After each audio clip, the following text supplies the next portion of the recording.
you very much, Uganda Police Band. We'll take our seats, ladies and gentlemen. Your Excellency, General Yoweri Kaguta Museveni, the President of the Republic of Uganda, Mr. Antonio Guterres, the UN Secretary General, the Right Honorable Ruhakana Rugunda, the Prime Minister of the Republic of Uganda, Mr. Filippo Grandi, the United Nations High Commissioner for Refugees, Right Honorable Sam Kutesa, the Minister for Foreign Affairs and Chair of this meeting, Your Excellencies, Heads of Government and Missions, all dignitaries, ladies and gentlemen, my name is Maxwell Chrysolite Kamanyire. I'll be the MC this morning together with my dear sister, who I would like to ask that you hear her voice this morning. Good morning, ladies and gentlemen. All protocol observed. Can you wave? Can you wave? You're in the beautiful city of Kampala. You're in the beautiful country of Uganda. Here in Uganda, we always have a smile on our face. So can we wave to each other? Wonderful.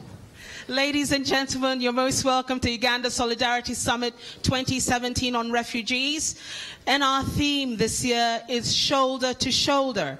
We're standing shoulder to shoulder with refugees, shoulder to shoulder with the rest of the world, celebrating Uganda's refugee model. Good morning, ladies and gentlemen. My name is Jane Kasumba, and I'm the co-MC to Mr. Maxwell Kamanyire. Thank you very much. And ladies and gentlemen, just to re-emphasize that this summit is hosted by His Excellency General Yoweri Kaguta Museveni, the President of the Republic of Uganda, together with the UN Secretary General, Mr. Antonio Guterres. To kick-start us off, ladies and gentlemen, we are going to watch a 3-minute video.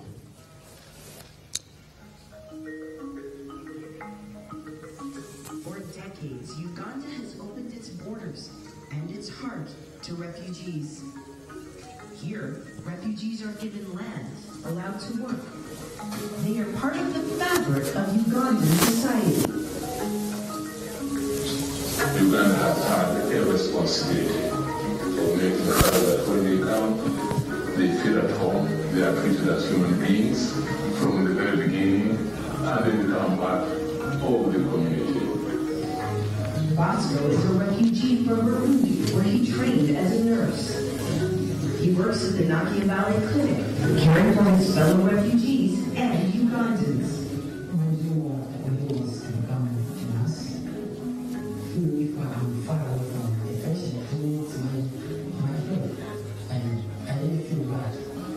The clinic is an example of Uganda's policy of including refugees in government services.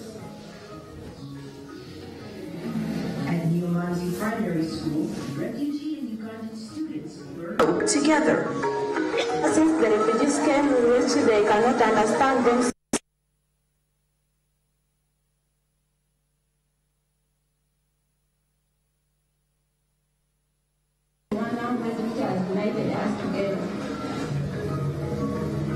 In Aruchinga, some refugees and Ugandans are running a fish farm. They sell the fish they harvest in the local market. The project helps refugees provide for their families and form lasting friendships along the way.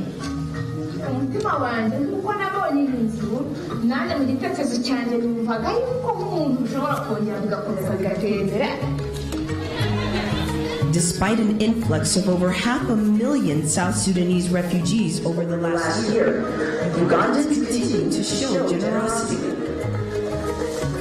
Some farmers are giving parts of their own land. If any refugees come to you, you help them.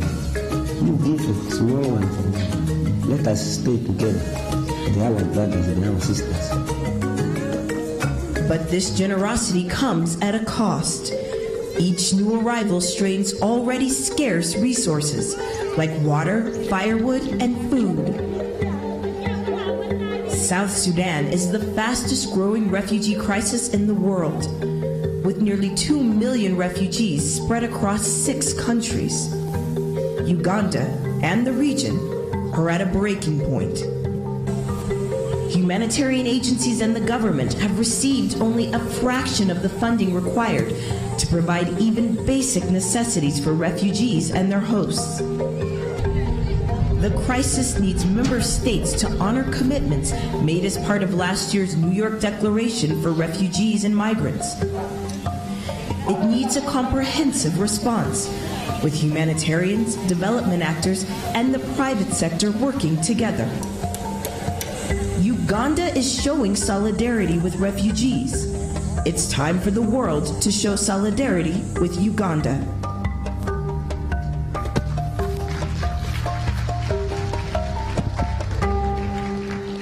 Ladies and gentlemen, that documentary showcasing Uganda's contribution to refugees, and that's why today we're here for Uganda Solidarity Summit 2017 on refugees. We now give you Raising Voices. They need to tell you their story about the sufferings of refugees and how Uganda has helped bridge that gap.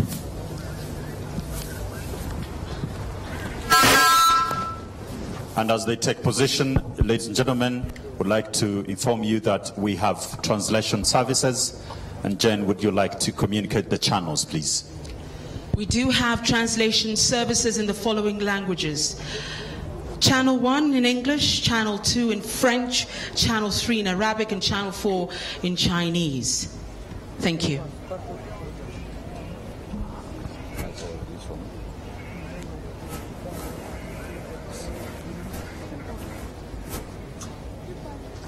Refugee Voices. I dream of my country. My name is Hindio. I have been named after my aunt, whom I haven't seen since I became a refugee. I left Somalia 10 years ago.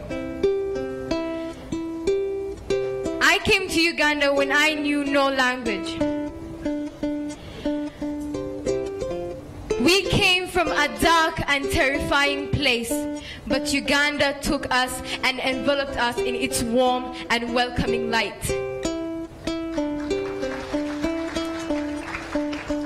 At the time, we thought we had lost everything. We are 1.2 million. More are coming, and still the door is open. Uganda stands with refugees.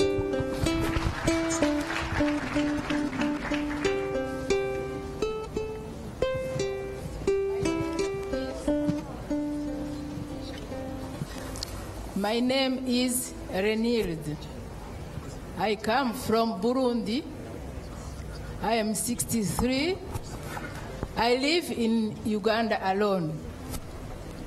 I feel loneliness. I think about the family I left behind for 10 years ago. We, the elderly, persevere, believing that God, who kept us alive, has a purpose. We do not have the force to do manual works, to walk long distances. We suffer from chronic diseases. Some of us are heading households. They are living in crowded rooms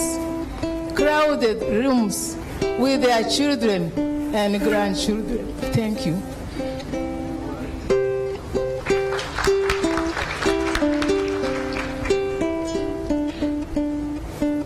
My name is Faustin. I am from DR Congo. I am father and husband. My hip joint were damaged when I was tortured in my country. My wife lost a leg in a mine explosion. Instead of going to school, my children found work to support the family. My university education does not help. I studied in French and I worked in different humanitarian organizations in my country. Simple things that you can take for granted, we cannot do, like rushing to catch public transport. Without mobility, my wife and I are reduced to wait for our children to bring bread home.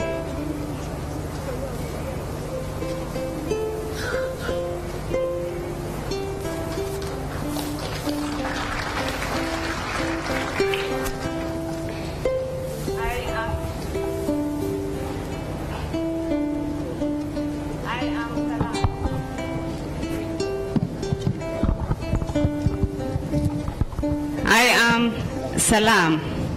It means peace. I come from Eritrea. I'm a single mother with 4 children.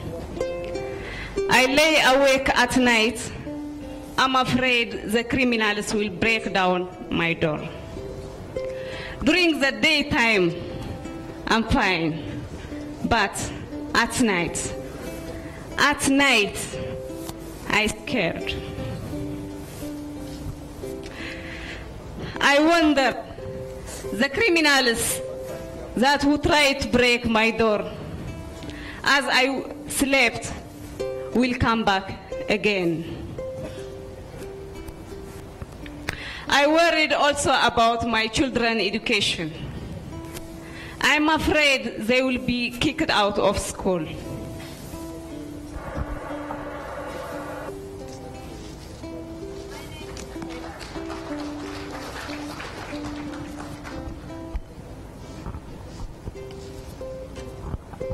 My name is Faban, and it means sunshine.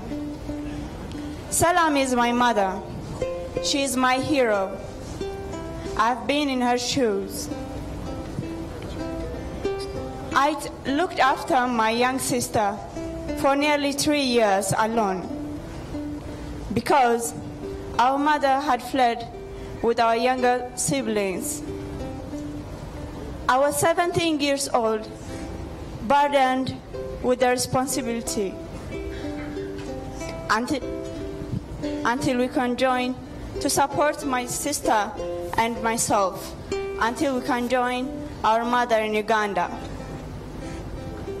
I see mothers struggle every day, encouraging us to work hard at school, because what she wants for us is to have a better life.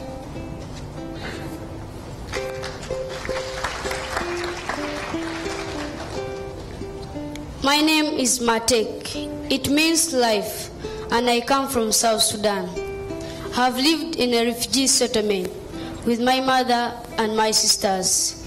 In the refugee settlement, life was hard. There were thousands of children. They were sick, they had coughs, and they had running noses. They came to Uganda with other people. Their families had disappeared, and some were dead. They are living with strangers who later mistreat them and they take them as slaves. They do not go to school, and there's none to encourage them, and there's no anyone to guide them. But I'm happy I'm in a good school in Kampala. But I feel lonely and I miss my family. But I know I'm in the safe hands of the Ugandans.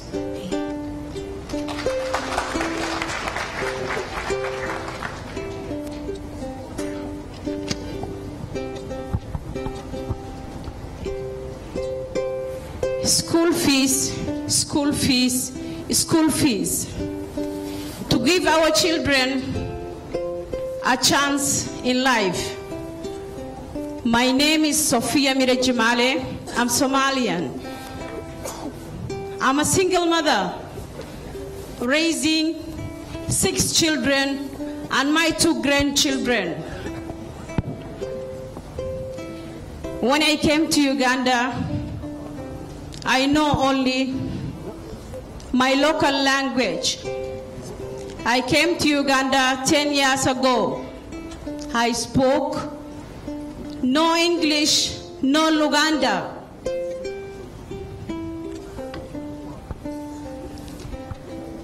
I used to communicate a sign language, and many refugees face a language barrier.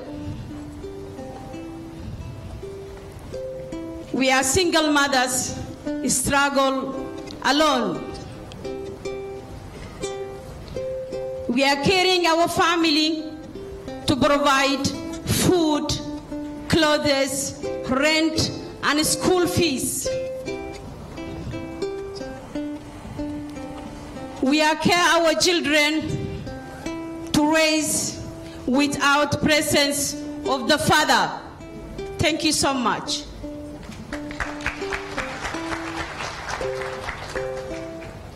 Sophia is my mother.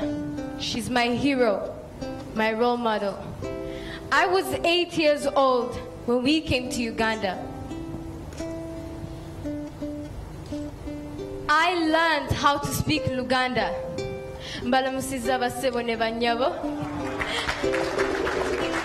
And English. I got to study in Uganda, and Uganda became my home. But I miss my country. My dream is to go back and live a very peaceful life and invite my Ugandan friends over to enjoy my beautiful country.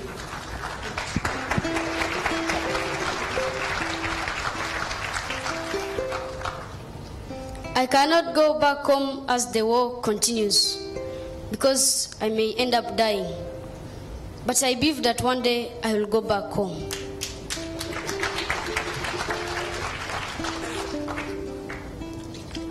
I dream to go back to build schools and hospitals so our children can learn and our people can stop dying. I dream also to welcome Ugandans in our country as they welcomed us. Thank you. I dream of security and stability where my children can succeed and develop the country. I learned English. This is something I'll take back.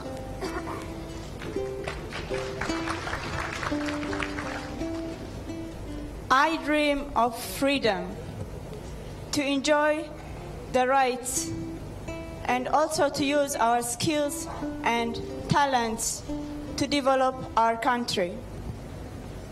I dream of the universities that I see in Uganda, a place where young people can follow their dreams.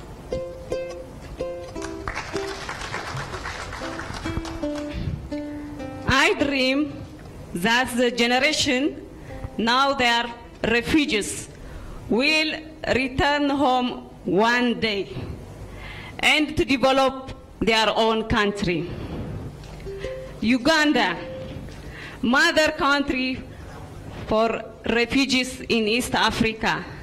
God bless Uganda.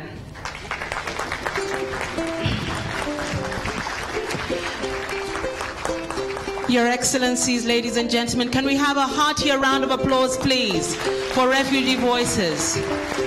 You know what they say, Maxwell? These stories, they bring tears to your eyes. They soften your heart, because all of us are potential refugees. You know, I almost cried until I looked at the face of the First Lady, who, with her motherly look, encouraged me to stay strong. But these experiences, ladies and gentlemen, is what Uganda has embraced by opening its doors to the refugees. That is why we talk about the Ugandan model. And Your Excellency would like to appreciate you, because you have made a very decisive decision not to leave anybody behind. And I think that is what being African is all about. If I cannot welcome you to my home, then I'm not really African. And today Uganda has shown that. We are the home to 1.2 million refugees.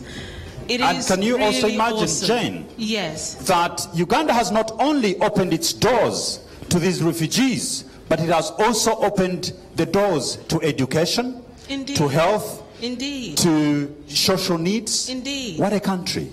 What a country. We applaud you, Your Excellency. Thank you very much for your great leadership.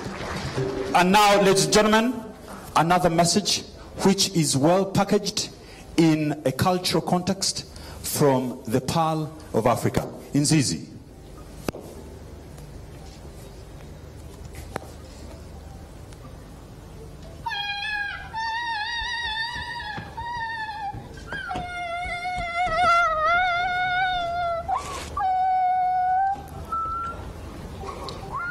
As an imagination of a child running from a country, and Uganda is embracing that child, as you can see the act of covering her with the national flag of Uganda.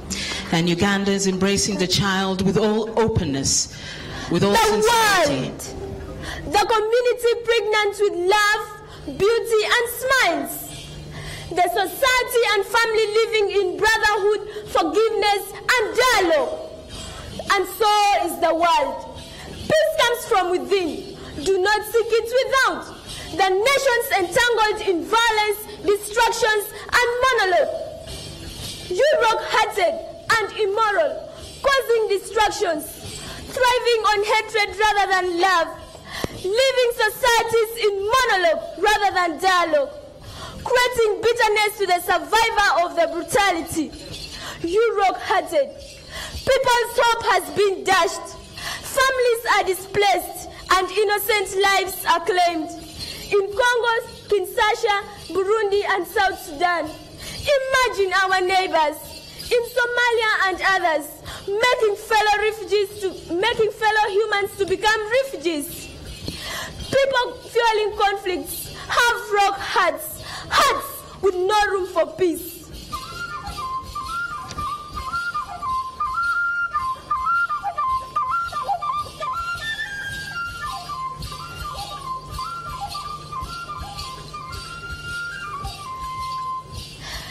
We live in the Pearl of Africa, situated in the east of Africa.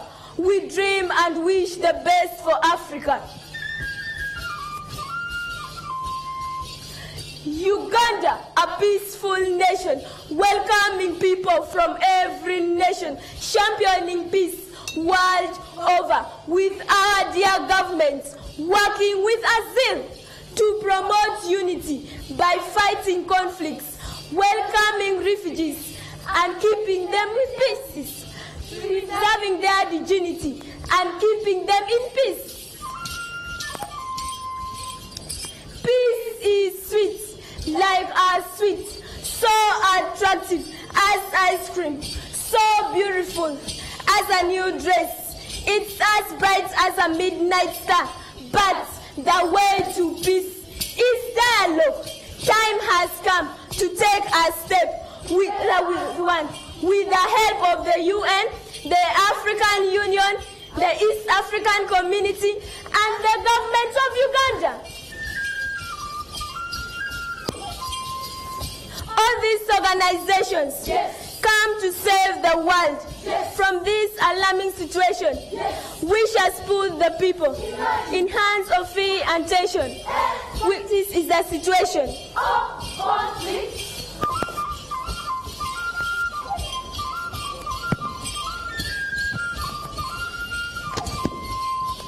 Yes, they have a strong mission to share human life and culture, to impact harmonious education in a bid to resolve conflict.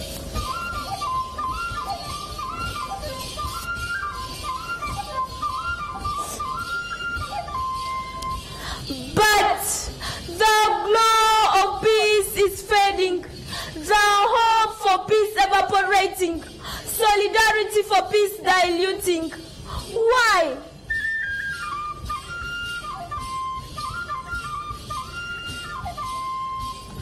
But why?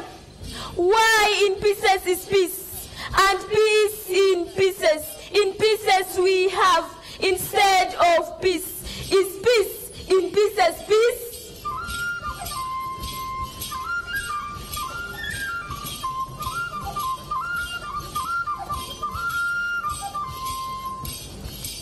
Then what?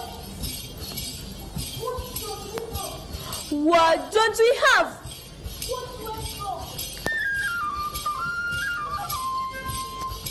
We the peace ambassadors shall never and never give up, building bridges and breaking walls, singing and walking peace, shouting and yelling peace. We thank the United Nations and other organizations for keeping peace in nations. To refugees you have given attention. The government of Uganda thanks for the solidarity for peace. A thought of peace can change our mood. In the valley of peace are the pictures of love. Humans are we having what to choose between the good and the bad. Let peace reign. Rejoice in peace. Rejoice in peace. Yes, we can appease peace.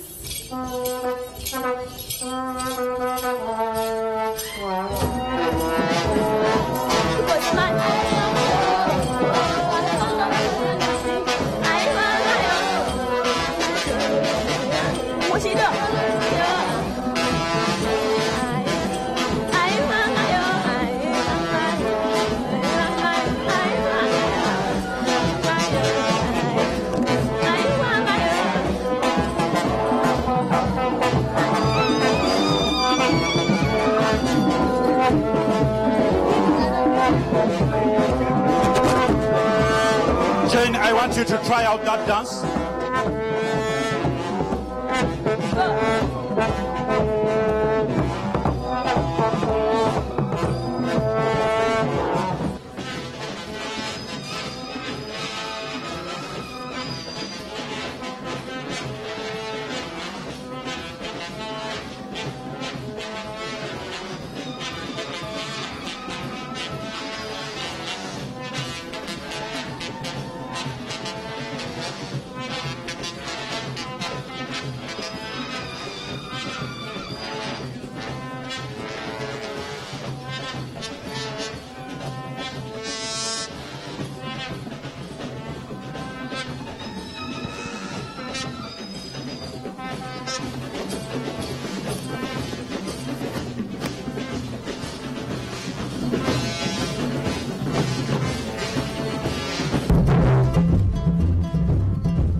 As the dancers retreat, Mr. Secretary General, sir, your co-host has encouraged the development of culture in Uganda and dedicated a whole ministry to that.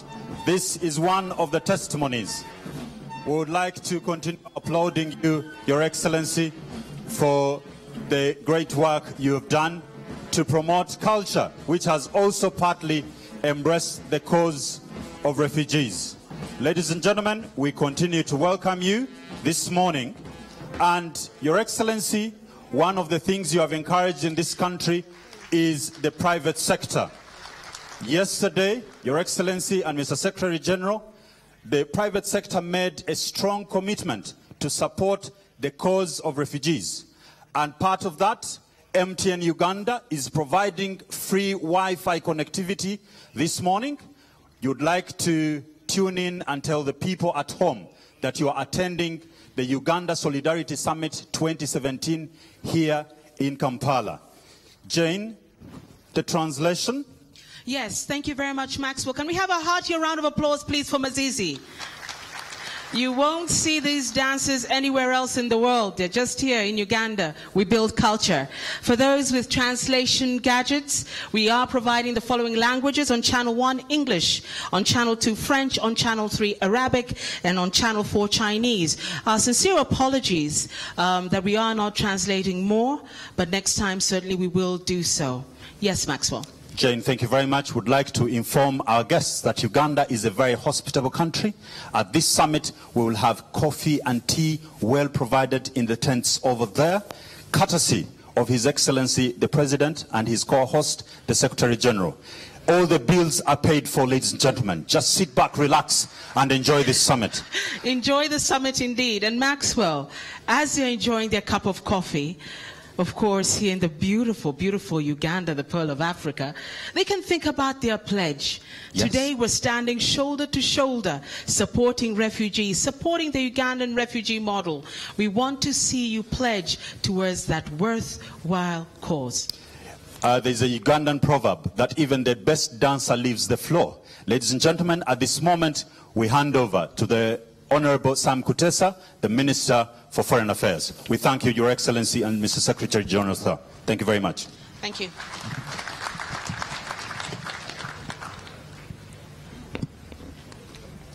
The co-hosts of the Solidarity Summit, Your Excellency Yoweri Museveni, President of the Republic of Uganda, Your Excellency Antonio Guterres, Secretary General of the United Nations, Excellencies, Heads of State and Government, His Excellency the Vice President of Uganda, Right Honorable Speaker, my Lord Chief Justice, Mr. Filippo Grandi, United Nations High Commissioner for Refugees, First Lady, Honorable Ministers, Members of Parliament, leaders from refugee hosting districts in Uganda, distinguished delegates and participants, ladies and gentlemen, it is my pleasure to warmly welcome you all to Kampala.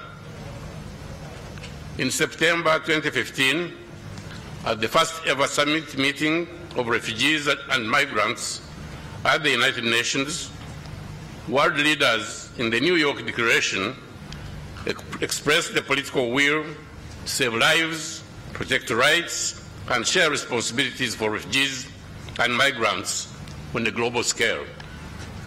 Uganda's approach to refugees predates the 2015 summit by more than 50 years. It has shouldered its responsibility, and we are grateful that you have come from far and wide, honoring the invitation of the President of Uganda and the Secretary General of the United Nations to attend this important summit. Your presence here is appreciated because it is a sign of solidarity which we hope will translate into tangible support towards addressing the immediate needs of the refugees and the long-term needs of the communities that host them. Uganda has a story to share, and I'm sure those who participated in the field visits yesterday have experienced that story. This morning's session is in two parts. The first part is the opening ceremony, where opening statements will be made. The second session, again this morning, will be co-chaired by His Excellency President Yoweri Museveni and His Excellency Antonio Guterres, Secretary General of the United Nations, as conveners of this summit. It is in that second part that statements will be made by delegations and pledges. It is now my pleasure to invite Mr. James Leku, the local council chairman LC5 of Adjumani, who is going to speak on behalf of 12 refugee hosting districts, and he makes a statement in about 3 minutes. Mr. James Leku.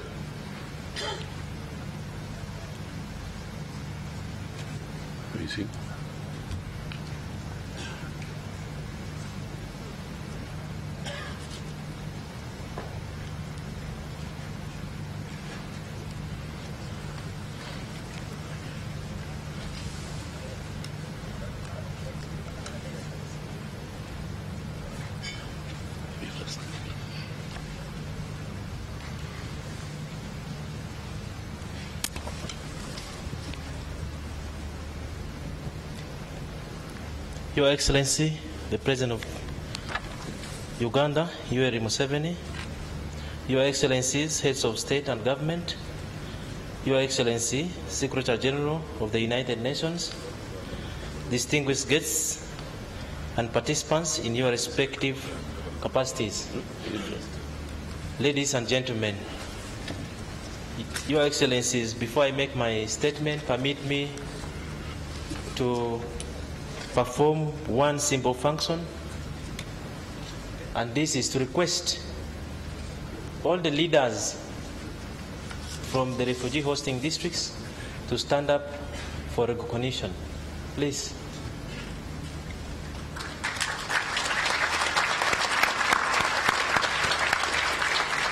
Thank you very much. Your Excellencies, we want to thank our President Yoweri Kaguta Museveni for not only ushering in peace, but sustaining peace in Uganda that has made it possible for us to receive our brothers in Uganda. The refugees in Uganda are unique because we are not only receiving refugees from our neighboring countries, but we're even receiving refugees from those countries that do not border us. This is a testimony of your wise leadership and the peace that we enjoy in Uganda. Thank you, Your Excellency, the President of Uganda. I am pleased to address this summit on behalf of the 12 refugee hosting districts in Uganda. Our country is credited for having the most progressive and generous refugee policy in the world. But Uganda is now managing one of the world's largest refugee crises. Among some of the challenges being faced include looming food insecurity and limited livelihood opportunities as a result of a prolonged dry spell that led to crop failure last year. Environmental degradation due to excessive tree cutting for house construction, brick burning, and wood fuel, as well as encroachment on wetlands and forest reserves to expand land for settlement and other human activities. Pressure on the existing social services like schools, health facilities, and water sources to meet the needs of the increasing population. As a result, there is high dropout rate among school-going children and youth due to long distances to the few existing schools or lack of schools, among others. Deteriorating infrastructure such as roads, bridges, and culverts in refugee hosting areas due to the increase in road traffic arising from the transportation of goods, equipment, and people from one area to another. Not addressing the reality of urban or town refugees in refugee hosting districts who share the same services and resources with the host urban communities. If left unattended to, the situation will become dire as more pressure is exerted on the existing and limited social services. Your Excellencies, ladies and gentlemen, in order to address the challenges I have outlined above, we need urgent interventions in the following areas: expanding investments in new and existing social services, health facilities, schools, water sources for domestic use and production, among others. Embarking on short and long-term infrastructural development, including roads, bridges, and culverts to accelerate socio-economic development to benefit the refugees and host communities. More financial and logistical support to the local governments hosting refugees to cater for additional and critical needs of refugees and host communities in virtually all sectors, which we had not anticipated or catered for in our respective district development plans. Environmental restoration to curb the effects of massive deforestation due to population pressure and other human activities. Support to integrated food security and livelihood programs that are beneficial to the refugees and host communities. Integrated approach to conflict prevention, resolution, and peace building aimed at long-term stability, especially in the Great Lakes region.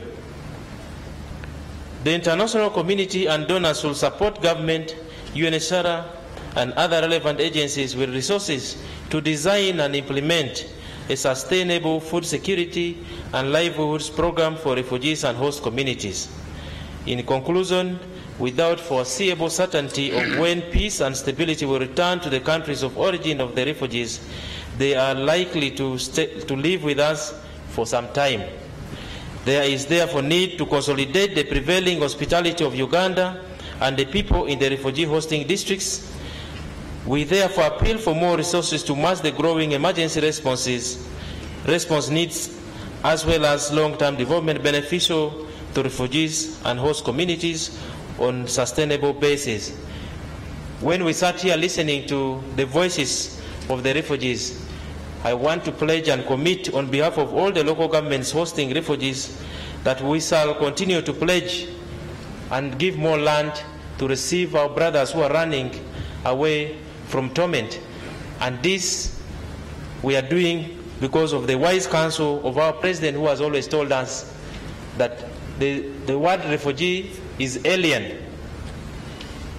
Time immemorial in Africa, people have always run away from leaders that they feel are not guaranteeing their safety. So we believe you are not refugees, but you are brothers who have just moved away from bad leadership. We shall continue to receive you, and we thank you very much. God bless you. I thank the LC5 chairman for his statement. The summit will now hear a statement by Hindirio Abrokarid, a representative of refugees in Uganda. Hindirio is a 17 years old and a student at Nakasendo Senior Secondary School here in Kampala. She arrived in Uganda in 2008. You have 3 minutes to make your statement.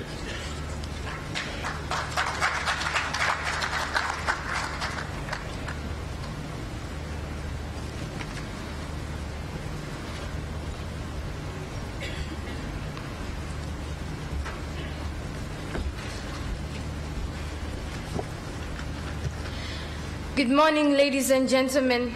My name is Hindio. Your Excellency, the President of the Republic of Uganda, Your Excellencies, heads of state and government, Your Excellency, the Secretary General of the United Nations, Your Excellency, the United Nations High Commissioner for Refugees, distinguished guests, ladies and gentlemen. The theme of my speech is sacrificed ambitions. As we were in this Solidarity Summit on refugees, Uganda became the nation with the 3rd largest refugee population in the world. This is a reflection of the conflicts, trauma, displacement and adversity that afflicts many of the citizens of our region. Whilst affected are the children. In Uganda, over 700,000 of the 1.2 million refugees are children. We fled insecurity, we fled to save our lives. In Uganda, we are no longer afraid. In Uganda, children discover hope.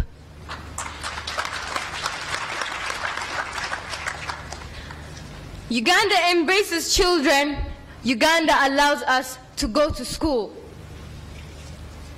Uganda gives refugee children the right to free primary education.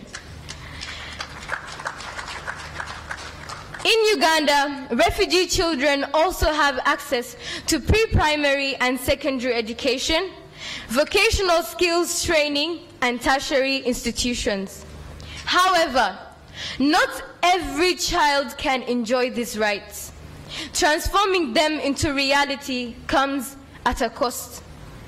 For secondary school and university education, most refugees rely on very limited scholarships. The rest are forced to sacrifice their ambitions. Many schools do not have adequate classrooms, teachers, learning and teaching materials, and the supplies needed to provide good quality education. Yet we, the children in those schools, are the future leaders. We are the future doctors, teachers, engineers, presidents, technicians of this world. I would like to say, as a child, a girl, and a refugee, that education is the seed that grows into the will and the ambition to make this world a better place. Because of our experience in the classrooms, we develop the urge to give back to society. We recognize that being in a classroom is a position of privilege. We feel the burden of responsibility to be agents of positive transformation here and in our home countries. I do not want to be a refugee forever. I want to visit Uganda and other countries as a guest. and I want to receive Ugandans in my beautiful country, Somalia. This is my dream. Because I am educated, I do not define myself by the trauma, hardship, and suffering that comes with being a refugee. We children are highly resilient. When engaged in meaningful ways, we find the agency to cope and to move forward despite the hardship and the suffering. My appeal to all who are gathered here today and to those who are listening to my message is, please support Uganda as Uganda supports refugees. Please let not our ambitions be sacrificed. Please help to secure our future. The destiny of our generation is in your hands. Thank you, Uganda. Thank you for standing with refugees. God bless you. Asante sana, mwevale nnyo.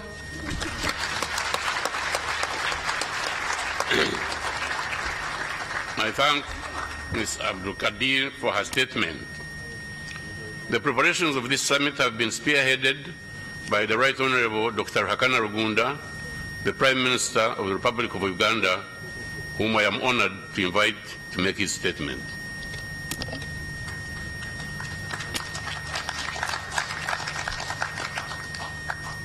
Your Excellency President Yoweri Museveni, Your Excellencies, Heads of State and Government, the Secretary General of the United Nations, Antonio Guterres, the United Nations High Commission for Refugees, Your Excellency the Vice President of Uganda, distinguished delegates, ladies and gentlemen.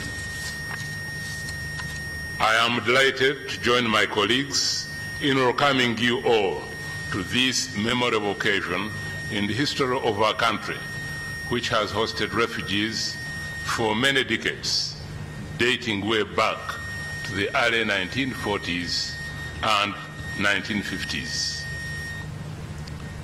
On behalf of the many people who have worked very hard, many of them behind the scenes, to have this summit organized, I would like to thank Your Excellencies and heads of delegations for honoring our invitation to support the cause of our brothers and sisters who have been forced to flee their homes to seek refuge in Uganda.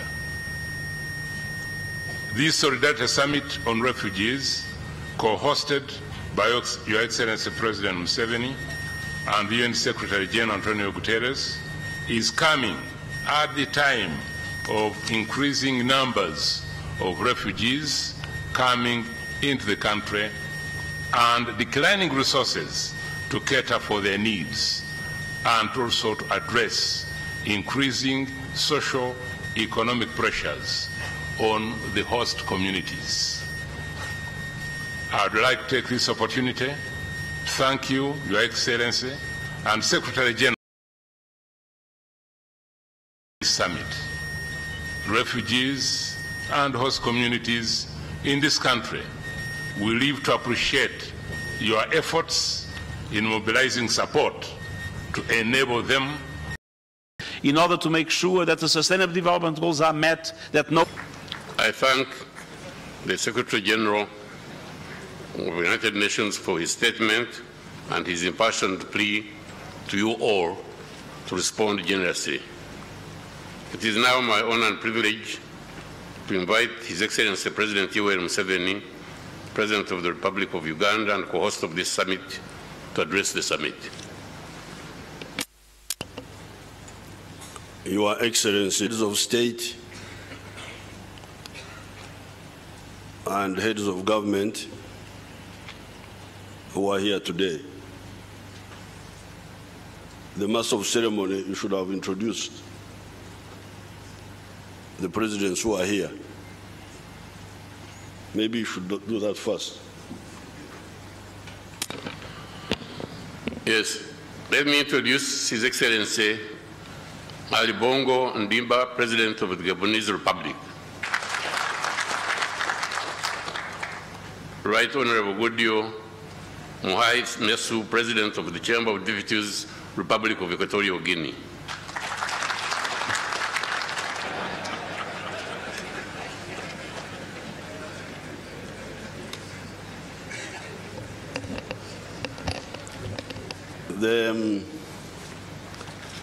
I must apologize to the members of the conference, because these people who organize, vice presidents, His Excellency the Secretary General of the United Nations, His Excellency the High Commissioner of Refugees, all the heads of delegations, the Vice President of Uganda, the Right Honorable Speaker of Parliament of Uganda, His Lordship the Chief Justice, the Right Honorable Prime Minister of Uganda, and all the leaders. I greet you and welcome you to Uganda. We are happy that you decided to hold this big conference on refugees here in Uganda. We, the indigenous, when there was a bad ruler, king or chief, portions of the... I have heard the Christians using it recently, saying that the Ugandans want to kwimura Satan, that they want to abandon Satan, that he will remain with no people. But the kwimura was to withdraw allegiance from a bad ruler. You don't have those words in other languages. In English, I don't know. You'll have to use descriptions. And then if you kwimura the bad ruler, then you okwehonjera the good one. Okwehonjera means to pledge allegiance to a new king. If your own king is bad, you go away, you kwehonjera the one who is good. Thereafter, they would become citizens of the new area. This idea of permanent refugees is new. It is part of the colonial system. Sometimes there would be civil wars or wars of succession by our terrible chiefs. We had bad chiefs. That was our misfortune. Stupid bad chiefs. That's how we were colonized. We wouldn't have been colonized if we did not have bad chiefs.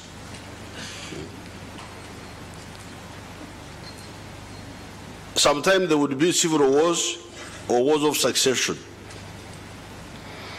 The losing party would flee to another kingdom where they would be secure.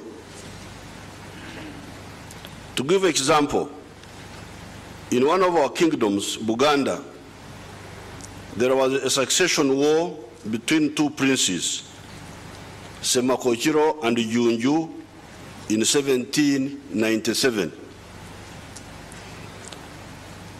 The faction that lost scattered all over East Africa and became citizens of new areas. There are now 6 districts in the East African countries of today where the diaspora of that conflict are now resident. They are no longer referred to as Baganda. They are no longer referred to as the original tribe. In Kamwenje district, they are called Batagwenda, with a parliamentary constituency of their own. In Ibanda, they are called again Abatagwenda with their own parliamentary constituency. In Kamwenge, they are part of the Batoro people. In Ibanda, they are part of the Banyankore people. And they said, we are no longer continuing. So they became the ones who don't continue. But Agwenda. But it's a corruption. It should be, but agenda, the ones who don't continue. Banyaruguru refers to those who could run more and more, fleeing. Banyaruguru means the leg. They had long legs. They could run. That's what they are called now. And when I look in the audience, I see one of them, but he's a very important person. I cannot talk about it.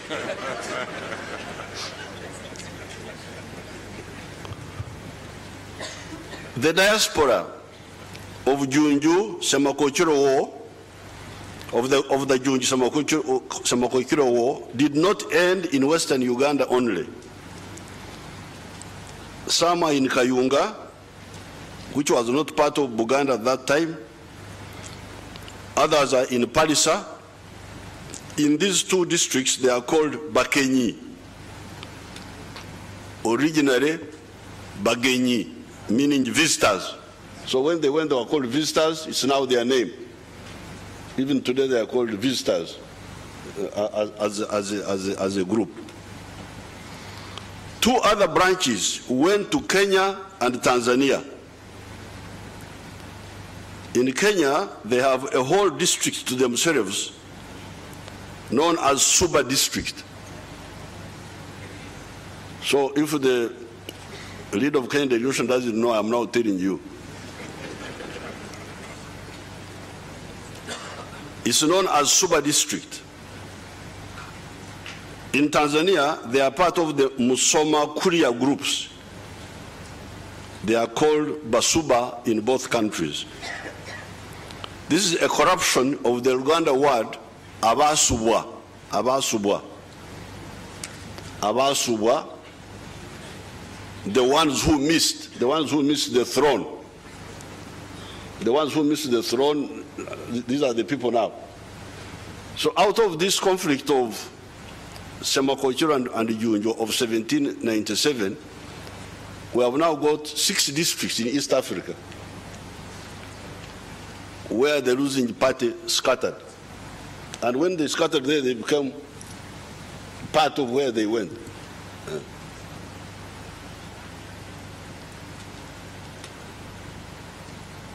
Meaning the ones who missed the throne. In all the direction of their dispersal, these Baganda became the citizens of the new kingdoms. Occasionally, the refugees could go back to their countries of origin. Prince Bachwa of Ankole, a great commander, accidentally killed a person and was exiled to Rwanda. Later, the Rwanda kings, on some suspicion, killed him, but he left a son called Bikwati. Bikwati was invited back to Ankole, and his people are there now. We know them, but it's not part of the conference to talk about them. These refugees would bring new skills. When the refugees come, they bring new skills. People who don't like refugees, you ask the Americans how they benefited from refugees. One of the professors who helped the Americans to develop the nuclear bomb was a refugee from Germany. A Jew who was being persecuted by Hitler. He's the one who helped them to develop a nuclear bomb. So these refugees, when they come with skills. And if I had time, I would tell you about the skills of the refugees. But I don't have time. like making back cloth, medical skills, which the community may not have. This was our concept of making managing refugees before the onset of colonialism. However, we are now where we are. We are now handling it in this way we are handling it. Moreover, it is not that difficult to absorb or to coexist with the refugee groups, because the entirety of the African population is comprised of only 4 linguistic groups. Some people don't know much about Africa. They say, oh, a lot of differences, what. Those are misinformed. The entirety of the African population is comprised of only 4 linguistic groups. These are the Niger-Congo group of languages, the Nilo-Saharan group of languages, the Afro-Asiatic, and the Khoisan. Khoisan are the people we call Bushmen in South Africa. These are only 4 groups. So when you see all these Africans here, they belong to the 4 groups. If you hear somebody saying that, oh, they are so different, he's telling you lies. He doesn't know what he's talking about. These linguistic groups are either similar or linked. Given our Pan-Africanist ideological orientation and the history of our people already captured above, it is not such a difficult problem to absorb or coexist with the refugees from within Africa. Nevertheless, the sudden large numbers of refugees present the following problems. And I was happy to hear the chairman, was he from Yumbe? Ajumani. I was happy to hear him saying that these are not refugees, these are our brothers who have got a temporary problem in their land. That's what he said, I heard him.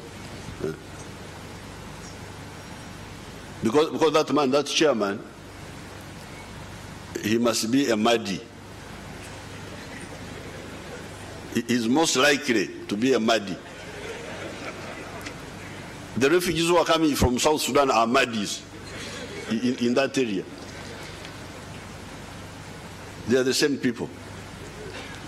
The people you saw at that big camp, Bidi, the one in Yumbe, the one with the biggest number, those are the tribe of Idi Amin, but from South Sudan. Because only a smaller part of Idi Amin's group are in Uganda, the majority are in South Sudan, the majority are in Congo. But nevertheless, although they are the same people with these people here, they are the same with our people, but because they come all of a sudden, and we have been planning for these 40 million who are here, whom colonialism put here, because colonialism said this is Uganda. When the Europeans met in Bahrain, said this is Uganda, we say, okay, thank you very much. This is Congo. This is Sudan. So we are managing the plot which was allocated to us.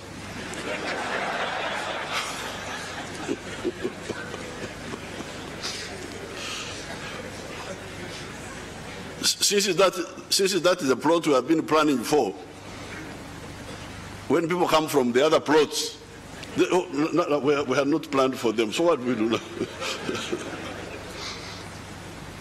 It becomes a small problem. It's a big problem because people can die. So the problems which we must cope with, number one is feeding them. The people must be fed. Shelter. Shelter is a big problem. Providing energy for them, for cooking, for lighting, so that they do not destroy the environment by cutting the trees. Water for household use and for production. Allowances for clothing and other household needs. Education for knowledge and skills, so that having lost property in their home countries, especially for the children and the youth, do not lose time for knowledge and skills acquisition. That's very, very crucial for the children. Yes, the families have lost cows, they have lost goats, where they came from, but let them not to lose opportunity to get education and skills. We saw this with the Rwanda refugees. When the Rwanda refugees came here in 1960, some of them were children, like the President Kagame, who is the president of Rwanda now. He must have been like 2 or 3 years old. And they stayed here for 30 years. But because many of them had got education, when they went back, it was easy for them to be useful for their country. So education and skills, this is something that, unlike cows and goats, skills and knowledge only go from you when you die. When they put you in the grave, that's when you lose your skills. But you can lose cows, you can lose goats, you can lose houses, but skills and knowledge, they are part of you until you. So that's very, very crucial for the refugee children to get education and skills, so that they don't lose that time. And you have seen them. This girl here was speaking Uganda, was speaking in Uganda here, the Somali girl. She has learned English. You can hear her speaking English very well. She has made new friends. If she gets skills or entrepreneurial skills, those will be with her for life. Health, immunization, treatment, and all that. So these are the immediate needs. If the international community assists us to cope with these challenges, we shall manage as we have always done in the past.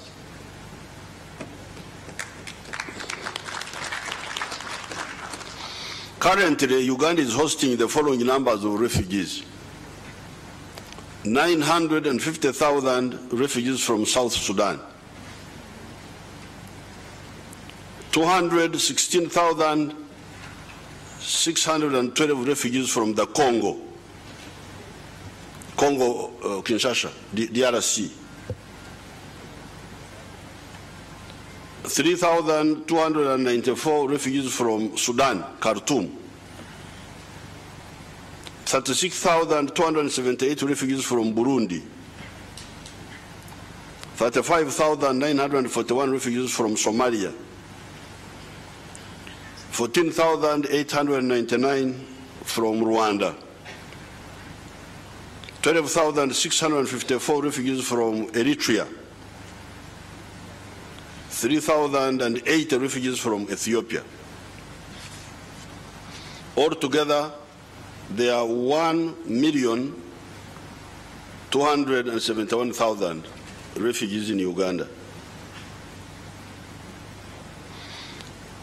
In terms of avoiding conflict with the rural populations of Uganda, we discourage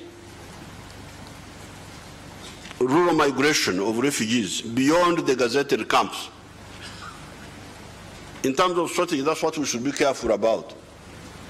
We should not allow a situation to develop where there are conflicts in the rural areas. So once we say the refugees stay in this gazetted area, it's good they stay there, because the rural areas are a bit sensitive. That's where the tribes live. The tribes are mono-skill. They only know agriculture. They don't have other skills. They are not traders. They are not. So we don't want conflicts with the tribes. So therefore, we discourage rural migration beyond the gazetted areas, the ones we have allocated. However, when they have skills and capital, and that's why our policy is of interest, when they have skills and capital, our African brethren that are unfortunate to be refugees can locate to the urban centers and participate in the sectors of industry, services. If you go for haircutters, you find they are coming from one country. The Somali, all these Somali people, the 40,000 or so I'm talking about, they are not in the rural areas. They are here in Kampala. Because they came with their skills of transport, of hotels, of... Now, in other countries, you find that even if somebody has got a skill, they say, no, you must go back to the refugee camp. That one we don't accept. We don't accept that. And those countries are actually denying themselves skills, because these people sometimes have skills which the local people don't have, or discipline, even if they have the skills, but the discipline. So therefore, with the skills and the capital, the mobility of the refugees in the hosting country like Uganda is easier. They can go from the rural to the urban. And the urban are not as sensitive as the rural, because the urban areas are cosmopolitan. There are so many people. The refugees also become just an additional group.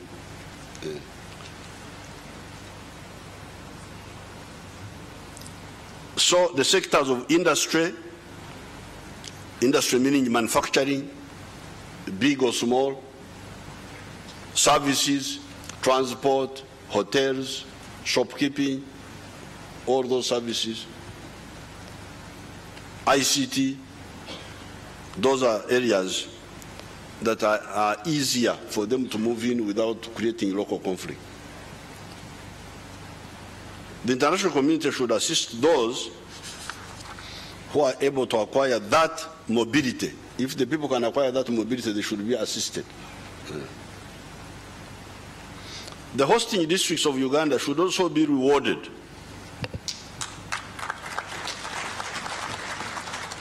Especially in the area of road infrastructure, the government of Uganda is already doing most of the development required. On account of many demands, however, there are certain roads that overnight become of high demand because of the sudden big numbers in the area on account of the influx of refugees. A road was a Maram road being used by 100,000 people. Now all of a sudden 500,000 people descend there. So the Maram road is no longer enough to cope with the numbers. So here, I know NXCR doesn't have money for roads, but you work with me and we lobby those who say they have money. There are people who move around, they say they have money, they have money. So let's work together and say, if you have money now. So I have two roads in particular. We shall bituminate them, but in a few years' time. If we want to please these local people, the villagers, there are two roads, Moyo, Yumbe, Koboko, in the neighborhood of the famous Bidbid camp in Yumbe district that is hosting 272,000 refugees today. And Kabingo, Rugaga, Magabi, Rakai, that starts from the famous Nakivari refugee settlement camp that looked after the Rwanda refugees between 1960 and 1994, and is still hosting different waves of subsequent refugees. If we could work together and made these two roads, hard surface roads, quickly, without waiting for the slower program of the Uganda government, the locals there would be very happy. The Uganda government would eventually do these roads. If, however, the international community was to expedite that process, and we informed our people in the areas, they would understand that their hospitality has not been in vain. Finally, a word on the factors that cause refugees to flee their countries of birth. The poor African people either flee from bad governments or from criminal terrorist groups or from both. Sometimes, of course, they may flee from drought, which is easier to understand because it is not man-made. If people are running away from drought, then that one is understandable. It's not man-made. You can say it is man-made in the long run because Africa should irrigate. We should not depend on the rain. But at least that one is more excusable.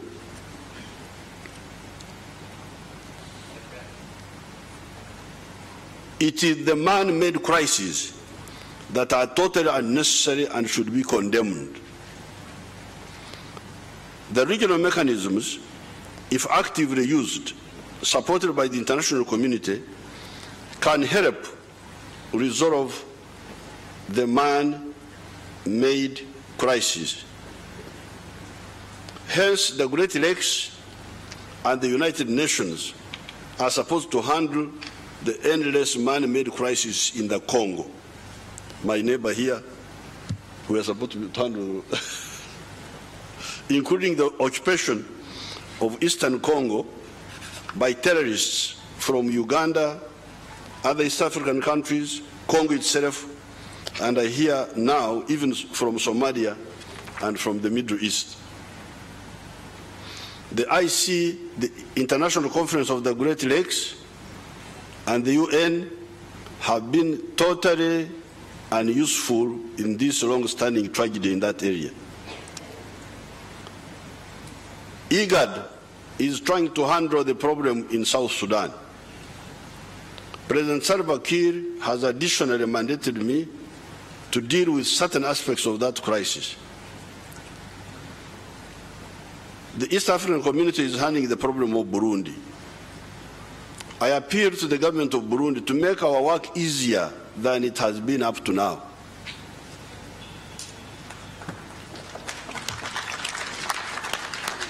The Burundi-Arusha agreement was guaranteed by the East African governments.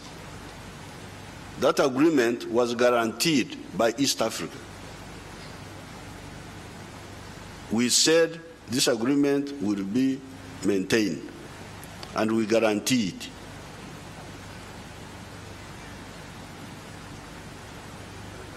Any failure there will in part be our responsibility, will be the problem of East Africa. Because we would have guaranteed something that did not work. The problem of Somalia, where we are, rests more with the Somali leaders. Otherwise, the IGAD, the African Union, and the international community have done a lot to save Somalia from the demonic groups that had overrun that country. If the Somali leaders could use the solidarity of the Africans and the world to revive the pillars of the Somali state, the army, the police, the civil service, and so on, and form patriotic parties,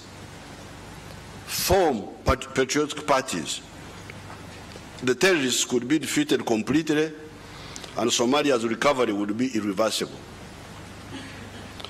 Bad politics, utilizing the pseudo-ideology of opportunistically exploiting identity of religion and tribes, is behind most of these crises. These crises are caused by defective ideology. The ideology of exploiting identity instead of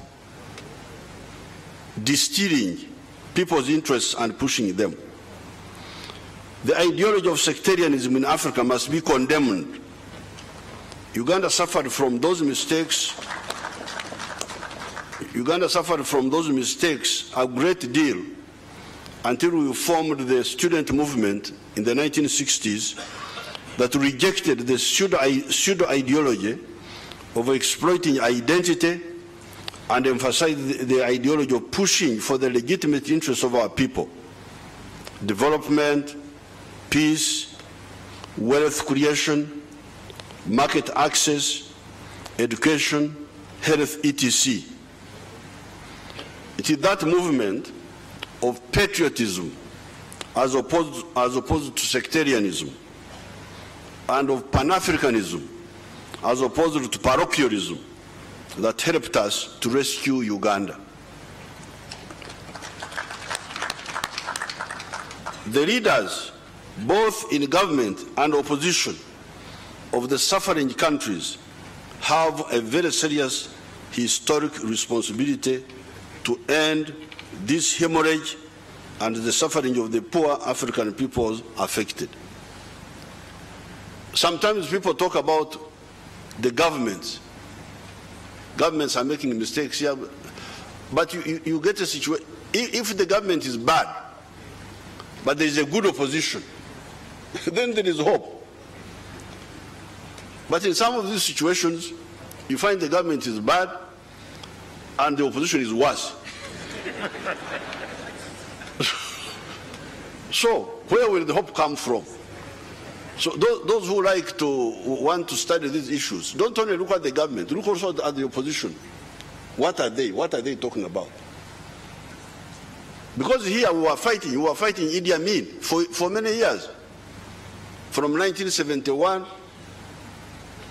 you could even say from 1966, we were in permanent crisis here until 1986. But you could see that within the political, oh, thank you very much. You have opened those curtains. If you could open more there, then we would get the breeze of the lake instead of this prison where you have put us. But you could see that there were germs of a better organization in the opposition. But when the opposition is bankrupt, the government is bankrupt, so what do we do? With these few words,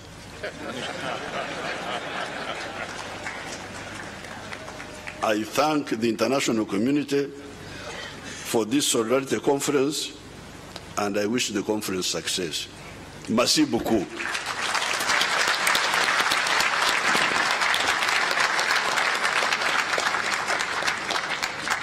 I thank His Excellency the President for his statement. At this point, I'd like to inform Your Excellencies and distinguished participants that we need to proceed to the second part of this morning's session, which will be co-chaired by the co-hosts of this summit, President Museveni and Secretary General Guterres. During this session, heads of delegations will deliver their remarks and make pledges. I would like to appeal that the statements are shorter because there is a number of people who have already inscribed speak, and some of them are down at the bottom of the list, but they may have deeper pockets. We shall only use the list of speakers drawn up for this meeting. The list is based on requests received earlier.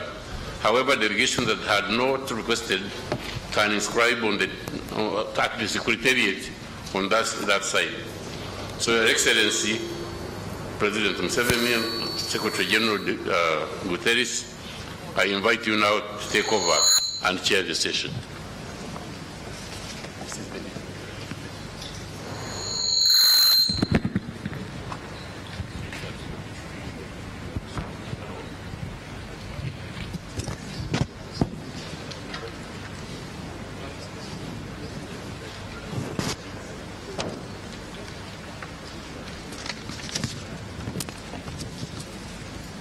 It is my pleasure to give the floor à Son Excellence le Président Ali Bongo Ondimba, Président de la République du Gabon.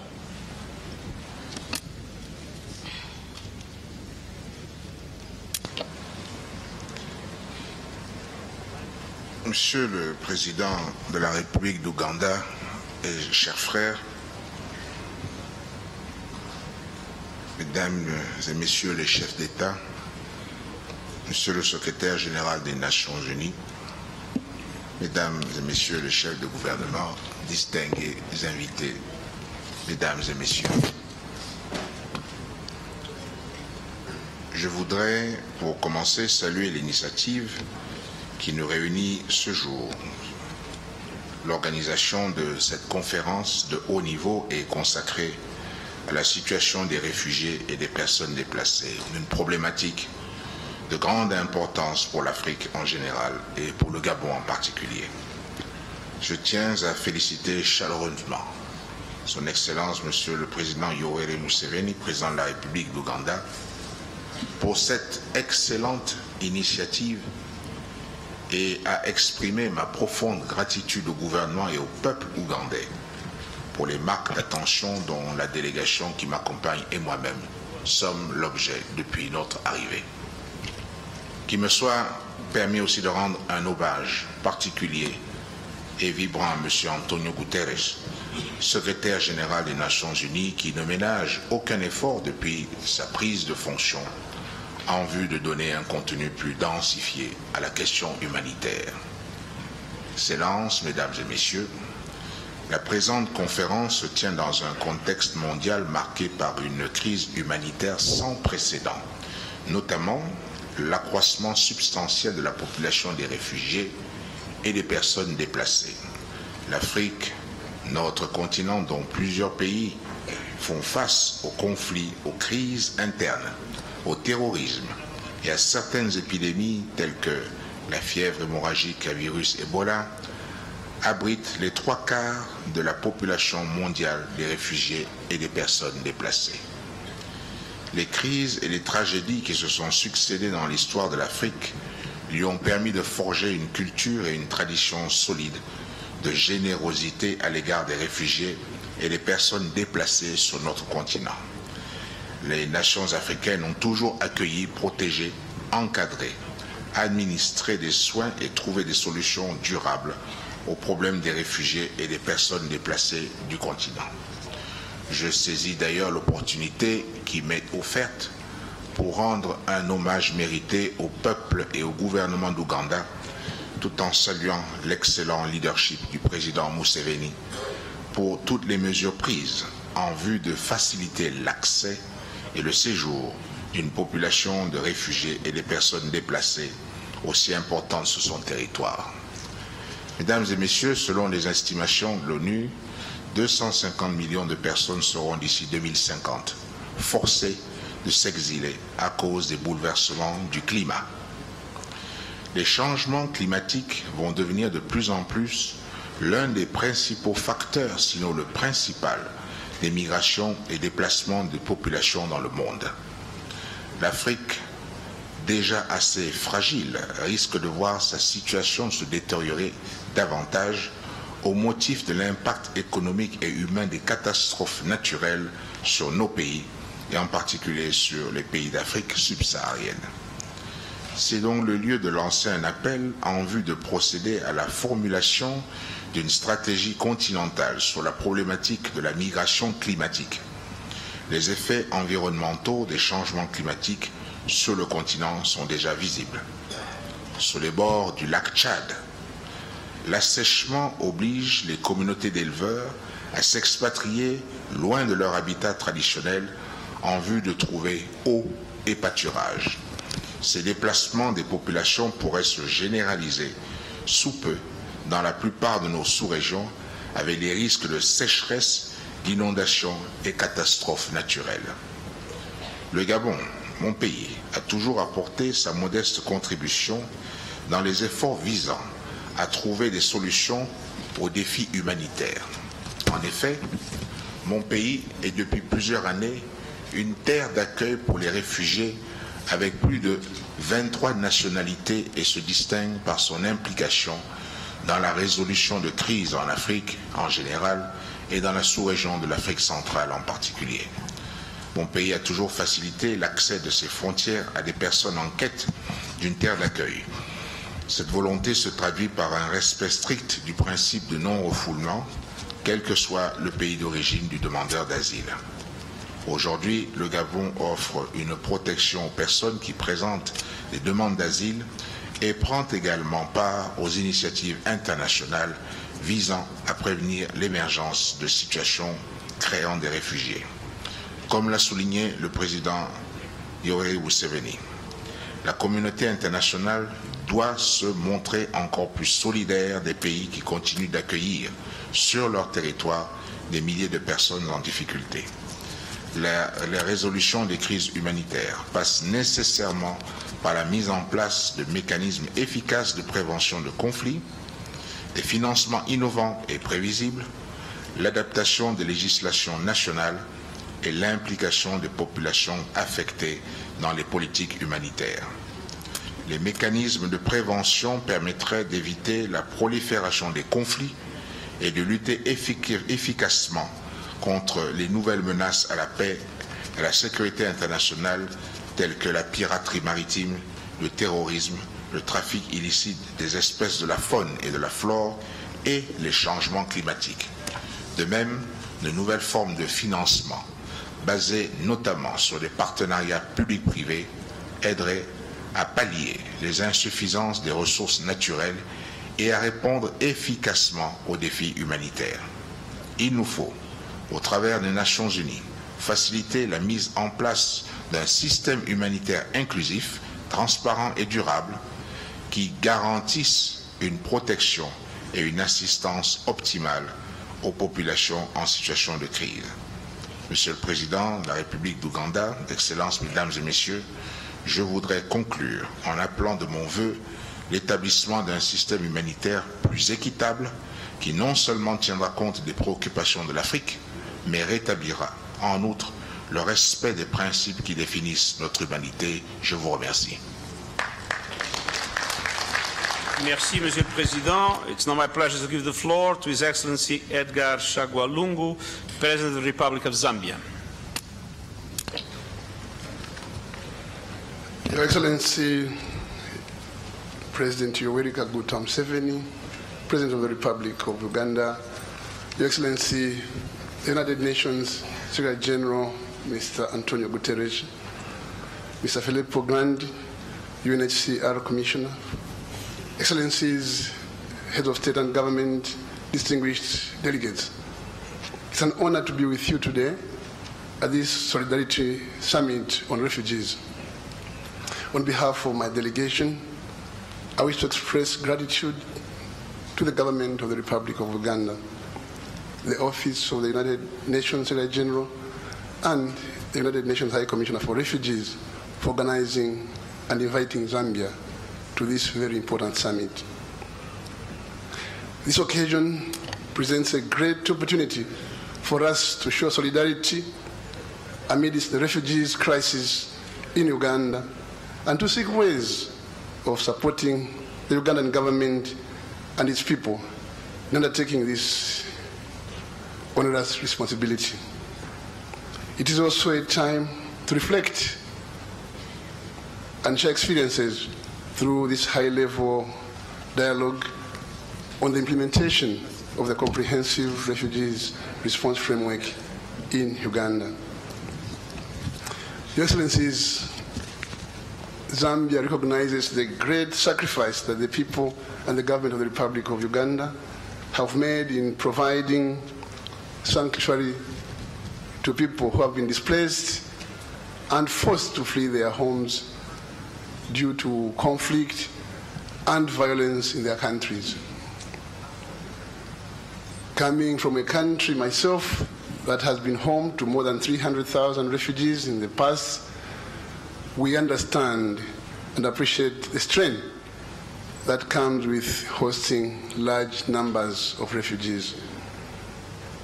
In this regard, we applaud the innovative approaches that Uganda has adopted in responding to the increased pressure on the current operating environment.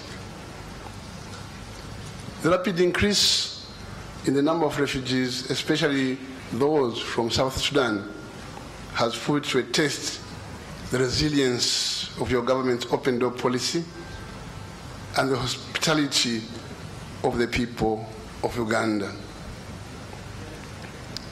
Yet during this time, you have demonstrated that you remain committed to providing a home to the refugees and putting at their disposal your national resources.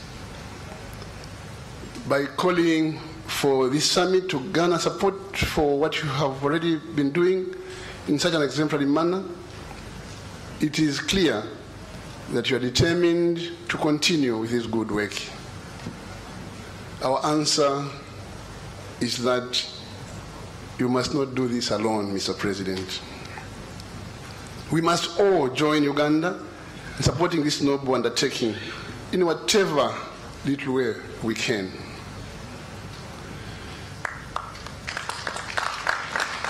Your Excellencies, we are here to support Uganda in this noble cause, as the influx has doubled the refugee population in the country to just over 1,200,000, as you have already heard, making Uganda the largest refugee hosting nation in Africa.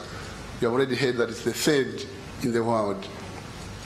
It goes without saying, Mr. President, that receiving and managing such a large number of refugees requires a huge amount of resources. I therefore wish to echo the call for solidarity and burden sharing.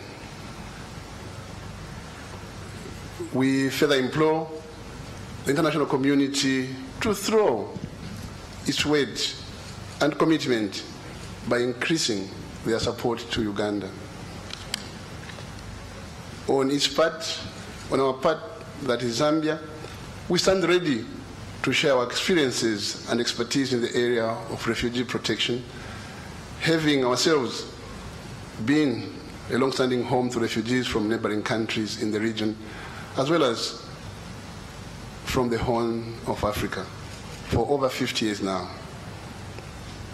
In this connection, I would like to assure the government of Uganda of our preparedness to share experiences in finding durable solution for cases that may be protracted. As you may be aware, Zambia is currently implementing phase 2 of a model local integration program for former Angolans and Rwandan refugees who were not willing to return to their countries of origin and are being given permanent residence and land on which to settle. We may also shortly consider extending the offer at local integration to refugees from the Democratic Republic of Congo who have been in Zambia for 10 years or more, and for women returning to their country which they see as not a viable option. Furthermore, Zambia has passed a new refugee law in order to align our domestic legislation with the 1951 Convention relating to the status of refugees and its 1967 protocol, as well as the 1969 OAU Convention governing the specific aspects of refugee problems in Africa. Our new Refugees Act of 2017 was passed by Parliament in April this year after extensive consultations with all stakeholders as part of our endeavor to strengthen the asylum system by guaranteeing a wide range of rights for refugees and asylum seekers in Zambia. Your Excellency, as I conclude, I wish to state that notwithstanding the challenges that we all face with regard to refugee protection, Zambia reaffirms its commitment made in September 2016 at the Leaders Summit in New York to maintain an open door policy and ensure that refugees were protected and have access to education and livelihood opportunities. At the same time, as recognized by all governments represented at the United Nations High-Level Summit on large movements of refugees and migrants in New York last year, there is a need for the international community to consistently and adequately support governments that host refugees in a sustainable and predictable manner. Zambia, therefore, stands ready in the spirit of Ubuntu and Pan-Africanism to support your government, Mr. President, in any way possible. We're a poor country, but we'll still support it in our own way. May I also take this opportunity, Your Excellency, to state Zambia is currently holding the chair of the African Union Peace and Security Council for the month of June. And it is in this context that I wish to underscore the need for our continent to continue investing in peace, because it is the absence of peace and its consequences of conflict that lead to the undesired effects which manifest in refugee movements. It's time we learned to preserve peace. Like we have said, let us look at issues of governance which facilitate peace. Democracy has come to stay in Zambia, in Africa, I believe, but all of us should work towards doing our best. Let me echo your words, Mr. President. If you have a hopeless opposition, that's a recipe for disaster, because people have no choice. Zambia will, for its part, endeavor to work with others to promote peace, good governance, and sustainable development, which our people so badly need, and for which posterity will judge us harshly if we fail. I thank you. Thank you very much, Mr. President. I now give the floor to His Excellency Mohamed Abdullahi, President of the Federal Republic of Somalia. Your Excellency Yoweri Museveni, President of the Republic of Uganda, Your Excellencies, Head of State and Governments, Your Excellency Antonio Guterres, UNHCR Commissioner, Excellencies and distinguished guests, delegates and ladies and gentlemen. Let me start by thanking His Excellency Yoweri Museveni, President of the Republic of Uganda, for hosting the Uganda Solidarity Summit for Refugees. I would also like to thank His Excellency Antonio Guterres, the United Nations Secretary General, for co-hosting this summit and for his commitment to the well-being of refugees everywhere. Yesterday and earlier today, I met with many successful Somali businessmen and women in Kampala who told me of the freedoms and liberty that Somali's refugees enjoy in Uganda. They enjoy the freedom to engage in commerce, own properties, raise their family peacefully, and most importantly, contribute to the economy of this great nation. This once again proves that Somalis are resilient and entrepreneurial by nature. It's uncommon for refugees to work so tirelessly and to develop themselves to the point of participating in business and helping to improve the economy of the host nation. Their success also demonstrates that our brothers and sisters in Uganda are both welcoming and hospitable. If Uganda had not granted our refugees the freedom of movement, the right to own land, the right to seek employment, and to establish businesses, my people would have been unable to achieve so much. In addition, our generous host has provided access to public service, including education and health, and has eased the process of obtaining permits and other documents. Mr. President, we are very grateful for that.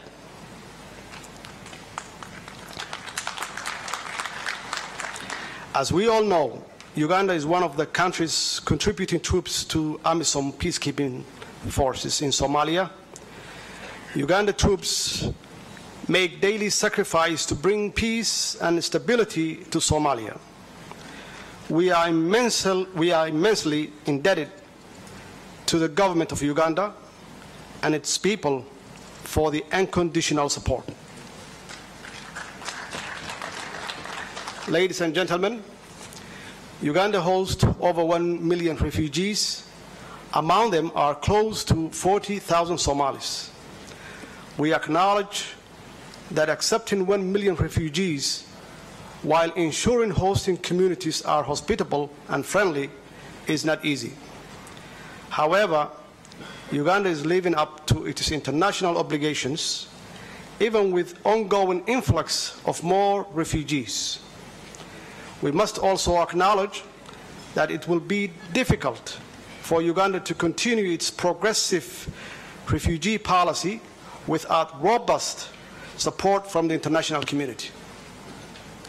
We therefore urge the international community to support Uganda's effort to meet the immediate humanitarian needs of refugees and long-term needs of both the refugees and the communities hosting them. Uganda's progressive refugee laws exemplify the fact that, given the opportunity to integrate, refugees will turn their lives around. Somali refugees have proved to the world that they have the skills to become economically self-reliant. I ask all refugee hosting countries to grant access to the same social services that their own people enjoy, and give refugees the chance to develop themselves and contribute. Ladies and gentlemen, in conclusion, Somalia is making progress. Today, Somalis everywhere have huge expectations from my new administration. I intended to fulfill the pledges I made to the Somali people that we will overcome the enormous challenges and hardship we are facing and restore Somali's glory.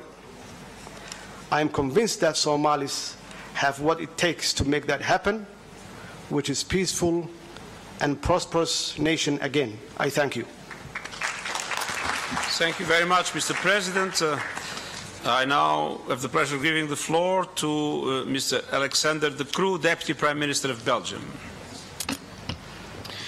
Dear Mr. President, Mr. Secretary General, Excellencies, ladies and gentlemen, let me first start by thanking President Museveni and Secretary General Gutierrez for convening this Solidarity Summit. I think it comes at one of the worst moments in our humanity. We are faced to an incredible humanitarian crisis, and at this moment our humanity really is at play.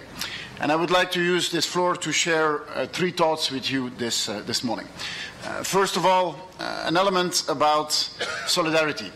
This is the very reason why we are here today, to show solidarity with the millions of people who had to flee their homes because of brutal slaughter, tribal conflict and extreme famine.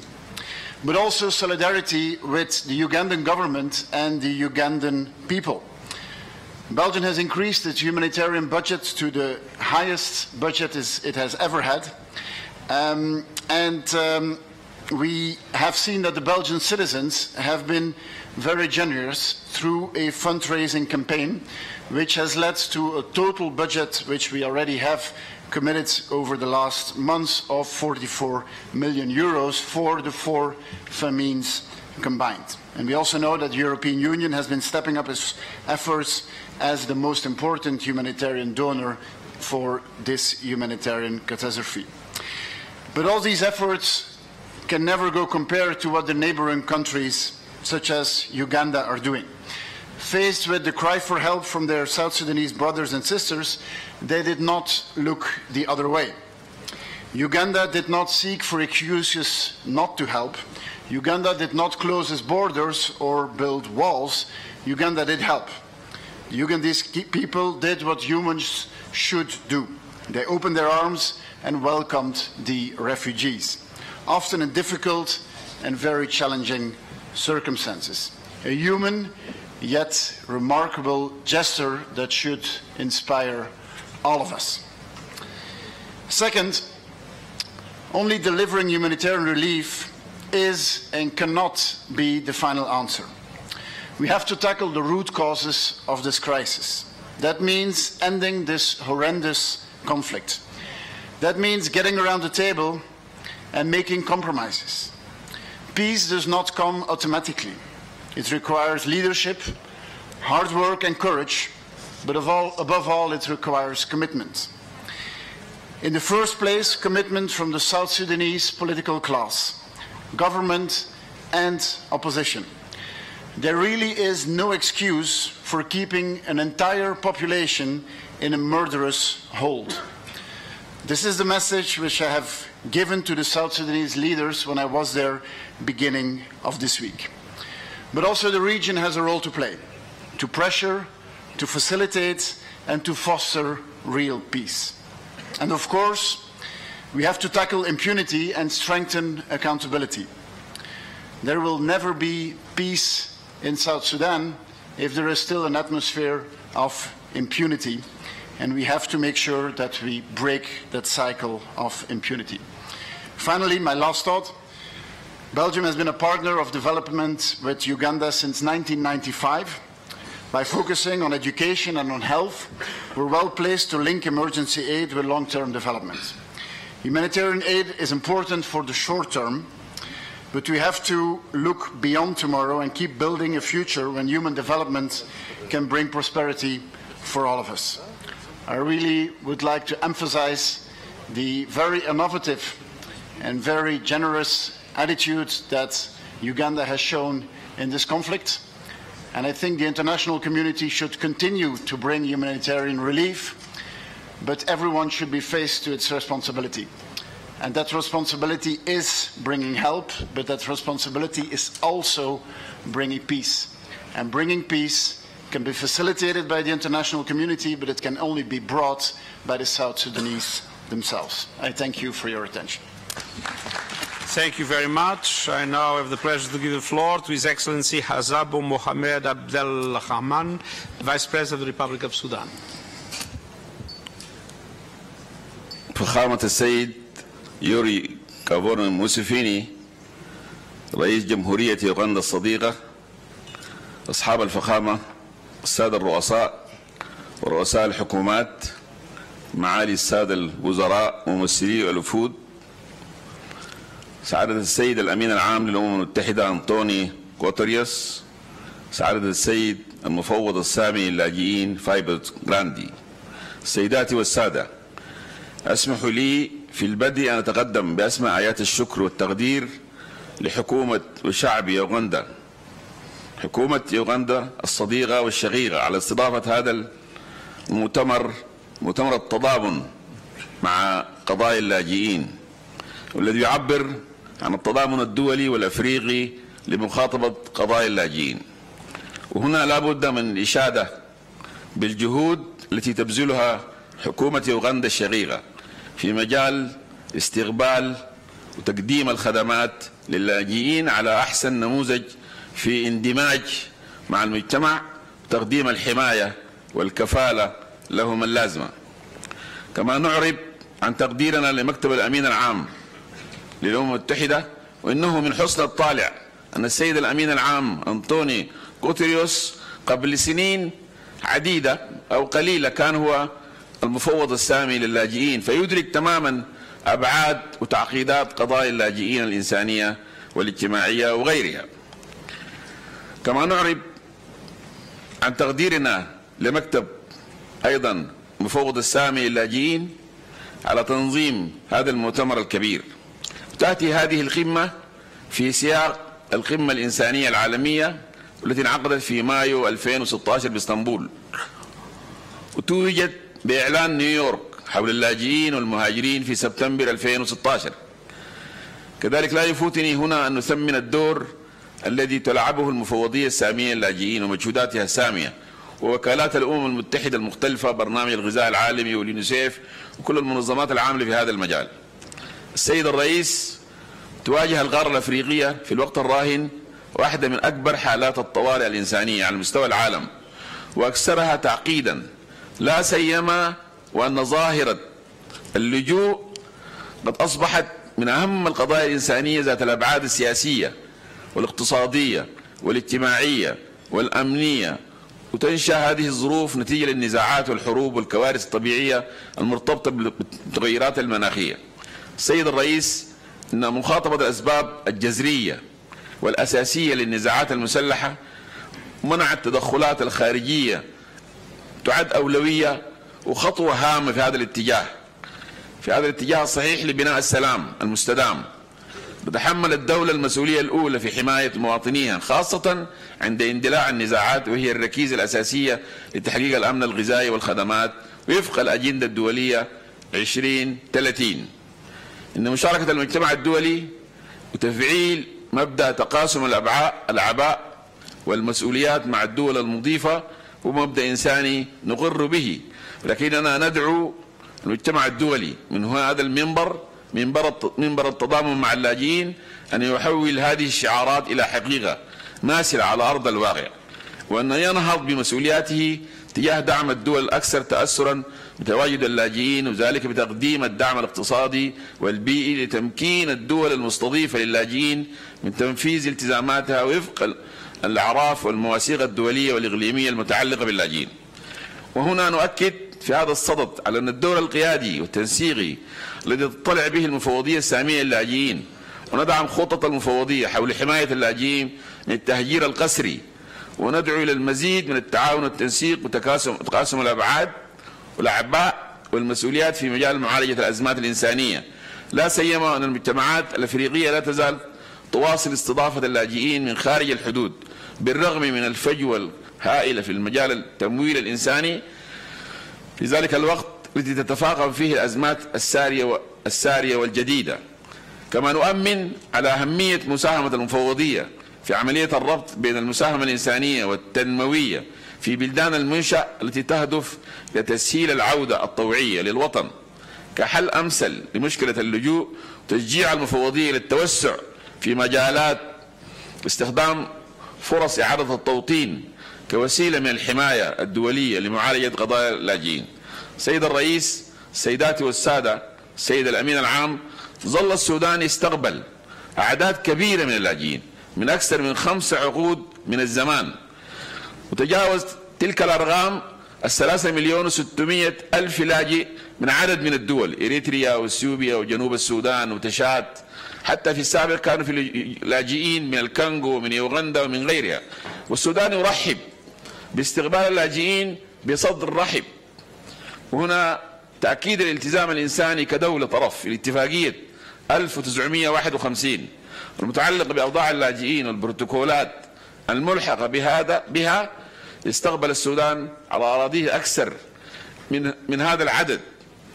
وهنا ظاهرة النزوح الجنوبي في السودان مختلفة للآتي: لأنهم قبل سنين قليلة كانوا هم جزء من المجتمع السوداني، وعليه لما عادوا إلى مناطقهم، إلى أصدقائهم، إلى جيرانهم، إلى علاقاتهم، لم يستقروا في المعسكرات.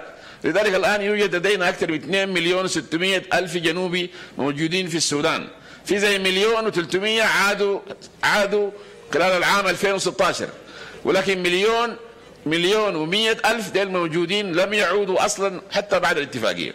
وهنا لابد أن نخاطب المجتمع الدولي في أهمية الوقوف في تنفيذ التزاماته.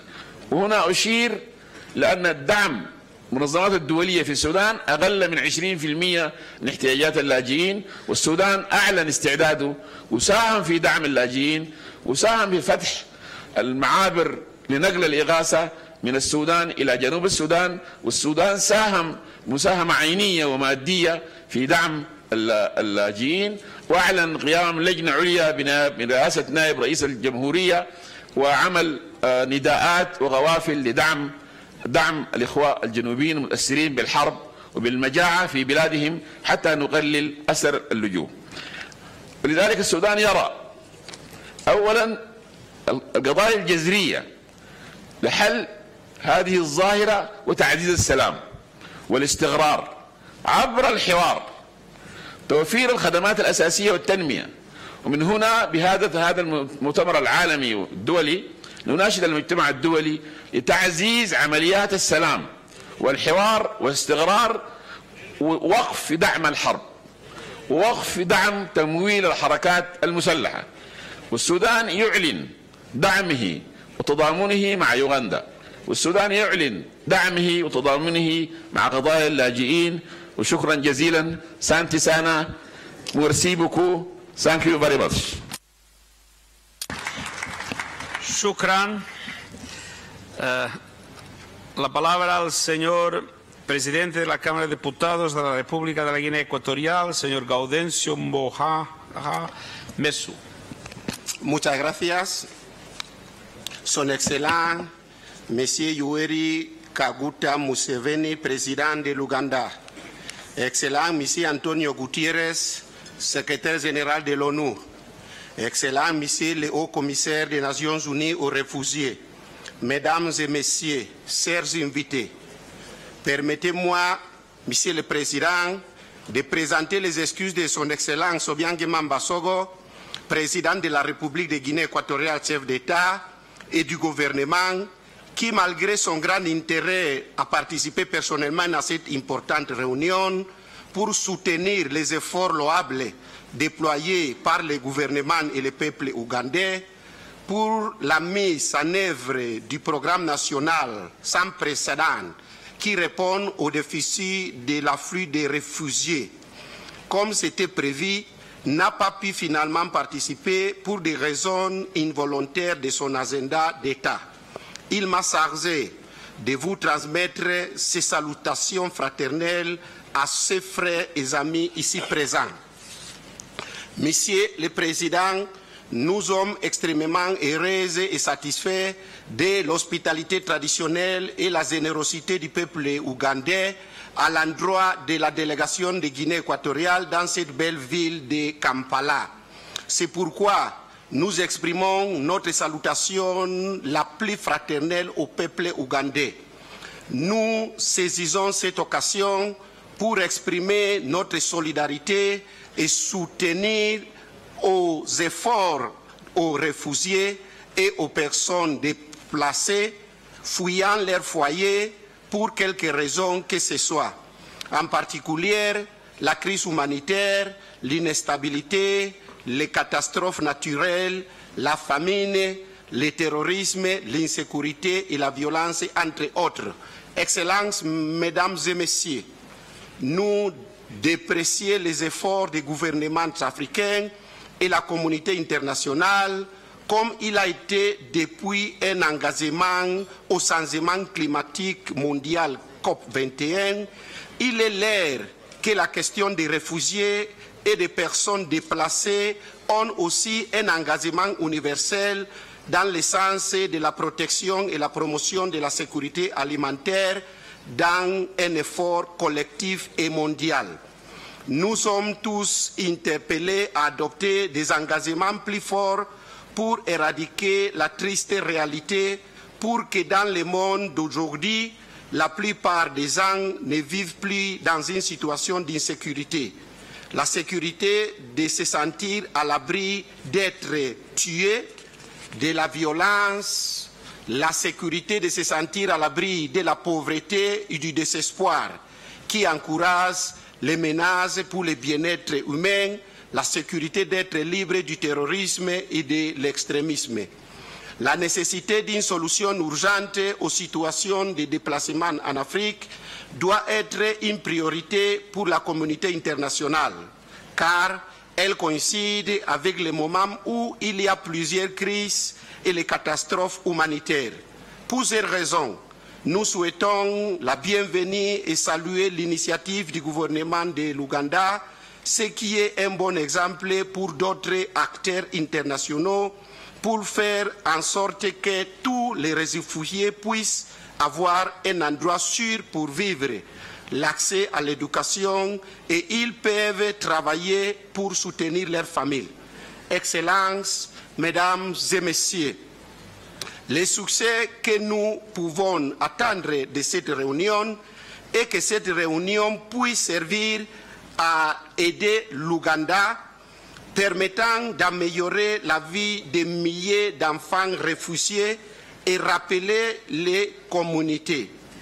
Nous voulons féliciter aussi la collaboration entre l'ONU et l'Ouganda pour l'implémentation de la vision nationale de l'organisation et la célébration de ce sommet.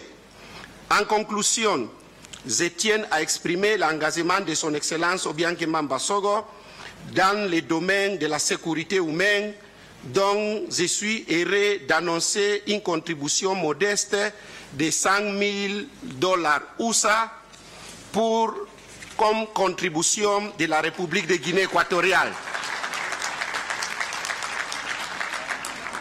C'est un geste de solidarité avec le gouvernement d'Ouganda pour répondre aux besoins humanitaires immédiats des réfugiés.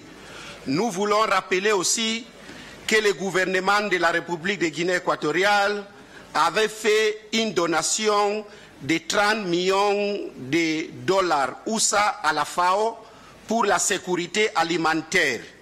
Donc nous voulons inviter à la FAO de contribuer avec cette fonds à l'Ouganda pour faire face à la situation humanitaire qu'actuellement connaît ce pays. Pour conclure, la République de Guinée équatoriale va continuer à appuyer la situation de crise humanitaire en Afrique à travers des programmes à court et moyen terme. Je vous remercie. Muchas gracias. Excellencies, I thank the delegate of Equatorial Guinea, but we have got 41 speakers, and we must really economize on the time. And I salute the delegate from Equatorial Guinea, because you know we have got an account there. We need 2 billion. Now we have raised 5 million from Equatorial Guinea. So we've got a long way to go. And there is some other little money from where? Some money there. So please, can we use like, I don't know whether we can use. S'il vous plaît, Monsieur le Président, c'est $100 000. Oh, okay, merci beaucoup. Can we use like 3 minutes maximum? And then we go straight to the point of pledging. I am reinforcing His Excellency the Secretary General. Thank you very much, Mr. President. Now it's my pleasure to give the floor to His Excellency James Wani Iga, Vice President of the Republic of South Sudan. His Excellency President Yoweri Kaguta Museveni, President of the Republic of Uganda, Your Excellencies, the heads of state and government, Your Excellency Antonio Guterres, the Secretary General of the United Nations, His Excellency, the High Commissioner for Refugees, Your Excellencies, distinguished guests, ladies and gentlemen, my salutes to each and every one of you. I bring to this August Summit on Refugees greetings from my President Salva Kiir Mayardit and the people of South Sudan. I would like to start by congratulating the people of Uganda and its government for hosting the over 1 million South Sudanese refugees in their country. Above all, my warm salutes and profound appreciation to His Excellency, the able leader of Uganda, President Museveni. As you are all aware, the ongoing conflict in South Sudan has created unprecedented humanitarian crisis, with more than 3.8 million people displaced from their homes, of which 1.8 million people fled into the neighboring countries as refugees, and 5.5 million people in need of emergency food assistance. South Sudan is also home to over 265 refugees from Sudan and other African countries. We understand the many challenges faced by our neighbors who accommodate refugees from South Sudan, particularly those with large numbers of refugees: Uganda, Sudan, Kenya, DRC, and Ethiopia. It is regretful that the agreement on the resolution of conflict in South Sudan has not yielded the desired outcomes as it were. This has negatively impacted on food production and the livelihood activities for many citizens in different parts of the country, triggering a high level of poverty and malnutrition among children particularly. We also appeal for the urgent assistance from the international community to our internally displaced persons. The situation is more complex and worrisome, particularly in the rural areas where there is limited access to poor roads, infrastructure, or insecurity caused by disgruntled armed groups. Your Excellencies, allow me to table to you my government efforts to address the problems facing humanitarian crisis in South Sudan. Number one, His Excellency President Kiir Mayardit issued Republican order for the formation of humanitarian high-level oversight committee composed of national ministers and senior government officials. The main purpose of this committee is to ensure unhindered access to relief items and personnel engaged in the humanitarian service delivery, and also to remove all roadblocks and illegal taxes on the humanitarian convoys. Number two, although there are many challenges in the implementation of the August 15th peace agreement mediated by IGAD, the government is committed to implementing it, and the only way now is to return the country to normalcy through sticking to implementation of this agreement. It is worthy to mention that our government came out last December seeking various avenues for ending the conflict, reaching peace, and uniting the people towards development and prosperity. As a result, His Excellency President Salva Kiir Mayardit announced the launching of the National Dialogue, comprising of all the stakeholders, including those carrying arms. The National Dialogue Steering Committee, made up of over 100 members from all shades of life, are now embarking in a free atmosphere on the agenda to address the root causes of the conflict, disagreements, and disputes. Soon, the National Dialogue conferences at all levels, made up of thousands of participants, including refugees and all groups in the opposition, will commence. The main bottleneck confronting the steering committee is funding for the entire process of the debates that are going to start. And so we also appeal here to the international community at this opportunity to extend hands in financial support to this well-intended dialogue process. Any funds is to be sent directly to the steering committee. Number 5 is the National Dialogue is not intended to replace the peace agreement. It is designed to strengthen the pillars of the peace agreement and to bring on board all stakeholders within and outside the country. Another factor, in addition to the civil conflict sending people to refuge, is unprecedented famine caused by severe drought. The government made an appeal for resource mobilization, in which private sector, well-wishers, communities, and individuals have responded positively to support the famine-affected population. In this regard, our people and government are also thankful to all the countries and organizations that have extended relief items and services. Please do more, since the plight is acute. I must admit that despite the many challenges faced by the humanitarian partners in South Sudan, particularly the World Food Programme, the entire leadership of those organizations did not spare time to ensure that relief assistance reaches the beneficiaries wherever they are in the country. Your Excellency, the needs and solutions, I think this is what we need, particularly in this historic summit. They are as below: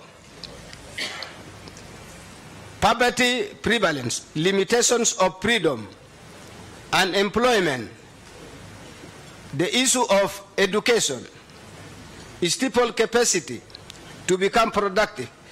Economy of the host country is negatively impacted upon. Deterioration of security in the host country.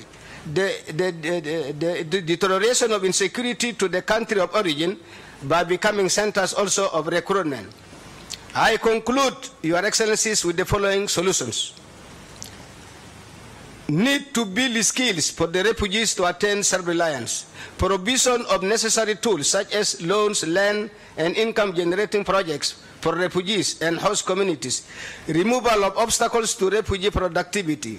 Utilizing human and material assets refugees bring along with them, and use this to support development.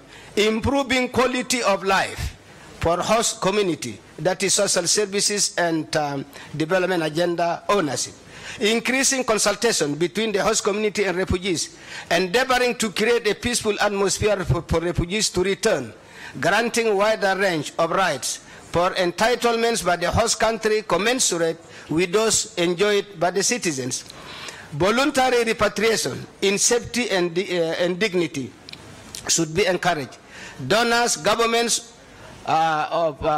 governments and partners, bilateral aid agencies are kindly asked upon to help and improve the standard of living and assist our country, Uganda. The next, devising comprehensive plans of action, repatriation and resettlement programs in the country of origin, the UNHCR and other organizations to foster provision of development assistance to the host country, providing legal protection, the UN and other players to double provision of humanitarian aid than it is now. Those engaged in armed activity must not be allowed refuge in the camps. Granting cultural rights to the refugees. Our sisterly country, Uganda, must be assisted really through funding so that the burden created by these refugees is lessened. In conclusion, as it is imperative to remedy the challenges and meet the needs of refugees, the ultimate solution to any refugee crisis lies in finding lasting cure to their plight. Such solutions often look at the root causes of violence and conflicts in there. In our case, we are prepared to undergo all this. Thank you very much. The co-chairs have appointed me timekeeper now, and every speaker will have 3 minutes. I will intervene when you have finished 2 minutes and tell you that you have only 1 remaining. Please go ahead.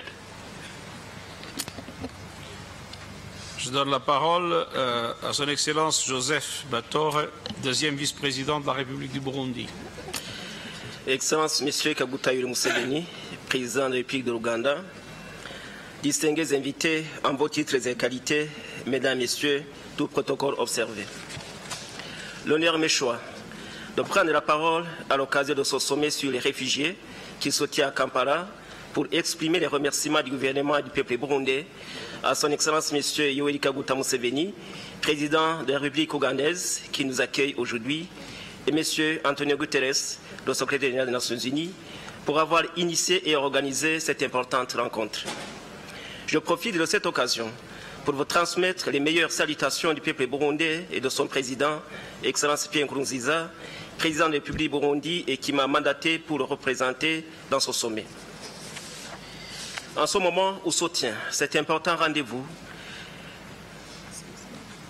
pour exprimer notre solidarité avec les réfugiés, toutes les activités de la vie nationale se déroulent dans la quiétude totale à travers notamment les écoles, les hôpitaux, les églises, les marchés, les industries, le commerce, le tourisme, etc. Contrairement à ce qui est versé dans les réseaux sociaux et Internet, le Burundi est un pays où la vie est possible, comme partout ailleurs en Afrique et dans le monde. Il n'y a que des faiseurs d'opinion qui veulent que le pays soit à feu et à tout prix. S'agissant des rapports tendancieux produits par certaines organisations internationales faisant alerte d'un probable génocide en préparation, je voudrais vous rassurer, au nom du gouvernement du Burundi, de son peuple et au nom de son Excellence Pierre Nkurunziza, président de la République, qu'il n'y aura pas de génocide au Burundi, car des institutions issues des élections démocratiques de 2015 sont en place et fonctionnent conformément à la constitution burundaise en vigueur. Les Burundais, toutes les ethnies confondues, vivent en harmonie sur l'ensemble du territoire national. Des Hutus et des Tutsis cohabitent pacifiquement, même dans les quartiers de la ville de Bujumbura, qui étaient plus actifs lors de la période de l'insurrection de 2015. Nous saisissons cette occasion pour rappeler que c'est aussi un Burundi paisible, mais victime d'un harcèlement médiatique qu'a découvert le ministre d'État ougandais en charge des réfugiés lors de sa visite au Burundi dans notre pays. C'était du 14 au 17 septembre 2016 et dont l'objectif était d'apprécier sur place la situation sécuritaire. Nous invitons les autres responsables et surtout humanitaires à faire le même geste. Monsieur le Président, distingués invités, chers compatriotes réfugiés en Ouganda, manifester sa solidarité avec un réfugié, c'est aussi lui donner régulièrement la vraie information et uniquement la vraie information sur la vie de son pays d'origine, afin qu'à son tour, il puisse prendre librement la décision de regagner sa terre natale, combien cher pour tout être humain.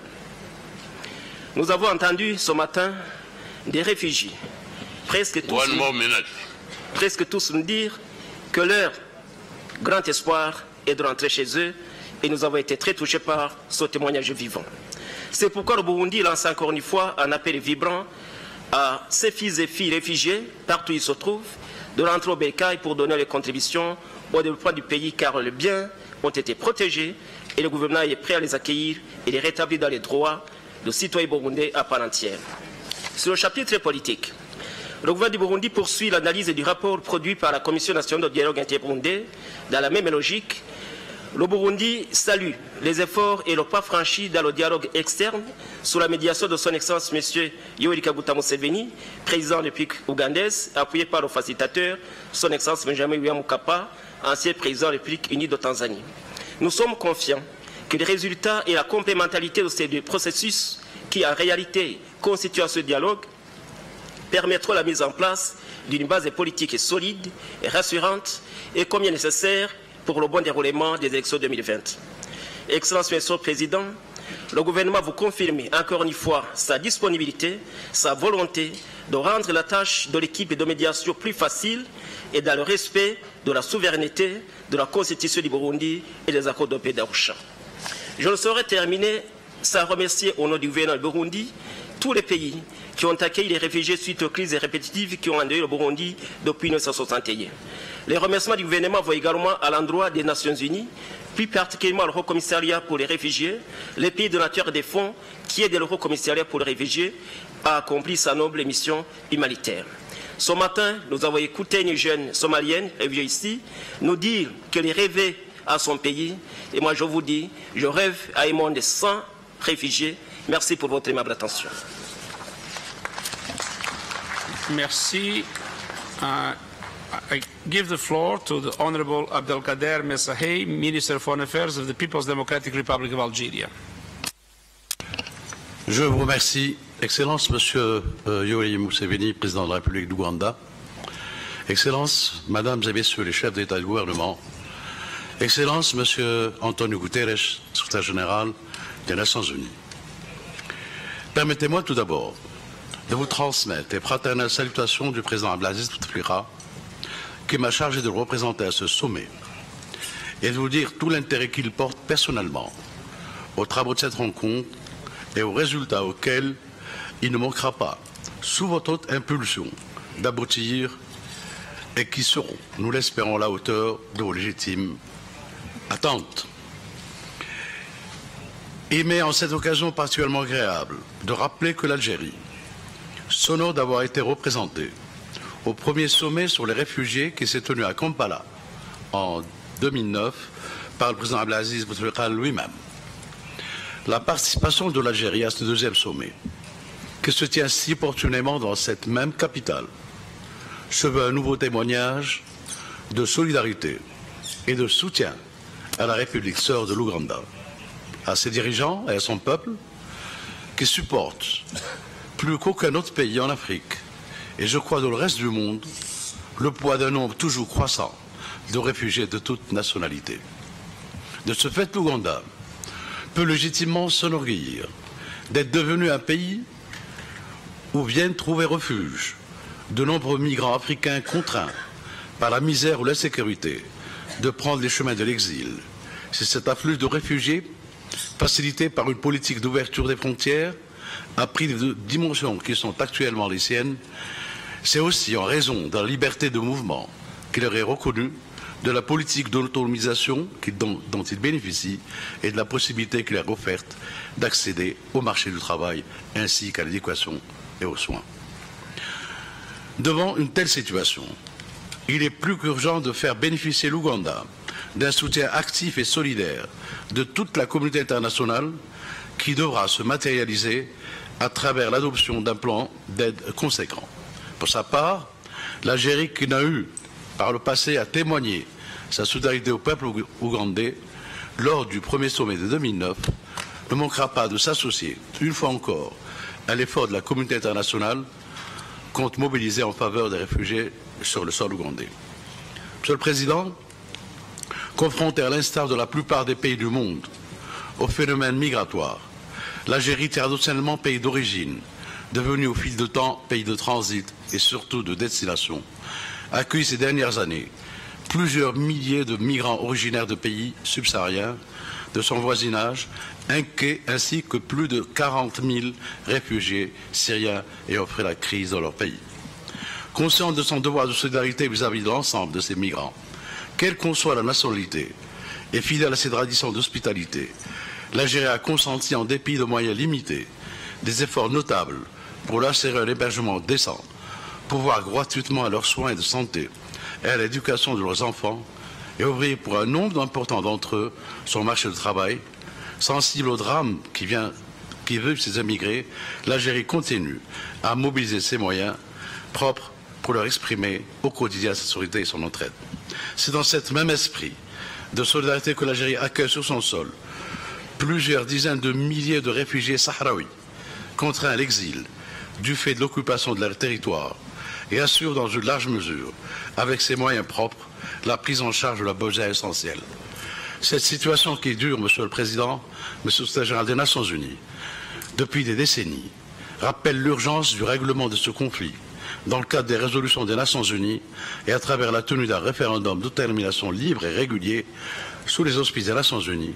Ce règlement permettra aux réfugiés sahraouis de pouvoir enfin retourner dans leur pays en toute liberté et sécurité. Je tiens enfin, Monsieur le Président, à joindre mon appel à ceux des dirigeants ougandais et de l'ensemble de tous ces pays représentés à ce sommet, afin que la communauté internationale mobilise des moyens financiers suffisants pour permettre à l'Ouganda de poursuivre sa politique d'accueil et de demeurer celle qu'elle n'a jamais cessé d'être, une terre d'asile. Je vous remercie de votre aimable attention. Merci, Monsieur le Ministre. I now give the floor to Her Excellency Reem Ibrahim Al-Hashmi, Minister of State for International Cooperation of the United Arab Emirates. Your Excellency, President Museveni, distinguished guests, ladies and gentlemen. As we sit here today in picturesque Kampala, surrounded by wildlife overlooking Lake Victoria, it is hard to conceive that this country is currently in the throes of the fastest growing refugee crisis in the world. Uganda hosts some 1,200,000 refugees from more than 13 countries, and more are on the way. These are not just numbers. As we have seen, these are real stories with real joys and pain. And so the international community convenes today in Uganda for the Solidarity Summit on Refugees. The title of this event gives us pause to reflect on the nature of our work. Solidarity is a vertical concept. As such, it promotes mutual respect amongst all parties. In this view of the word, solidarity is an ideal concept to reflect the international community's relationship with refugees and the nations hosting them. We should all emulate and, more importantly, learn from the honor and dignity that the great people of the Great Lakes have always embodied. Uganda deserves the solidarity and the respect that comes with it. Not only is Uganda Africa's largest refugee host nation, but they're also bearing this responsibility with compassion and with empathy. We in the United Arab Emirates are deeply concerned about the plight of refugees across the world. Since 2011, the UAE has provided over $2 billion worth of aid in humanitarian sectors across the world, including $350 million in humanitarian assistance to Africa. Furthermore, the UAE has also provided relief for the food crisis, including to Somalia, with the For You Somalia campaign, which provides almost $60 million in humanitarian aid throughout the country. Additionally, we've demonstrated our commitment in assisting Syrian refugees with an additional pledge of $68 million at the Brussels conference, supporting the future of Syria and the region. We believe, ladies and gentlemen, that extremism and terrorism and those who enable it prey amongst the desperate grounds of refugee camps. We stand steadfast in countering these attempts and would like to take the opportunity to commend the Kingdom of Saudi Arabia, who hosted recently the Riyadh summit that brought the United States and the Muslim world together and launched the Global Center for Combating Extremist Ideology. Ladies and gentlemen, in this changing world, which is currently experiencing an undeniable trend of crises becoming more protracted in nature, host countries require increasing amounts of support from the international community to provide for the basic and cumulative needs of refugees. It is our honor and great pleasure to announce an additional pledge of $5 million in solidarity with Uganda. In conclusion, let us take the occasion not only to pledge financial commitments, but also to pledge our respect for the life-saving work that this country is increasingly being called upon to undertake. Thank you for your time and your attention. Shukran. I now give the floor to the Right Honourable Lord Bates, Minister of State for International Development of the United Kingdom.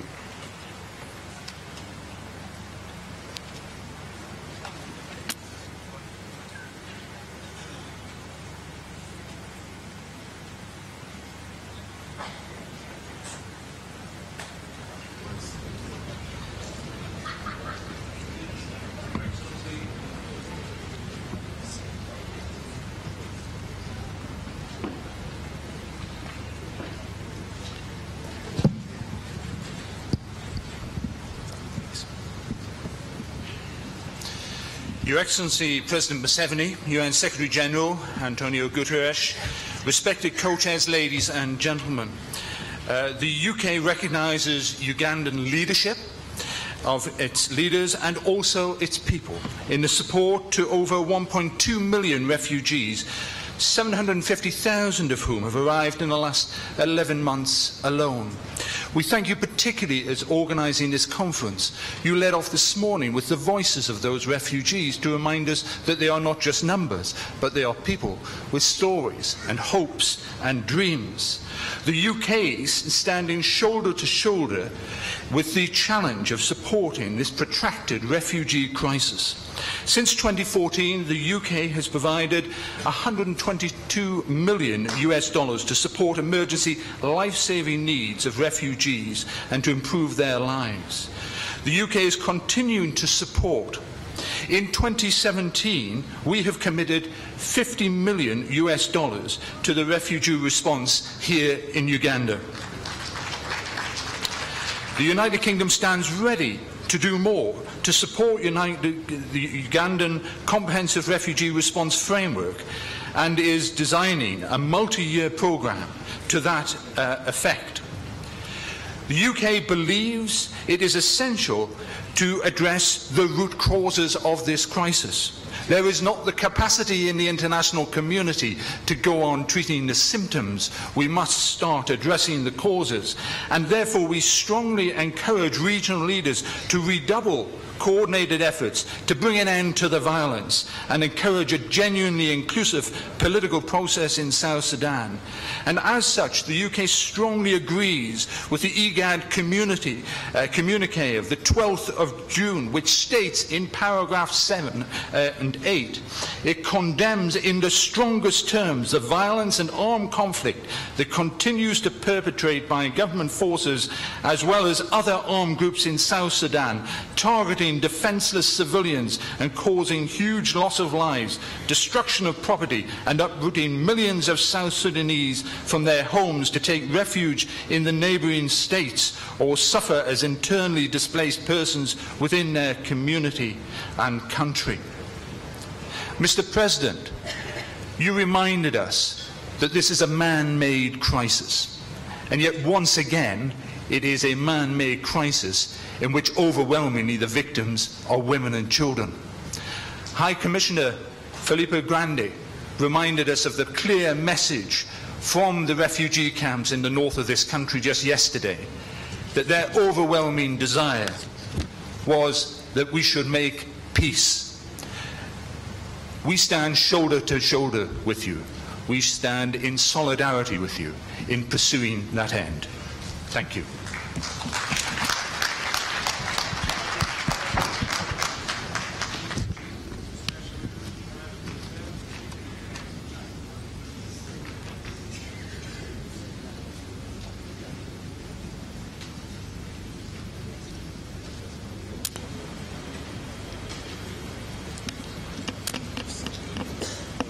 People's Republic of China. 尊敬的穆瑟维尼总统阁下，尊敬的古特雷斯秘书长阁下，尊敬的各位嘉宾、女士们、先生们，我非常高兴作为中国政府的代表出席乌干达难民问题团结峰会。这是联合国与成员国首次联合举办此类峰会。这次峰会为各方全面深入了解难民问题全面响应框架在乌干达的落实的最新情况，向在乌干达的难民及其所在的社区提供更具针对性的帮助，提供了良好的契机。近年来，乌干达周边部分国家政局持续动荡，灾害频发，大批难民涌入乌干达境内，给乌干达的经济社会发展带来挑战。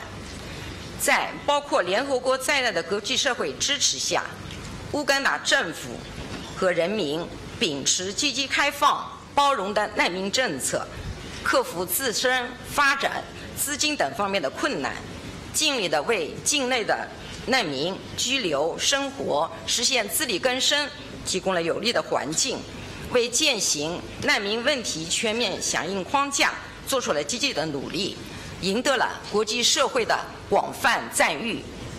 中方对乌方为缓解非洲难民压力做出的贡献表示赞赏。当前，国际社会正面临严峻复杂的难民形势，中国一贯高度重视并积极地参与解决难民问题，为此向有关国家和联合国难民署等有关国际机构提供了大量人道主义援助，为缓解难民危机发挥了积极的作用。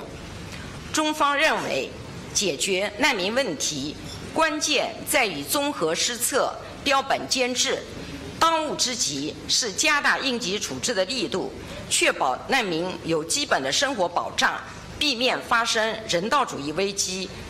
根本之策是消除战乱，推动有关热点问题得到政治解决，恢复和平和发展，帮助有关难民来源国走上长治久安的道路，使百姓安居乐业。中方愿一如既往支持非洲国家维护稳定、发展经济、改善民生的努力，在解决地区热点问题上积极发挥建设性的作用，致力从根本上为妥善解决非洲难民问题创造有利条件。这次为了支持乌干达政府应对境内难民问题的努力，中方决定向乌方提供50万美元现汇援助，用于乌干达安置转变计划。中方将根据乌干达难民安置工作的实际进展情况，积极考虑采取进一步的支持措施。中方愿同乌干达等非洲国家和国际社会继续携手努力，加强合作，为国际难民保护事业贡献自己的力量。谢谢大家 ，Thank you.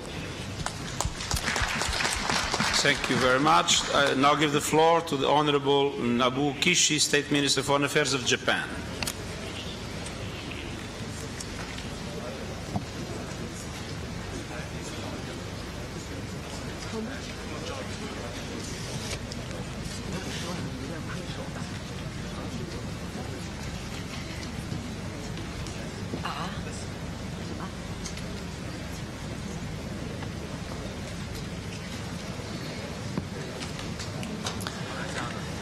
His Excellency Mr. Museveni, President of the Republic of Uganda, His Excellency Mr. Guterres, UN Secretary General, Excellencies, ladies and gentlemen, at the outset, I would like to express our deepest appreciation to President Museveni and UN Secretary General Guterres for the strong initiative to organize this summit.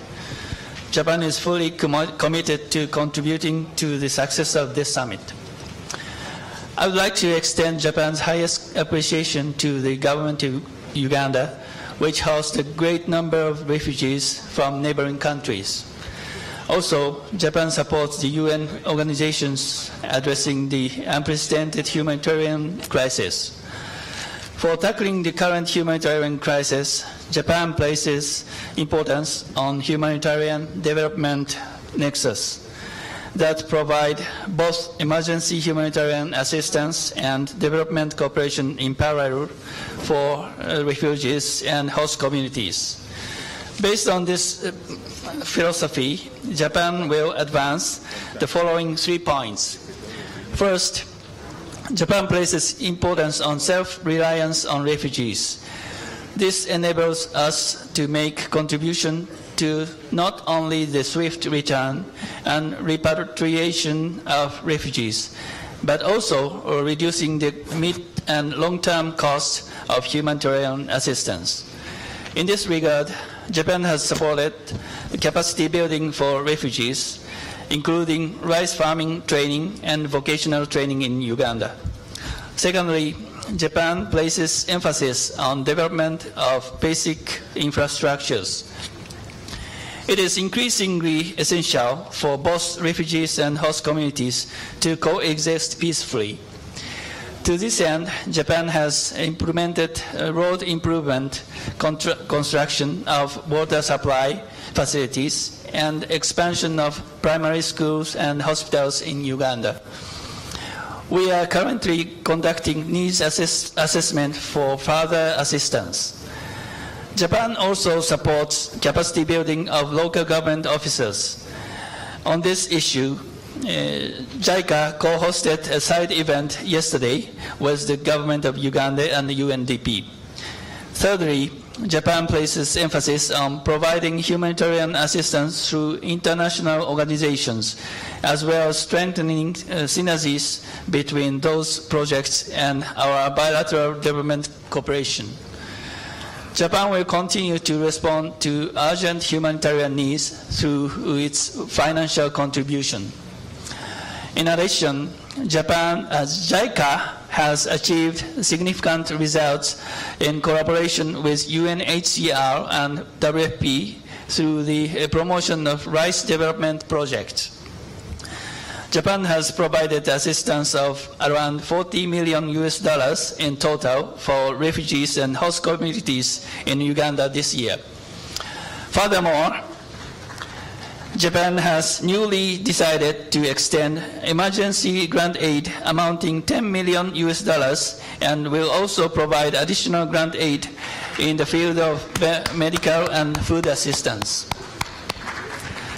In conclusion, Japan expects that Uganda will become a role model of the solution of the refugees crisis through steady implementation of the comprehensive refugee response framework. Japan will support Uganda's effort and work proactively towards the successful conclusion of Global Compact on Refugees scheduled in 2018 by utilizing expertise and lessons learned from its cooperation in Uganda. Thank you very much. Arigato. I now give the floor to His Excellency Christos Stylianides, EU Commissioner for Humanitarian Aid and Crisis Management.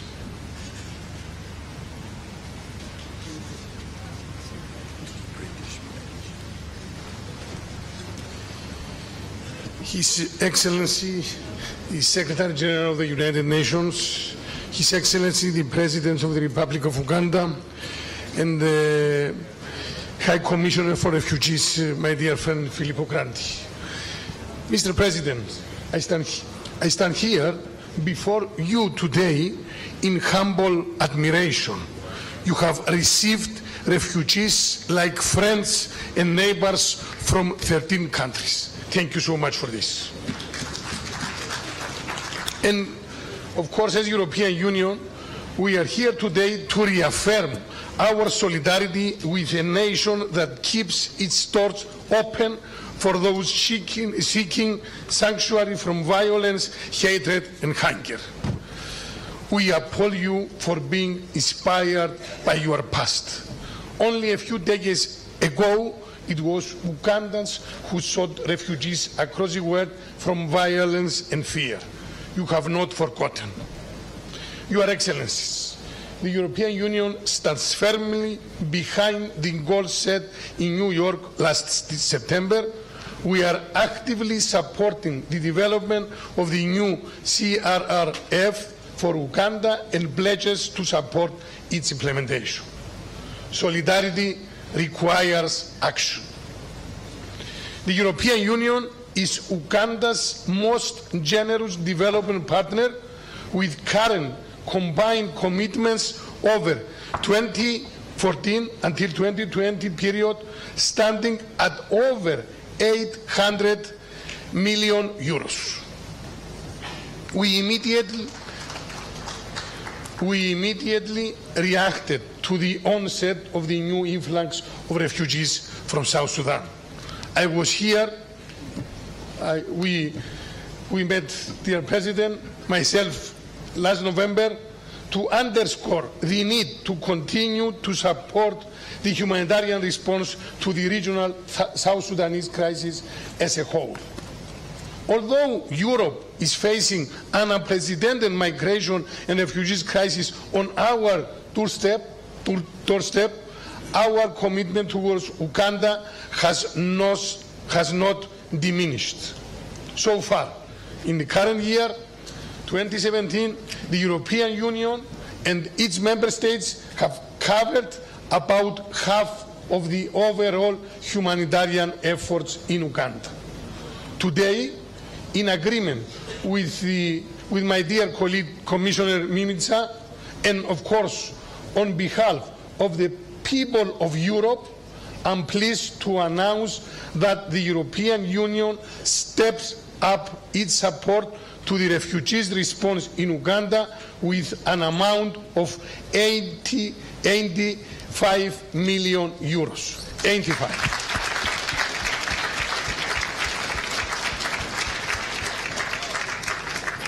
Of course, with the additional separate announcement from our European member state who are present here today, the overall help from the people of Europe amount going to almost 210 million euros.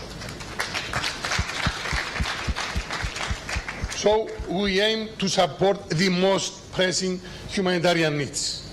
This is why we have also reopened the EU Humanitarian Office in Uganda and established regular humanitarian flights in support of this work.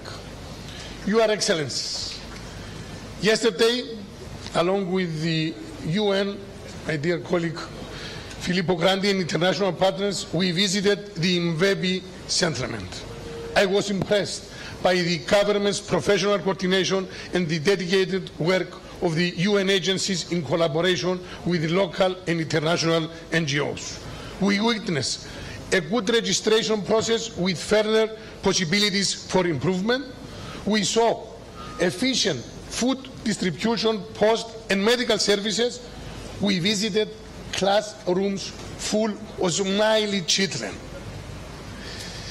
Our moral duty is to help them, to give them their smile back, to give them dignity, to give them hope.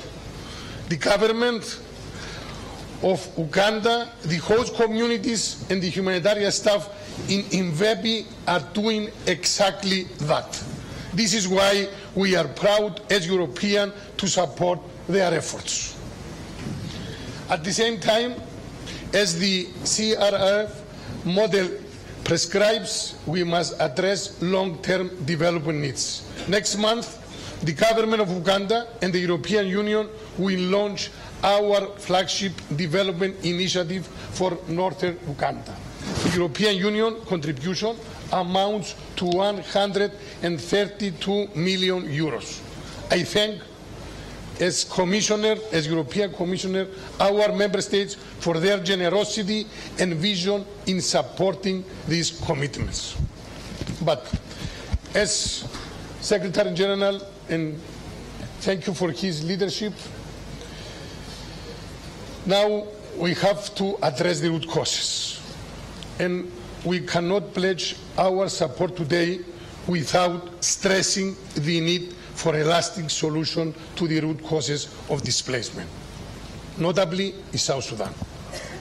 The lives of many South Sudanese hang in balance, threatened by brutal violence, famine, and hardship. Peace in South Sudan is out of reach, unfortunately. The solution to this crisis lies squarely in the hands of the political leadership, both government and opposition of South Sudan. So, unfortunately, we cannot subscribe to the outcome document in its present form, since these facts are not reflected. We will be ready to co-sign if the outcome document reflects this reality. Your Excellencies, let me reiterate today our message to all parties. There can be no military solution. In line with the conclusion of the IGAD, the European Union calls on all parties to observe the ceasefire in full and to ensure the implementation of the peace agreement. The UN peacekeeping missions in South Sudan must be allowed to exercise its mandate without limitations. All parties must allow humanitarian access to those in need. Attacks on aid workers are unacceptable and must stop immediately. The national dialogue launched by President Gier must be transformed into an inclusive political process truly open to all parties which deemed credible by the South Sudanese people. Your Excellencies, in conclusion, I thank the President and Government of Uganda, and in particular Secretary General of the United Nations for his leadership, for convening us here today to enable us to come together to address this issue as a community of nations. So, on behalf of the people of Europe, please receive this support and this expression of admiration as a tangible proof of our genuine solidarity with Uganda and its people, with East Africa, and with the millions of people in need. Thank you so much. Thank you very much. I now give the floor to the Honorable Augustine Mahiga, Minister for Foreign Affairs of the United Republic of Tanzania.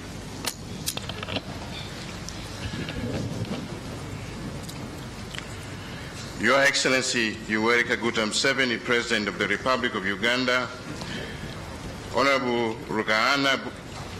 Rugunda, Prime Minister of Uganda, Your Excellency the Secretary General of the United Nations, and the High Commissioner for Refugees.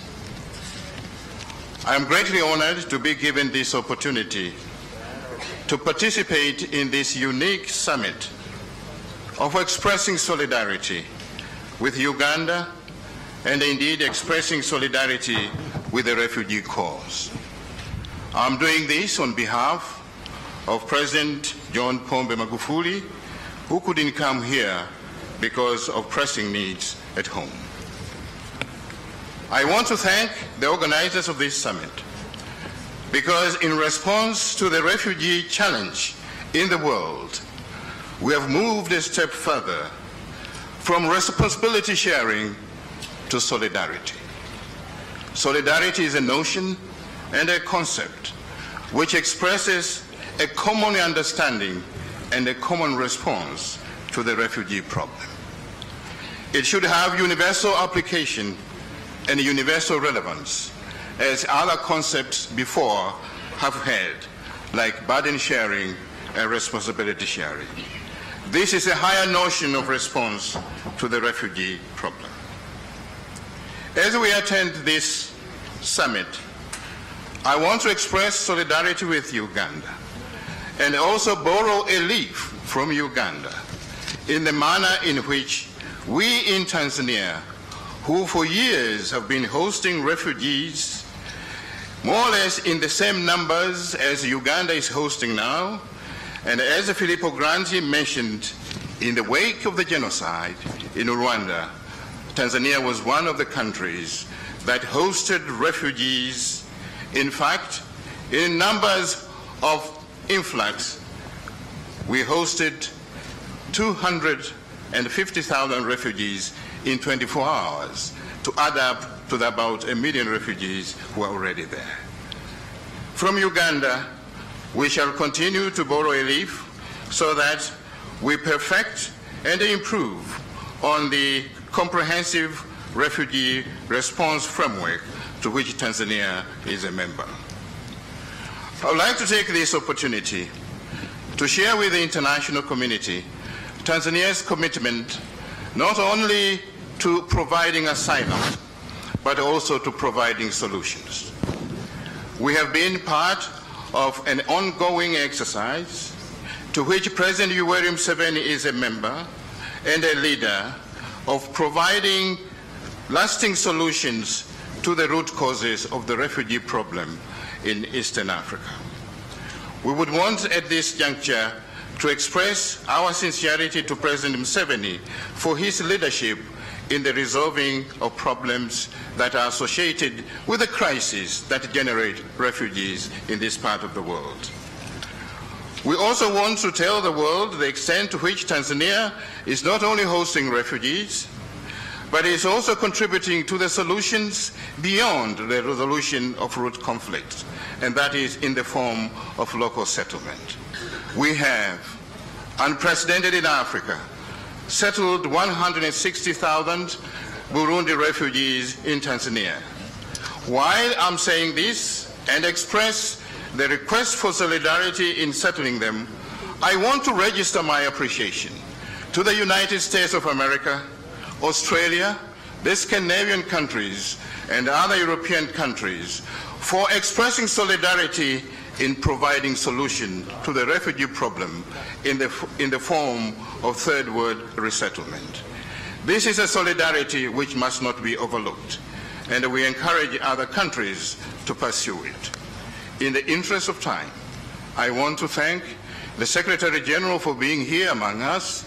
This is a powerful message on behalf of the international community of the solidarity of the United Nations to the new challenges to the refugee cause unprecedented since the Second World War. Thank you very much, Mr. Secretary General and President Museveni, for giving us this opportunity. Thank you very much. I now give the floor to the Honorable Serafine Mukantabana, Minister for Refugees of the Republic of Rwanda.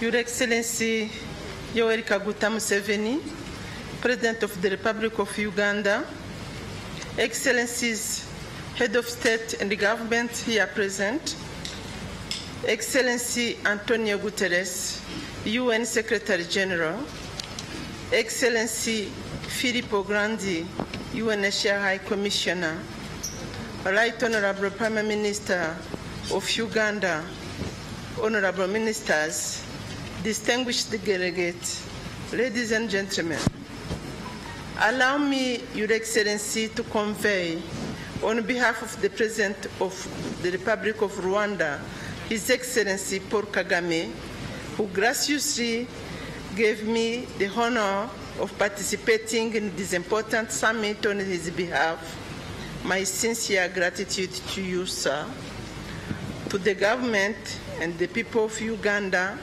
for the invitation extended to the government of Rwanda to take part of this important forum for mobilizing additional investments to support refugee build resilience and socioeconomic sustainability. Indeed, Uganda has a long history as one of the countries with best response for refugees. The visit we had yesterday in different refugee settings are more than a testimony to this fact. Rwanda shares similar experience in guaranteeing that refugees continue to enjoy human dignity.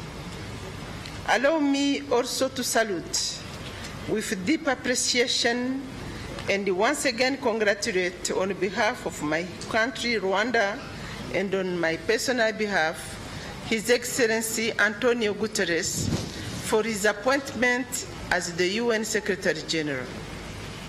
Despite the heavy duties that his new position at the helm of the United Nations compels, he agreed to be with us today. The co-hosting of this summit by Your Excellency Guterres is not a mere coincidence.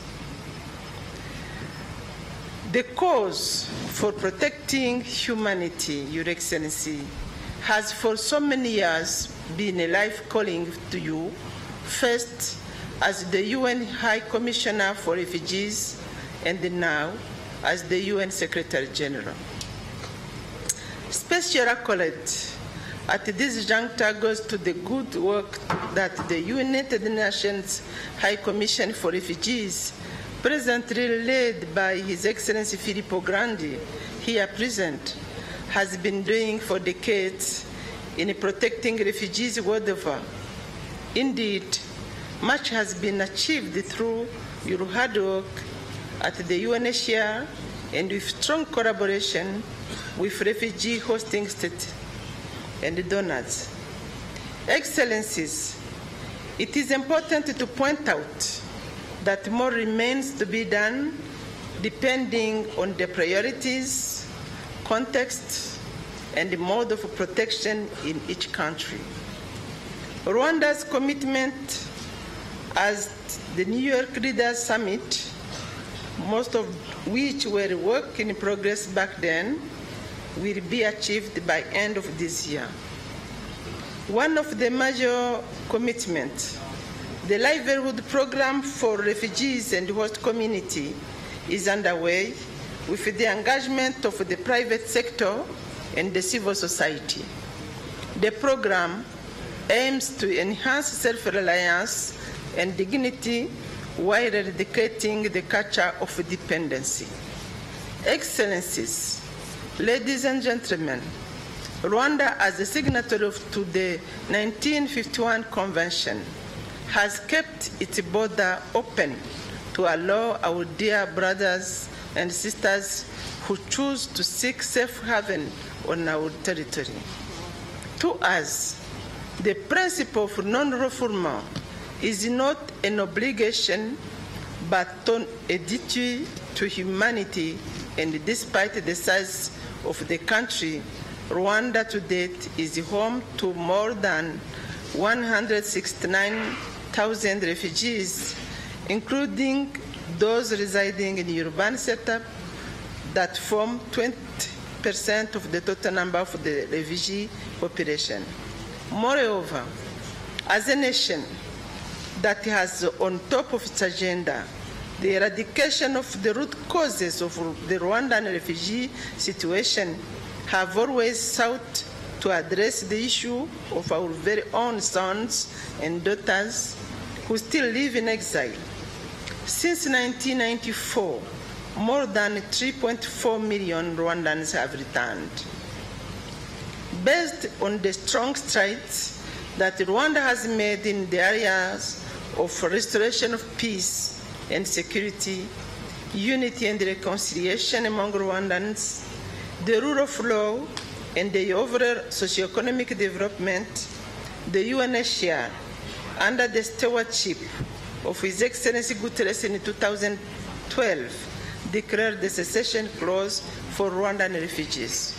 Excellencies, ladies and gentlemen, in order to ensure sustained return and reintegration opportunities for Rwandan returnees, the government of Rwanda, in collaboration with the UN, jointly put up a program, the Sustainable Return and Reintegration, whose objectives are to address immediate repatriation needs and specific reintegration challenges.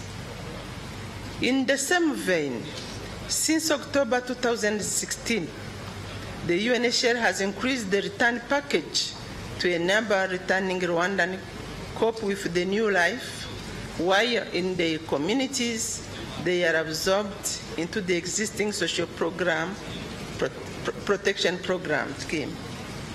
Excellencies, ladies and gentlemen, the government of Rwanda recognized that some Rwandan refugees have established strong ties and may wish to locally integrate with the host country's consent, and has put in place facilitation mechanism.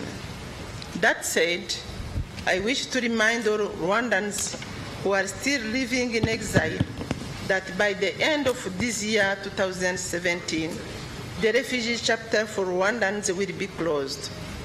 The decision to return, get locally integrated, or opt for any other alternatives rests with each one of them, whatever option the home country, Rwanda, awaits to receive them with open arms. Your Excellency Yoweri Kaguta Museveni, sir. Excellencies, ladies and gentlemen, as I conclude my remarks, allow me to once again thank Your Excellency, the government and the people of Uganda for their warm welcome and the hospitality extended to me and my entire delegation. I also thank Excellencies, Head of State and Government, delegates from different countries, international organizations, civil society, private sector, and all that have sacrificed their time to participate in this very important summit. I also take this opportunity to remind each of us that protecting refugees is a universal obligation that calls for international solidarity.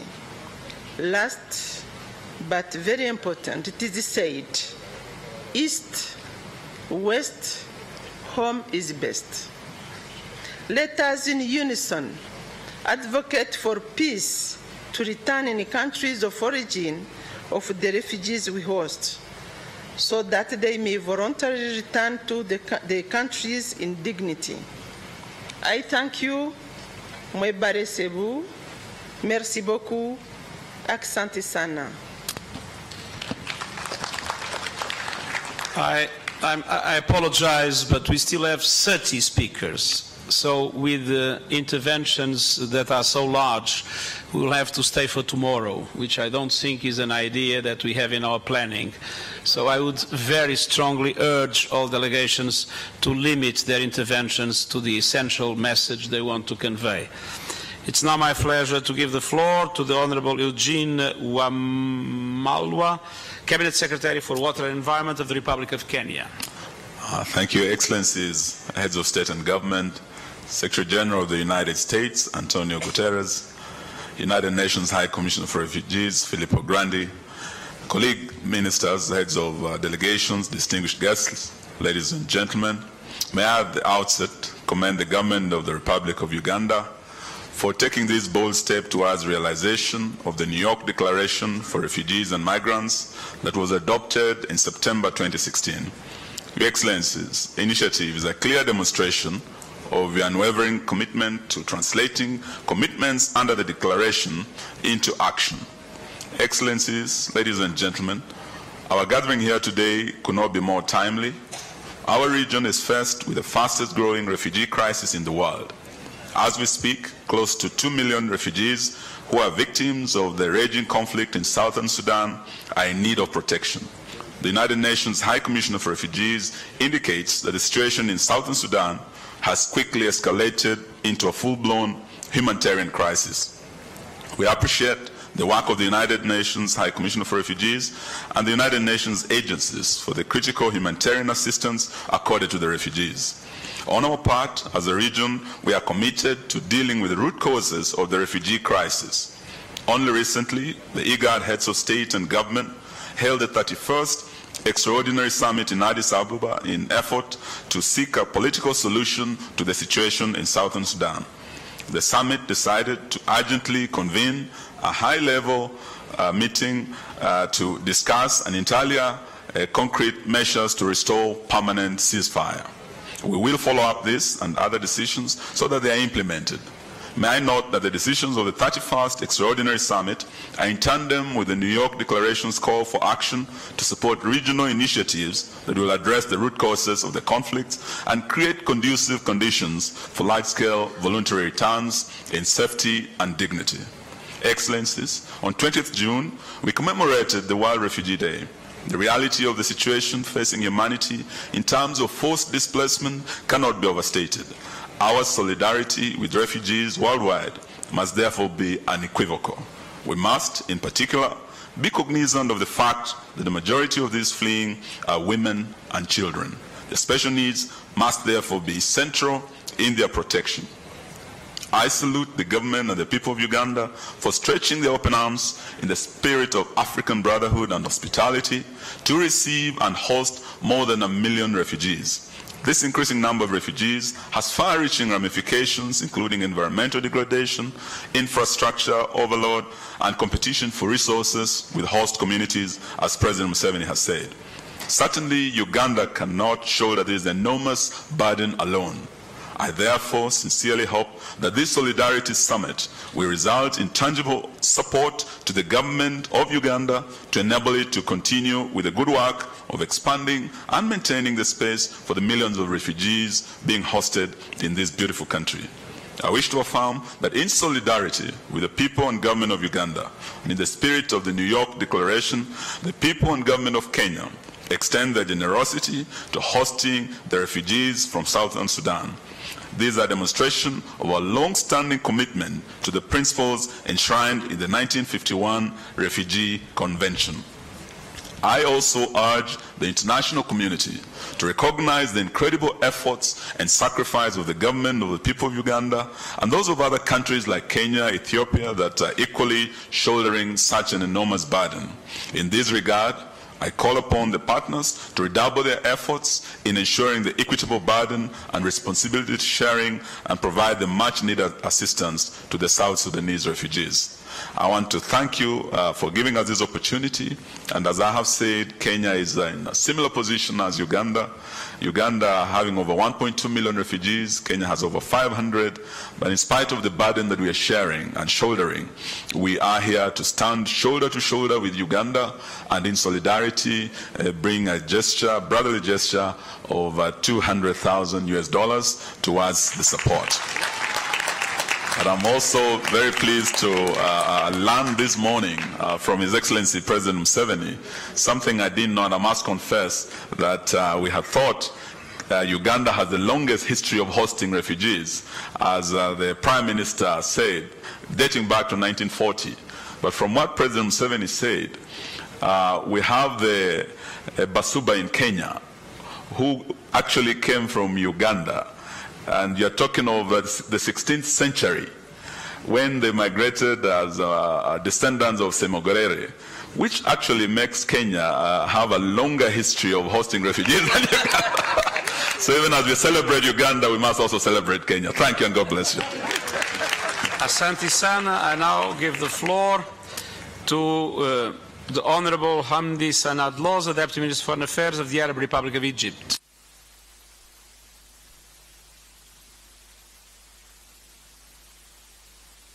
Egypt, please.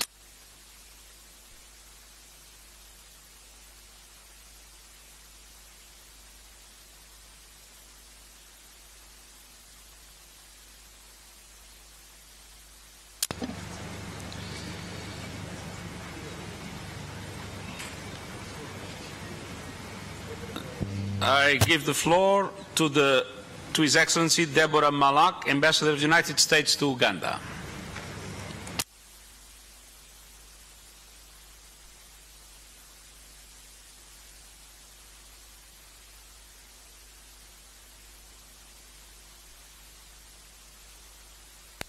Secretary General, members of the High Table, if you'll permit me, in the interest of time, all protocol observed. We're happy to be here today to participate in this, and we've submitted a longer statement for the record, but we will go quickly with the brief points we wish to make. The refugee situation in Uganda, as we have heard, has reached crisis proportions. To prevent a broader humanitarian disaster, the response of Ugandan authorities and the international community must address three interconnected issues. First, we must collectively meet the needs of the refugees themselves so they can live in safety and dignity. Second, we must address the needs of local hosting communities to support their resilience. Finally, we must stop the main driver of the current refugee crisis, the ongoing conflict in South Sudan, that has displaced millions, with hundreds of thousands seeking safety here in Uganda. The United States has played a lead role in the response to the region's refugee crisis. We are the single largest donor in the affected areas of Uganda, and as conditions have worsened, we have increased our contributions significantly.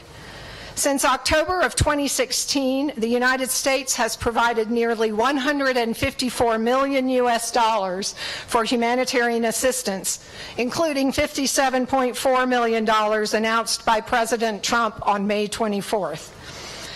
This assistance complements our ongoing robust development assistance, which accounted for $840 million in just this last year, some of which goes to those refugee hosting districts to address their longer-term development needs. The United States remains committed to providing such support, and we intend to announce additional assistance in the coming weeks and months. But the growing needs of Uganda's refugee population will require still more resources and commitments from both the government of Uganda and the international community. Ugandan authorities have demonstrated leadership in their treatment of refugees, but given the overwhelming numbers, they must do even more to protect this population, especially women. The international community also needs to do more to improve the situation, particularly those donors who do not traditionally respond to humanitarian crises. Those of us who do consistently respond cannot bear the burden alone. We need others to step up and do more. The Office of the UN High Commissioner for Refugees and the World Food Program face significant funding gaps in the coming year. Humanitarian assistance is struggling to keep up with rising demands, due in large part to these unmet funding requirements. Uganda's unique settlement model provides refugees with dignity and independence. At the same time, however, it presents equally unique challenges. The settlements are designed to promote openness and freedom of movement, valuable for promoting human dignity and self-sufficiency. But the vast geography and the logistics involved present challenges for both the provision of security and assistance. We must all do a better job of overcoming these obstacles and linking the humanitarian response with development programs that meet the demands and aspirations of both Ugandan host communities and refugee populations. Sustaining this effort is essential to Uganda's own continued stability.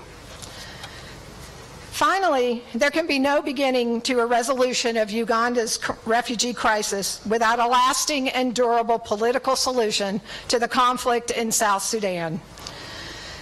The international community and the regional partners cannot be expected to bear this burden indefinitely because of the unwillingness of the parties in South Sudan to end the violence.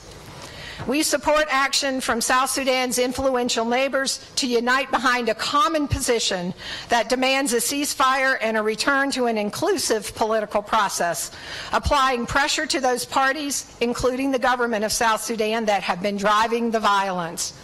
There is no military solution to this conflict. We cannot accept the status quo any longer. 4 million displaced South Sudanese people, including nearly 1 million living in Uganda today, deserve better. If urgent action is not taken, hundreds of thousands more refugees will join the settlements that we are already aware of today. This summit must not be the end of our collective efforts to resolve this refugee crisis. Rather, it must be a beginning for a renewed commitment by the international community to bring peace, establish security, and enable the revival of hope for more than 1 million refugees seeking a life free of persecution. Thank you. I now give the floor to Ambassador George Schmidt of the Federal Republic of Germany.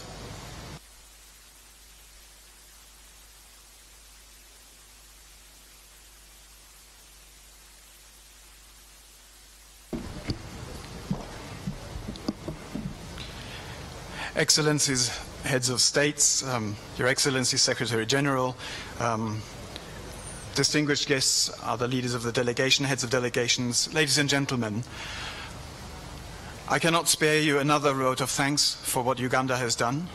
I think it's amazing that you host the refugees and you welcome them with open arms. And I think this is very difficult, but it's crucial. And in Germany, we have experienced ourselves how difficult it is if there is a sudden inflow of people. In 2015, we alone accommodated 1 million people from all over the world in our country. So we know how difficult it is to do that.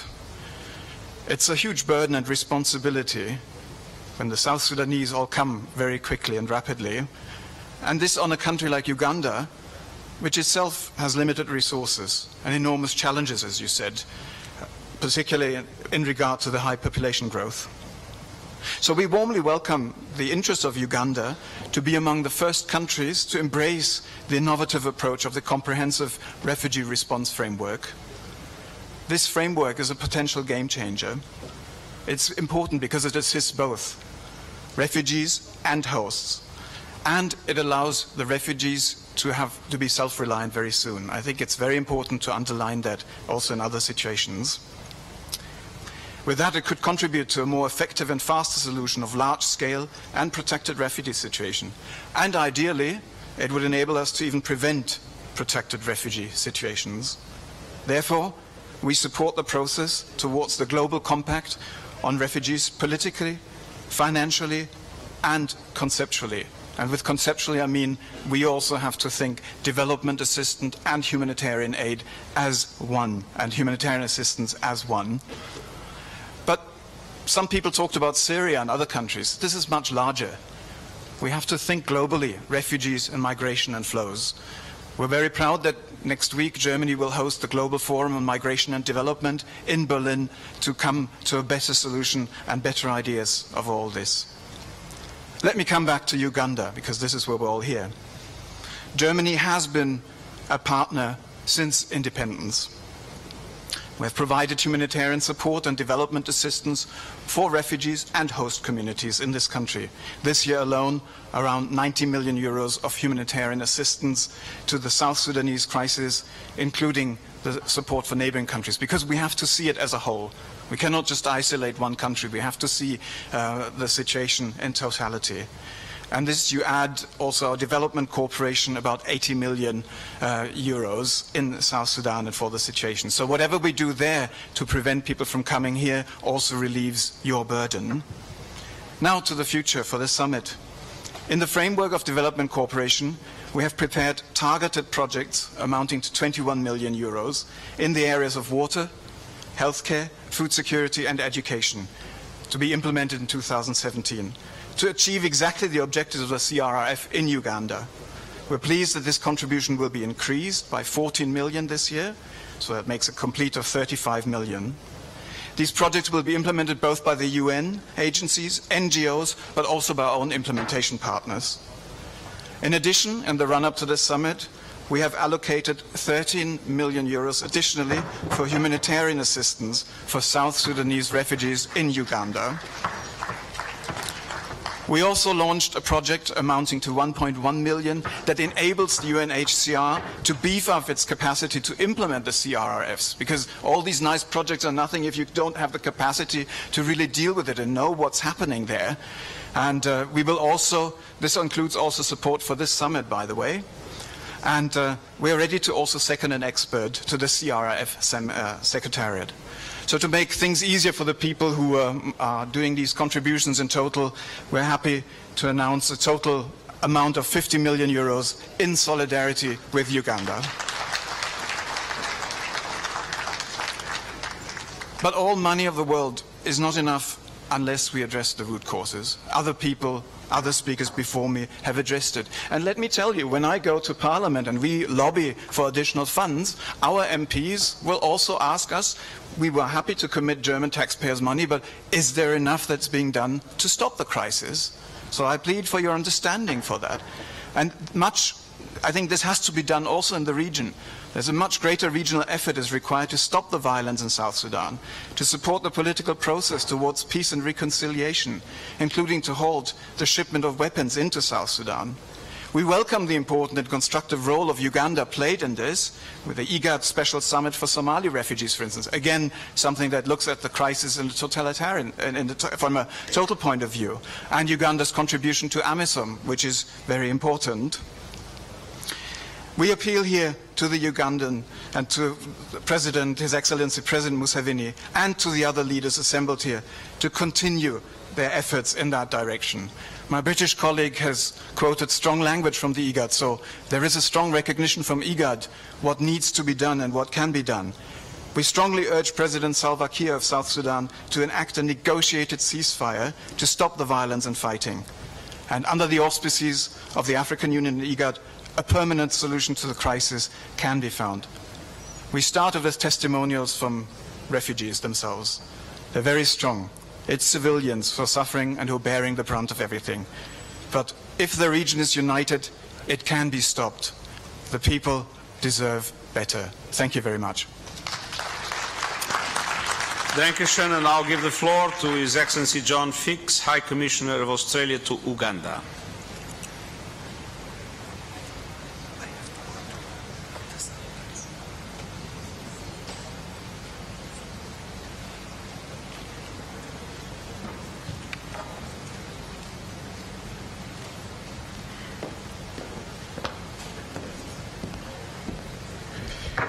President Museveni, UN Secretary General Guterres, Excellencies, distinguished guests, ladies and gentlemen, I'm going to be brief, very brief.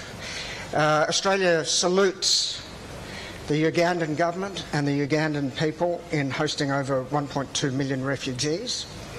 And in that regard, I'm pleased to announce that my government will provide $5 million to support UNHCR to implement the CRRF in Uganda. This will assist Uganda's continued efforts in rolling out its inclusive refugee response model, while also providing much-needed assistance and protection for the livelihoods of host populations. Thank you very much. Thank you very much for your absolutely exemplary intervention. I now give the floor to Ms. Elle Thorning-Schmidt, CEO of Save the Children.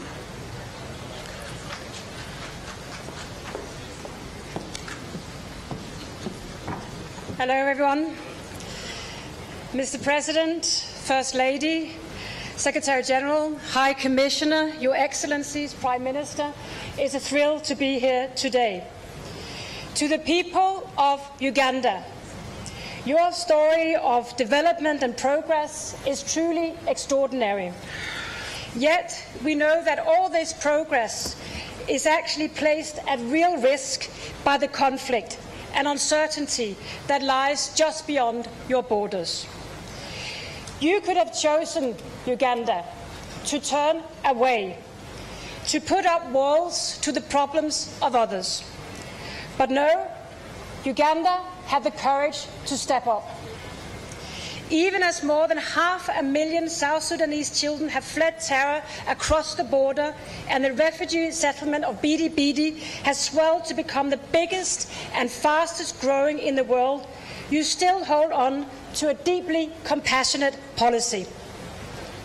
On any measure of commitment, Uganda has delivered on its side of the global compact to support a more effective response to refugees.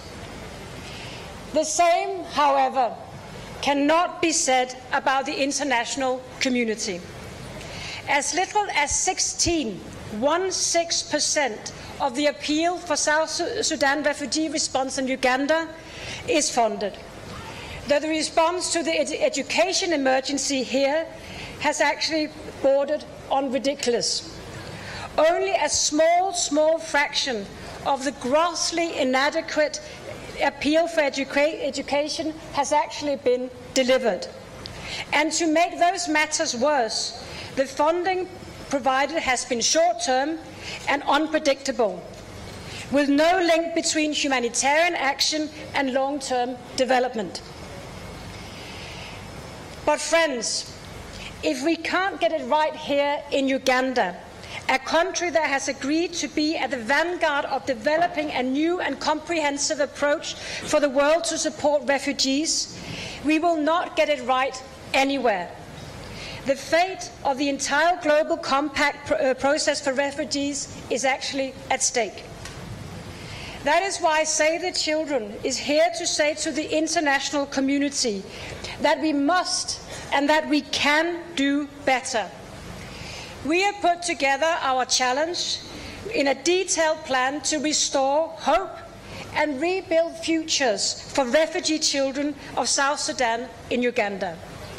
And we should do that through education, while at the same time supporting the support systems for refugee host communities who are in great need as well. Our plan is comprehensive, yet also realistic. And the plan points to opportunities, new opportunities, to tap new funding sources, not just traditional donors. Most importantly, however, our plan provides a tangible and practical example of how the international community can work better together to deliver for refugees, responding to an education emergency, not just with short-term thinking and half measures, but with a real plan of action to give some of the most vulnerable children in our world a chance at a quality education. The stakes have never been higher. You have all heard from the children who are suffering what it means to actually get an education. Education stops wars. Education ends poverty. And if we don't help these children right now with education, there's no way we will be able to live up to Sustainable Development Goal number 4 that we have promised this world's children. And even more troubling, these children will know that the international community did not step up, even though we knew it was needed. Let's reverse this now. Let's give those children hope. Let's give the world some hope. Thank you very much. Thank you very much. La parole à Son Excellence Rivoal Stéphane, ambassadeur de France en Ouganda.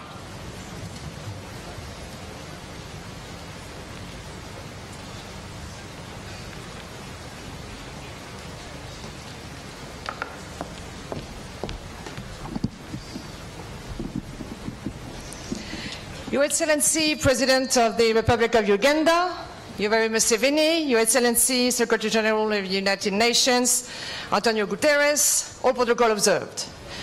On behalf of my brand new French government, let me first warmly welcome this initiative.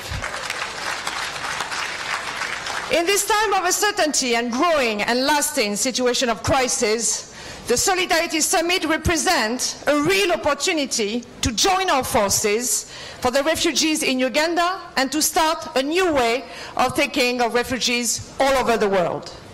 As everybody here, we congratulate the Ugandan government for its genuine and unprecedented policy to welcome and support refugees. The Solidarity Summit aims at better articulating crisis resolution and sustainable solutions, development process and humanitarian response, the two sides of the same life for people in and out the refugee camps. We do hope that the summit will initiate a change of mindsets and make business as usual reflex obsolete. What is needed and tried here in Uganda is to look beyond the crisis, to plan for the future while addressing the most pressing needs, preserving lives and dignity for all. Whatever the origin of population displacements, be it conflict or climate change, refugees and host communities are important concerns for France and particularly in the African continent. By tradition, France supports populations affected by crises in various ways. France is committed to help wherever it can. For example, in Sahel, where our civil and military involvement has ensured protection of population against mass atrocities. We are also very proud to contribute to the training of the UPDF, who are bravely intervening in Somalia through the AMISOM. France provides financial support through bilateral and multilateral instruments in response to hunger in Uganda, but also South Sudan, Nigeria, Somalia, Yemen, Kenya, and Ethiopia. France is also, of course, contributing to all the EU initiatives in Uganda and in the world, including today's contribution. The direct pledge of France to this fund will be modest compared to the needs. However, it will be complemented by additional actions, some of them at grassroots levels, and some more permanent and structural through the French Development Agency, not providing electricity to rural areas in northern Uganda where most refugees are hosted. This is a new approach, addressing short-term and long-term issues at the same time. And I would like to illustrate the change of approach as discussed in some side events about the private sector and the youth yesterday. They are twofold. The importance of creating conditions of a vigorous emerging economy in this area in order to achieve a sustainable livelihood for all. And the need to consider refugees not only as fragile, vulnerable people, but also as potential contributors to the local economy, future leaders, entrepreneurs, able to do their share for the development of Uganda and the world. But, ladies and gentlemen, the question of refugees is not only a technical issue, but also an equally a political one. It is important for us to tackle the root cause, we all said it, of the phenomenon, because individuals coming to Uganda are often fleeing violence and persecution. Therefore, pursuing common efforts for peace and stabilization of the region is important, and as important as access to basic services. To succeed, tremendous political efforts are required at regional level and beyond. We sincerely hope that they will bring peace and stability back to war-afflicted countries. For the region to prosper, peace is not an option. For the African continent to thrive, peace is not an option. And for the future of the world, peace is not an option, it is the only solution. Thank you very much. Thank you very much. I now give the floor to Ambassador Tariq bin Al Ansari, Director of International Cooperation of the State of Qatar. Thank you very much, Mr. President. فخامة الرئيس يوري موسيفيني، سعادة السيد أنطونيو غوتيريس الأمين العام للأمم المتحدة، أصحاب الفخامة والمعالي والسعادة السيدات والسادة، يسرني في البداية أن أنقل إلى جمعكم الكريم تحيات حضرة صاحب السمو الشيخ تميم بن حمد آل ثاني أمير دولة قطر، مؤكدا اهتمام ومتابعة سموه لمجريات هذه القمة المحورية بخصوص أزمة اللاجئين، ودعمه الكامل لإيجاد حلول جذرية ودائمة للتحديات الكبيرة التي تواجه المجتمع الدولي للتعاطي مع الأزمات الإنسانية العديدة، ومنها التي تواجه أفريقيا بما في ذلك إقليم القرن الأفريقي الحيوي للمجتمع الدولي. كما نود أيضا الثناء على الجهود التي تقوم بها الوكالات المتخصصة للأمم المتحدة والوكالات العالمية والبلدان المشاركة والأطراف المعنية التي بذلت ولا زالت تبذل جهودا جبارة للتصدي لأزمة هي الأكثر تعقيدا في مواجهة التنمية البشرية المستدامة، ألا وهي أزمة اللاجئين. إن مشاركتنا في هذا المؤتمر أسوة بالمؤتمرات السابقة ذات العلاقة، ما هو إلا دليل على حرصنا على دعم كافة الجهود المخلصة لإنجاحها والمساهمة في تحقيق أهدافها المرجوة، والتي تتلخص في تعزيز أطر التعاون الدولي لمعالجة التحديات الإنسانية والأمنية والتنموية. وإن العامل المشترك بين جهودنا وبين هذه القمة هو الرغبة الخالصة لدولة قطر في خدمة الإنسانية، والإحساس المخلص بأهمية التضامن والتعاون الدولي لمعالجة التحديات الناشئة والجديدة الاقتصادية والسياسية والأمنية،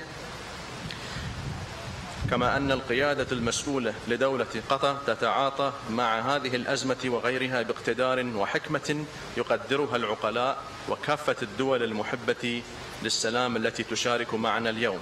وكان آخر تلك الجهود التعهد بمبلغ 100 مليون دولار إضافية لصالح الشعب السوري في مؤتمر بروكسل لدعم سوريا، والذي شاركت فيه دولة قطر وشاركت برئاسته إلى جانب عدد من الدول الصديقة والأمم المتحدة والاتحاد الأوروبي.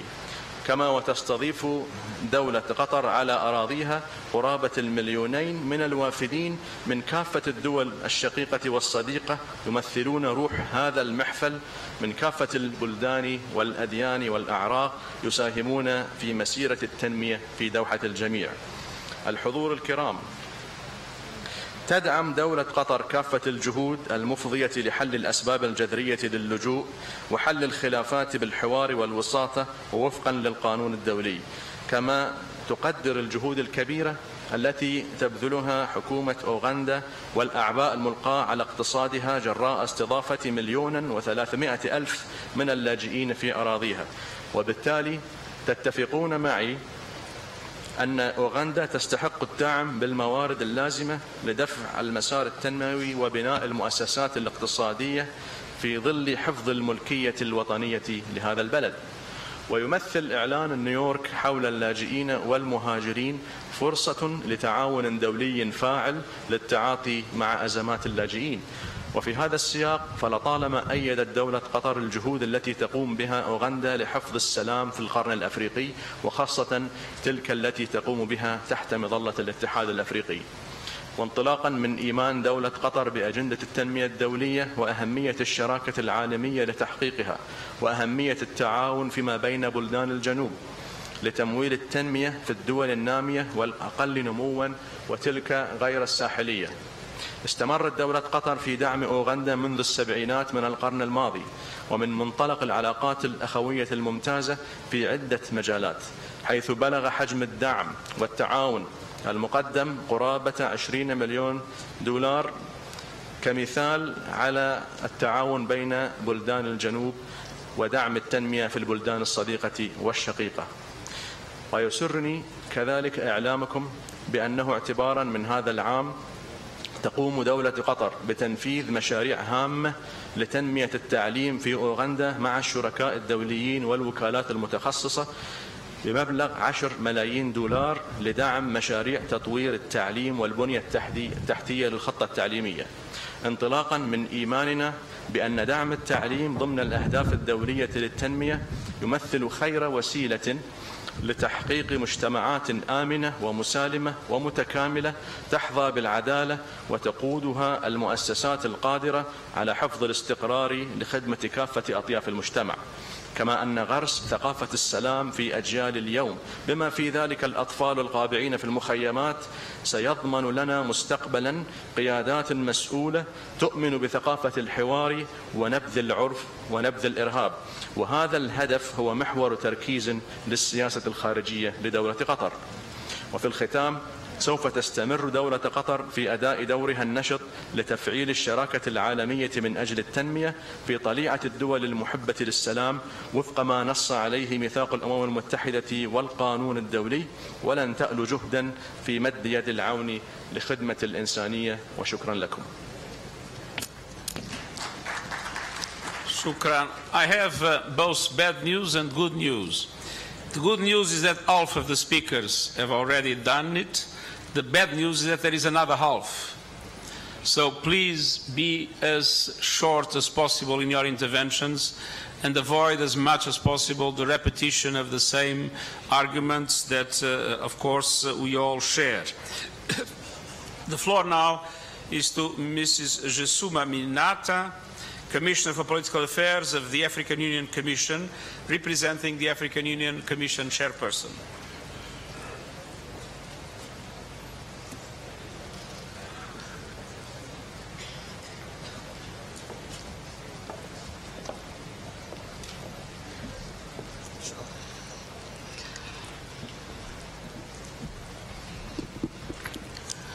Your Excellency Yoweri Kaguta Museveni, President of the Republic of Uganda, Your Excellency Antonio Guterres, Secretary General of United Nations, Your Excellencies, Mr. President, Excellencies in your respective capacity, it is a great honor and privilege for me in my capacity of African Union Commissioner for Political Affairs to address this very August summit on behalf of His Excellency Musa Faki Mahamat, Chairperson of the African Union Commission, who couldn't attend in person due to others pressing duties.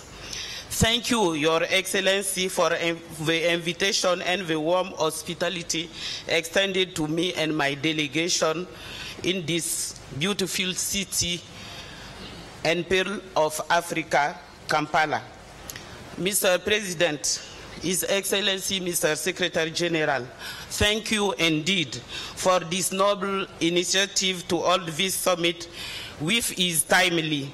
Timely because the deepening humanitarian situation in our continent is worrying. Your personnel leadership in dealing with these challenges, forced displacement in Africa, has been exemplary. Mr. President of the Republic of Uganda, African Union thank your government and the people of Uganda for your hospitality towards refugees. The open door by your government, which is unique in the world, has enabled millions of refugees from the region to find a place they call home. Your Excellencies, as we gather here, like on 23rd October 2009, let us be inspired by word on the former President of Tanzania, Julius Nyerere, who, while calling for humanity at the time, noted that we have refugees coming out of colonial countries, and our idea was treat these people well. This word of Julius Nyerere inspired us more to open doors to our brothers and sisters in distress. Your Excellencies, our continent cannot achieve meaningful social economic transformation without addressing root cause of forced displacement and resolute action to find durable solution. This will remind us all of aspiration 2 of the African Union Agenda 2063, which dream of an integrated Africa and a roadmap for silences gone in 2020.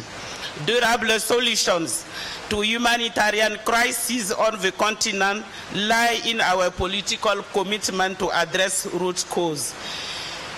This is the reason why in January last year, the African Union Assembly adopted a new humanitarian architecture to strengthen the capacity of African Union and member states to coordinate humanitarian action. The new humanitarian architecture aims at transforming Africa's humanitarian action to make it more relevant, reliable, effective, and place emphasis on strengthening the role of states. The African Union will implement a 10-year plan of action to strengthen capabilities of member states. This year, African Union will operationalize an African humanitarian agency as a vehicle for Africa's humanitarian action. Mr. Secretary General, thank you for your efforts at global level. You can rest assured that African Union full support and participation in the processing leading up to the adoption of a global compact on refugees and migration in 2018. Mr. President, in the way of solidarity to this effort of the African Union chairperson himself asked me to convey this message of commitment to announce a pledge of $100,000 toward this noble cause. Later this year, the African Union will convene a conference on tackling internal displacement in Africa. I count on your support to make this effort a remarkable success. As I conclude, let me once again reiterate African Union Commission gratitude and support to countries hosting refugees. African Union call upon the international community, multilateral and bilateral partners and private sectors to support refugees hosting countries cope with the impact of refugees. I thank you for your kind attention and for your solidarity with Uganda and with refugees. Thank you. Thank you. I now give the floor to His Excellency Domenico Fornara, Ambassador of Italy to Uganda. The next speaker would be Her Excellency Sarah Redke, High Commissioner of Canada.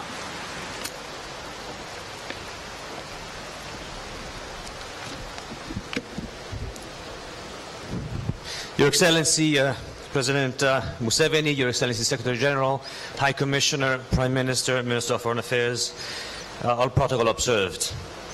Allow me first of all to express my most sincere appreciation to the government of Uganda for hosting and organizing this conference organized with the United Nations. It is of the utmost importance that we continue to remain focused on this humanitarian plight of South Sudan, whose impact goes well beyond South Sudanese borders and affects the entire region, especially Uganda. We shall avoid that South Sudan becomes another forgotten crisis. It is therefore of paramount importance for the international community to renew today, here in Kampala, its firm commitment to provide immediate relief assistance to the civilian population and identify additional steps in order to ensure their protection.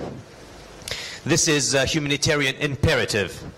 Saving lives and protecting the dignity of people wherever it is necessary, and doing it in accordance with the principles of neutrality, humanity, independence and impartiality.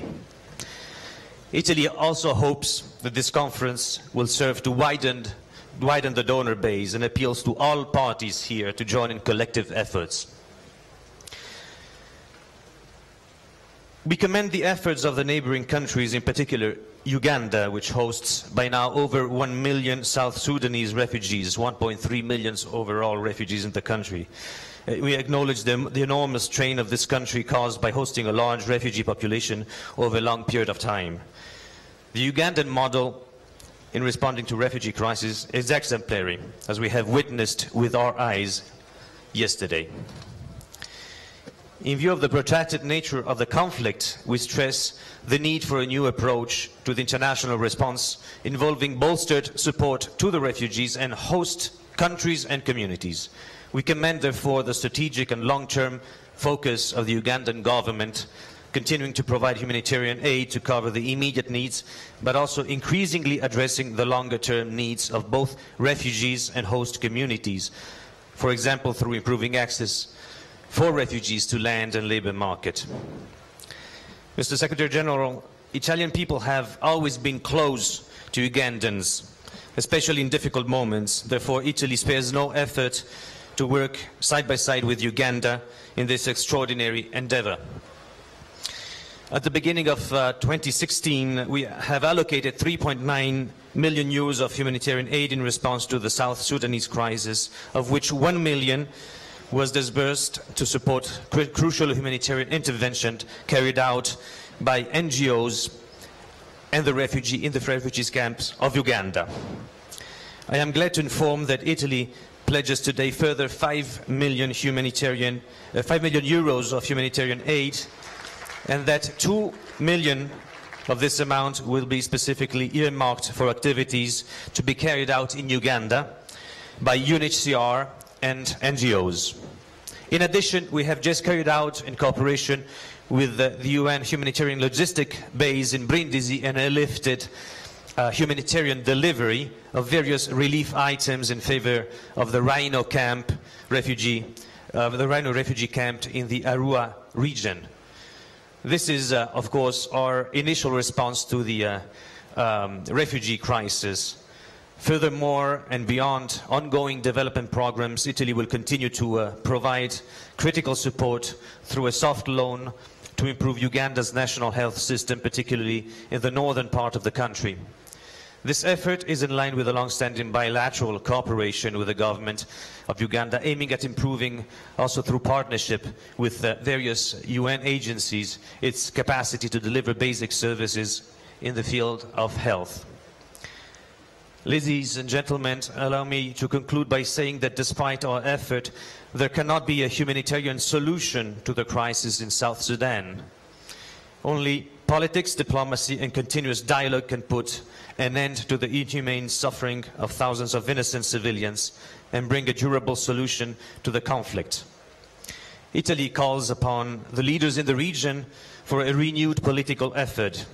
And let me remind, in particular, to the South Sudanese leaders and oppositions that their primary responsibility should be the promotion of the safety and the well-being of their people. I thank you. Grazie.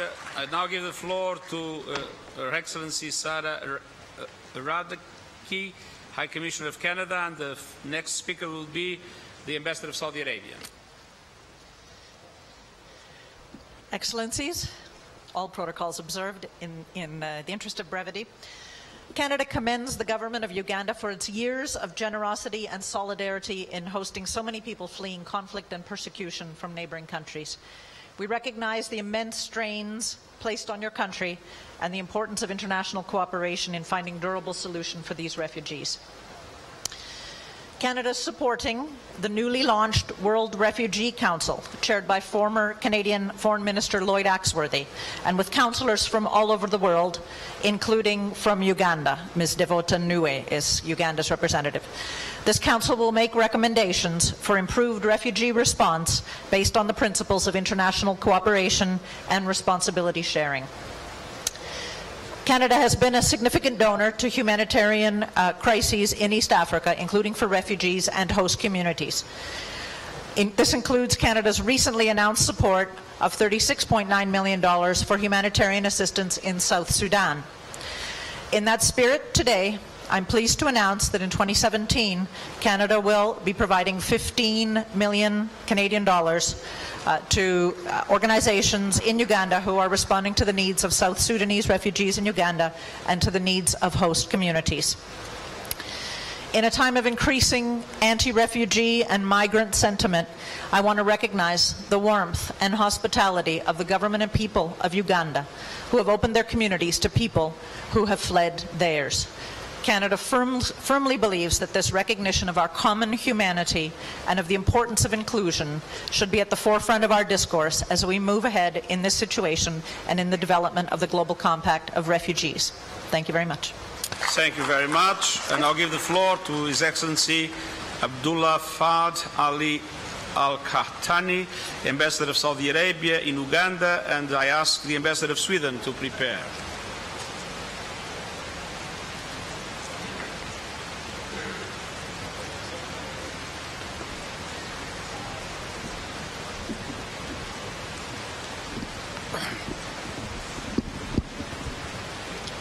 بسم الله الرحمن الرحيم.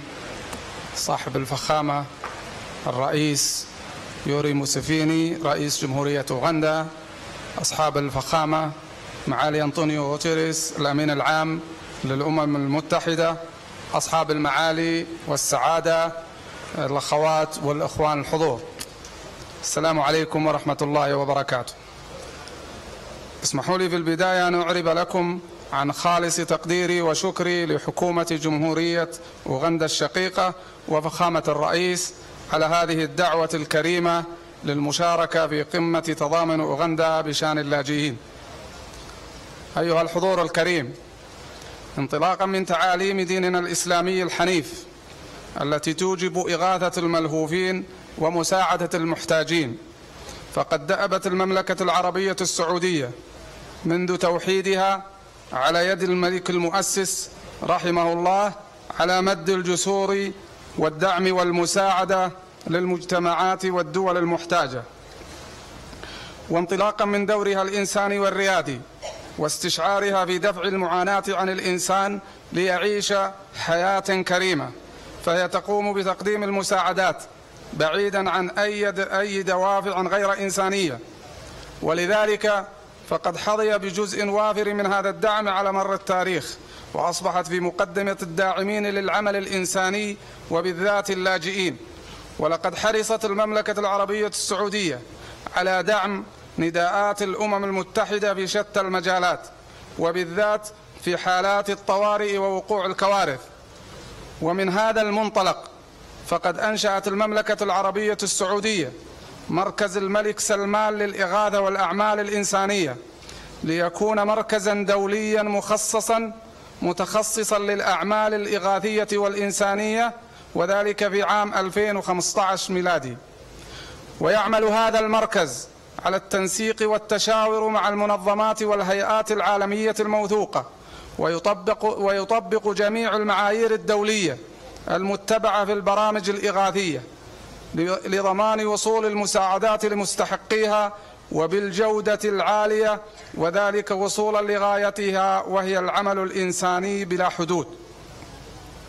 أيها الحضور الكرام، إن المملكة العربية السعودية تقدم المساعدات للاجئين في جميع أنحاء العالم، وعلى سبيل المثال إلى الحظر في باكستان وأفغانستان والصومال وجيبوتي وفي إندونيسيا لأقلية الروهنجا. بالإضافة إلى ذلك إن المملكة العربية السعودية تستضيف الآن أكثر من 1.5 مليون من المواطنين السوريين داخل المملكة، وحرصت على عدم التعامل معهم كلاجئين أو وضعهم في مخيمات لجوء حفاظا على كرامتهم وسلامتهم، وسمحت كذلك لهم بالعمل. كذلك رعاية الملايين من السوريين في الدول المجاورة بالدعم المالي والعيني، وكذلك الأشقاء في اليمن سواء في داخل المملكة أو في اليمن الشقيق. فيما يتعلق باللاجئين في الدول الأخرى، فقد قدمت المملكة دعما مقداره 59 مليون دولار لوكالة الأمم المتحدة الإنمائية للاجئين الفلسطينيين، والتزمت في عام 2016 بتقديم 75 مليون دولار لدعم اللاجئين بالتنسيق مع المنظمات الدولية. وبهذه المناسبة ونحن إذ نشيد ونقدر بدور فخامة الرئيس يوري موسيفيني على جهوده وحكومته والشعب الأوغندي على حسن استضافة اللاجئين ومساعدتهم، وتضامن المملكة مع حكومة أوغندا في هذه القضية. وكذلك نقدر الشراكة مع جميع المنظمات الدولية والإقليمية والمحلية في هذا المجال، سائلا المولى القدير أن يمن على أوغندا الشقيقة بالأمن والاستقرار، وأن يسد حاجة اللاجئين والمحتاجين لضمان حياة كريمة لهم وعودتهم إلى أوطانهم بسلام. والسلام عليكم ورحمة الله.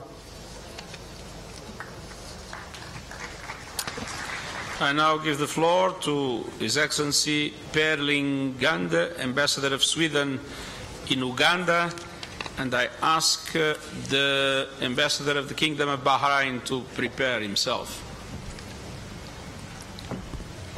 Excellencies of the High Table, all protocols observed. Today, the world spotlights are on Uganda, and rightly so. Uganda has one of the most welcoming and progressive refugee policies in the world. Sweden strongly supports Uganda's generous refugee policy, which should be an inspiration to other countries hosting refugees. Uganda's approach to refugees incorporates the key principles of the comprehensive refugee response framework. It is now important to focus on how the CRRF can be applied in practice in Uganda. The link between humanitarian aid and long-term development has to be strengthened. Without undermining humanitarian principles, development and humanitarian actors must work more closely together for a collective outcome. 86% of the refugees in Uganda are women and children. They are particularly exposed, and their specific needs have to be addressed both within the emergency response and within the long-term refugee assistance. It is crucial to apply a gender perspective from the very start of interventions and to ensure that interventions cater for the needs of women and men, girls and boys. This will make refugee assistance more efficient and sustainable. The root causes of the refugee situation in Uganda need to be tackled.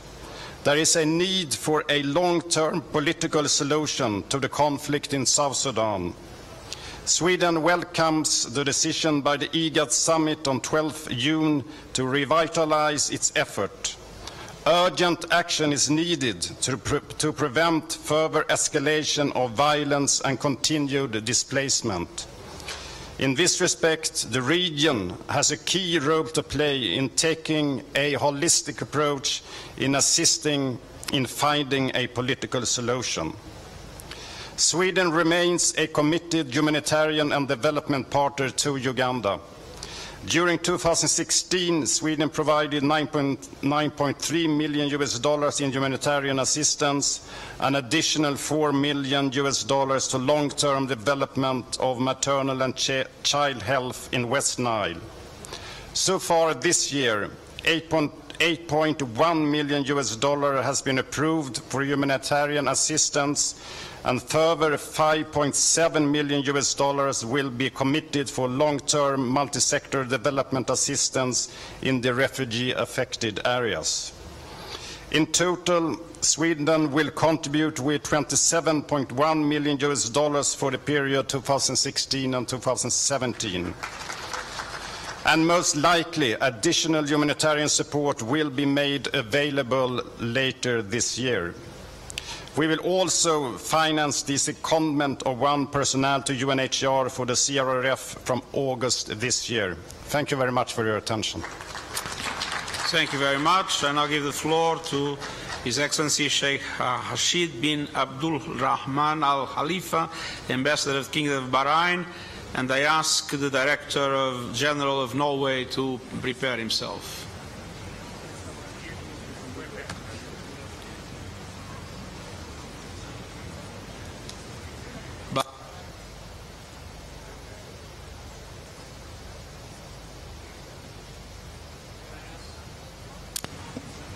Ms. Kjersti Andersen, Director General for Multilateral and Humanitarian Affairs of Norway, please, to take the floor.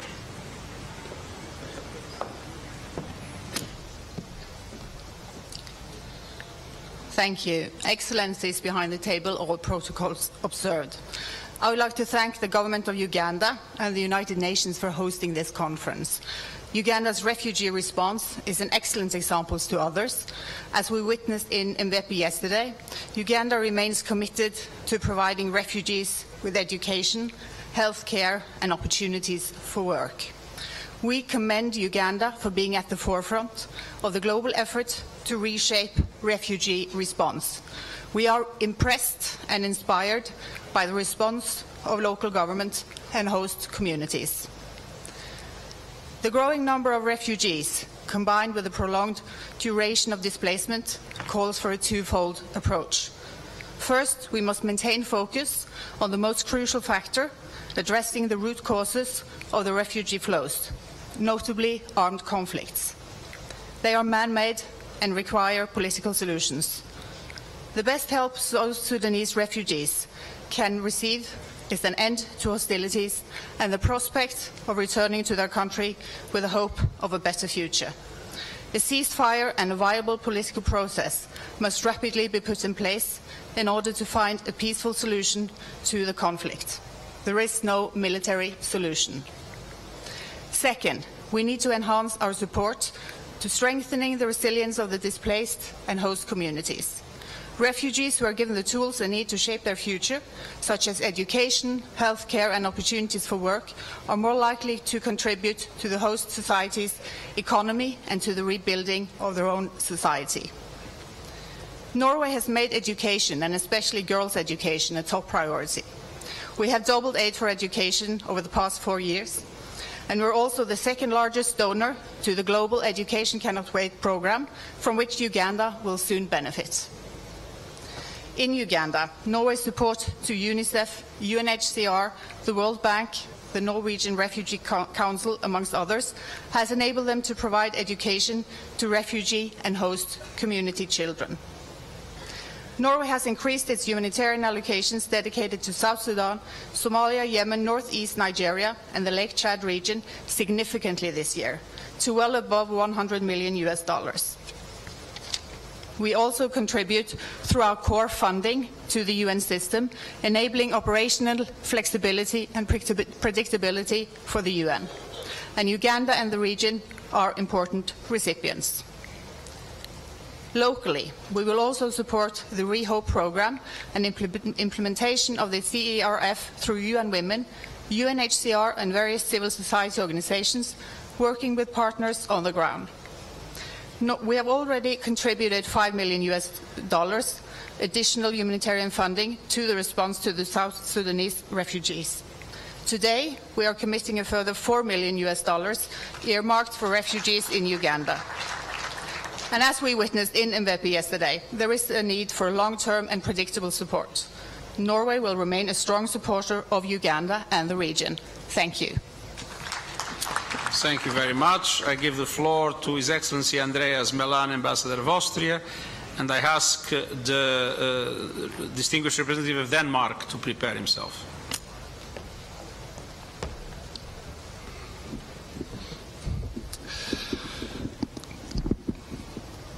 Excellencies of the High Table, all protocol observed. Austria would like to thank the co-chairs, the government of Uganda and the United Nations for organizing this Solidarity Summit on refugees. We admire the extraordinary efforts and generosity of Uganda and her population in hosting the refugees, in particular from South Sudan. The protracted refugee crisis constitutes a huge economic and social burden for the country and the hosting communities. We are impressed by the inclusive refugee policy of Uganda and investment in the socio-economic integration and the self-reliance of refugees. Coming to our partnership, Uganda and Austria, we have developed close ties in the 80s, and since 1993, Uganda has been a priority country of the Austrian Development Cooperation. Because of our long-standing partnership in the areas of water supply, sanitation, promotion of rights and justice and peace, we have also stepped in the help in the refugee crisis. And the Austrian Development Agency is currently implementing in refugee settlements and hosting communities in the northern Uganda the water supply, sanitation and hygiene component in the framework of the European Union-funded support program for refugee settlements and host communities in northern Uganda. To respond today to the Solidarity Summit, Austria can pledge €2 million in response to the urgent humanitarian needs of the refugees, as well as the long-term needs of refugees and the hosting communities. But please, we must not forget, and I join here all the other speakers of the European Union, that the refugee crisis is man-made and due to the armed conflict in South Sudan, which inflicts enormous human suffering on the civilian population. We are witnessing gross and widespread violation of international humanitarian law and human rights by all parties to the conflict. We call to all parties, and particularly also to the INGAD member states, to put an end to these violations. And we call in particular to the South Sudanese government to ensure the protection of civilians. Those responsible for these human rights violations must be held accountable. Thank you. Thank you very much. I now give the floor to His Excellency Stefan Schoenemann, Director General for Humanitarian Affairs of Denmark, and I ask the Ambassador of the Netherlands to prepare himself, please. Thank you. Excellencies at the High Table, all protocols observed. We deeply thank UN and Uganda for hosting this important conference. The background is tragic. It has been well described. My message here is clear. We must meet needs and build futures not only for the refugees but for the host communities, and we must enforce all efforts to make peace in South Sudan. Uganda has an open and constructive policy towards refugees. It's a good point of departure for the implementation of the CRRF. But the massive influx of refugees since July last year represents an enormous challenge. Perhaps Uganda has reached a tipping point because of the sheer number of refugees being hosted and still arriving. Challenges are many and complex. They include issues related to the size of settlements and the actual access to land. The key is to address needs of refugees and host communities. If not, tensions and conflict will increase. We fully support the CRRF and the Secretary General's new way of working in order to secure a sustainable, strong and coordinated joint response. Denmark has made important contributions in the form of humanitarian assistance in response to the crisis in South Sudan, both within South Sudan but also responding to the refugee influx in countries like Ethiopia, Kenya and in particular here in Uganda. The support is channeled through Danish and international NGOs and agencies from the UN, not least UNHCR and the World Food Programme. We have increased this support in 2017. So far, the commitment is $10 million. In addition, Denmark has made a substantial contribution to development activities in areas affected by refugees to the benefit of refugees and host communities. $40 million over the next years will be given to this. Let me echo colleagues on this key point about the urgent need to address the root causes and end the conflict.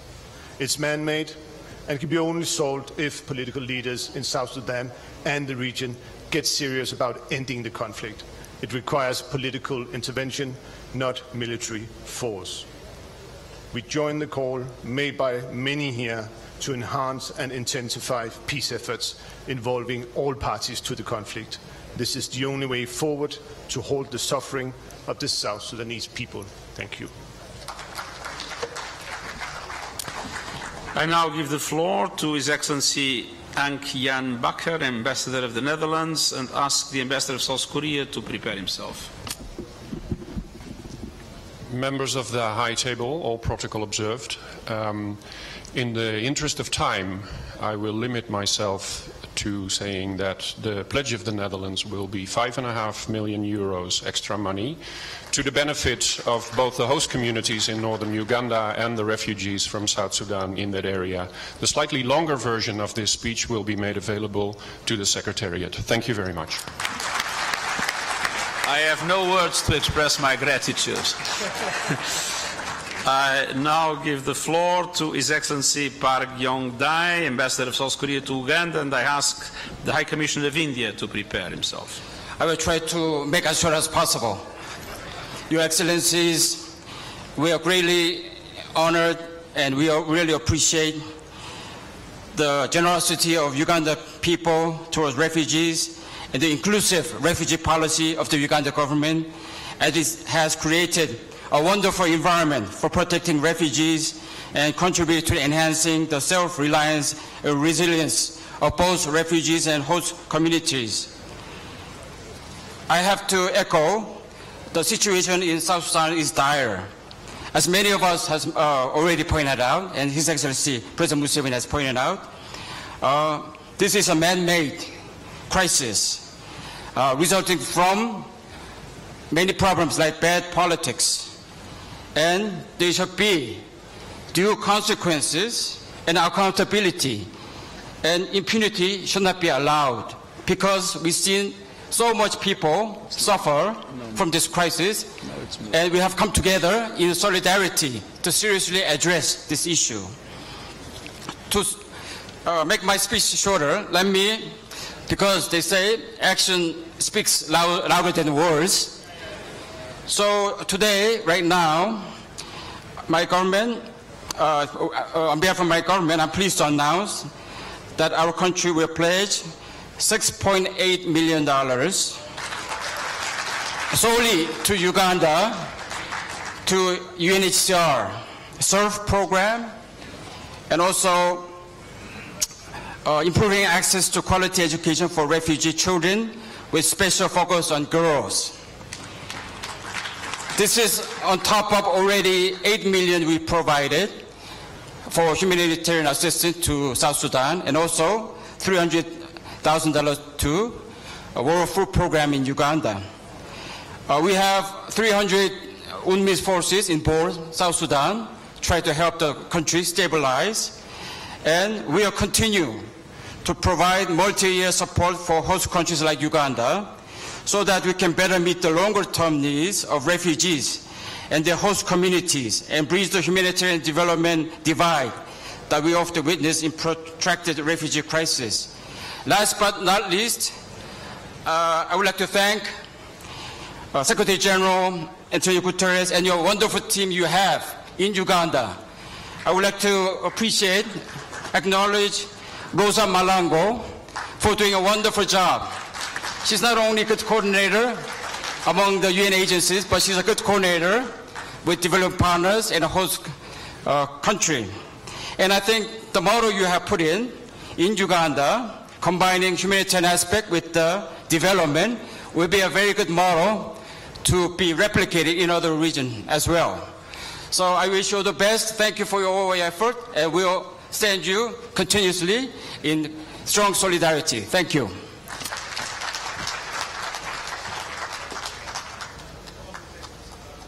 I now give the floor to His Excellency Ravish Ankar, High Commissioner of India to Uganda, and I ask the Ambassador of Turkey to prepare himself.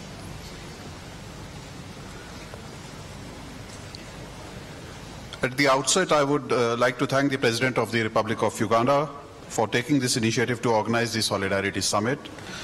I would also like to congratulate the UN Secretary General for his tireless efforts towards ensuring humanitarian assistance to people in need and giving them a voice. India recognizes the progressive steps taken by the Ugandan government in supporting the refugees from South Sudan and the immense challenge that it poses. As a friend of Uganda with close historical ties and people-to-people linkages, I would like to place on record India's unequivocal support for peace, security, stability, and development of Uganda. Honorable Chair, India remains committed to extending all possible assistance to Uganda. In pursuance of our support and solidarity with the efforts of the Ugandan government to host refugees, Government of India is pledging $1 million for this cause. Honorable Chair, the root causes of refugee movements, widespread and abject poverty and deprivation around the globe, and the recent conflicts that are happening globally need to be addressed holistically. The decision of the New York Summit on migrants and refugees to develop a global compact on refugees is a positive step towards handling the ongoing refugee crisis worldwide. India will constructively contribute in making the global compact on refugees a practical document.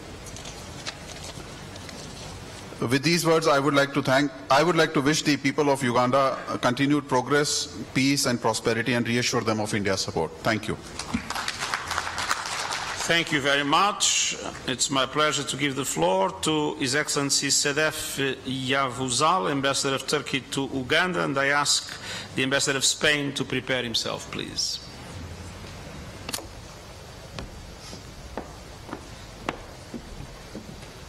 I am very sorry, Her Excellency. Yes.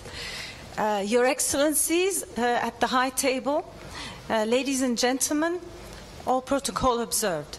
I have the honor to participate in this summit together with my delegation, which consists of Disaster Emergency Management, AFAD, Turkish Cooperation and Coordination Agency, TICA, and Turkish Red Crescent. We appreciate Uganda for all its generosity in providing international protection to refugees in spite of its own socio-economic, security and environmental challenges. We attach great importance and actively contribute to the UN-supported efforts. We are pleased that the CRRF is being successfully implemented in Uganda as one of the pilot countries. Such initiatives should definitely take into consideration the long-term needs of both refugees and hosting communities. Today, Turkey, being the largest refugee hosting country in the world and the most generous donor of ODA in the world, according to ratio of ODA to GDP, which amounted to $6.2 billion, which is a preliminary amount for last year, is providing protection to 3.3 million refugees without any discrimination. We are still maintaining our open door policy for Syrians who flee their country. Turkey's policy towards Syrians sets an example to the whole world. As such, Syrians are not forced to or restrained to live in camps. 90% of Syrians live in urban areas in Turkey freely. We strive to improve the living conditions of Syrians by means of language courses, education, vocational training, free of charge access to health services and labor market. We have similarities with Uganda and believe that refugee hosting countries should not be left alone in carrying burden and responsibility. Turkey so far has spent $26 billion US, whereas the total contribution we received from the international community remains at $526 million. This is far from meeting the expectations. Of course, our means and capabilities are not endless. Let me give you a few figures. Over the past 6 years, more than 25 million polyclinic services have been provided to Syrians, and more than 950,000 surgeries were carried out in Turkey. 224,000 Syrian babies were born in Turkey. Today, out of 835,000 school-aged Syrian children, 508,000 of them can attend school. Although Turkey is carrying an immense burden vis-à-vis these refugees, she is doing her best for Uganda in terms of humanitarian and development assistance. TICA and other government agencies and Turkish NGOs carry out many assistance and development activities in Uganda as well. Once the TICA coordination office is opened in Uganda, and we kindly ask you to get the MOU cleared for signing, we will be able to carry out many more activities in development assistance and humanitarian assistance. Turkey stands ready to work with the international community and with Uganda to address the migration and refugee challenges. We are ready to welcome Ugandan delegations to Turkey for experience sharing, for skills training, for technical support and capacity building. Thank you very much. Thank you very much. I now give the floor to His Excellency Javier García de Viendrán, Embajador de España, and I ask the Ambassador of Ireland to prepare himself. Thank you very much, Mr. Secretary General. I'll try to be as brief as possible as you have recommended. One of the hallmarks of our time, as everybody here knows, is the displacement of thousands of people fleeing terror and war in their countries of origin. Responding to the needs of these people, of these refugees, is not only an ethical commitment, it's a challenge that tests the maturity of international community. A challenge that calls for solidarity, responsibility, and joint action. A corollary of this will be the Global Compact on Refugees, based on set principles that we consider essential.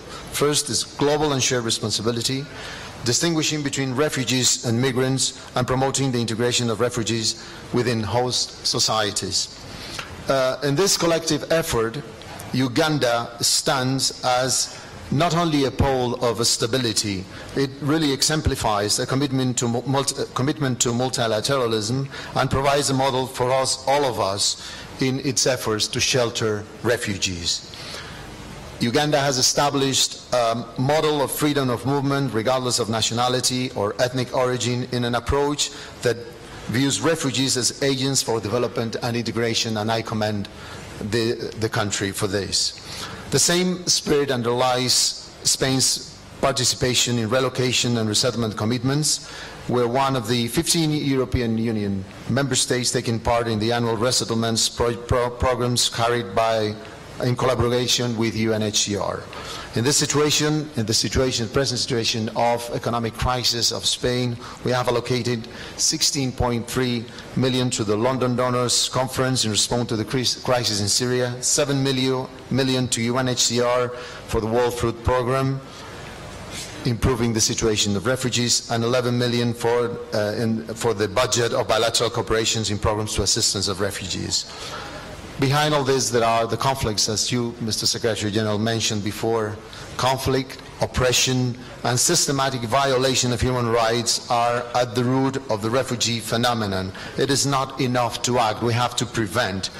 And this is one of the cornerstones of your program, Mr. Secretary General. My country, following these efforts, organized an international meeting on preventive diplomacy in sub-Saharan Africa held last March with the attendance of the G5, the African Union, ECOWAS, IGAD, and NEPAD.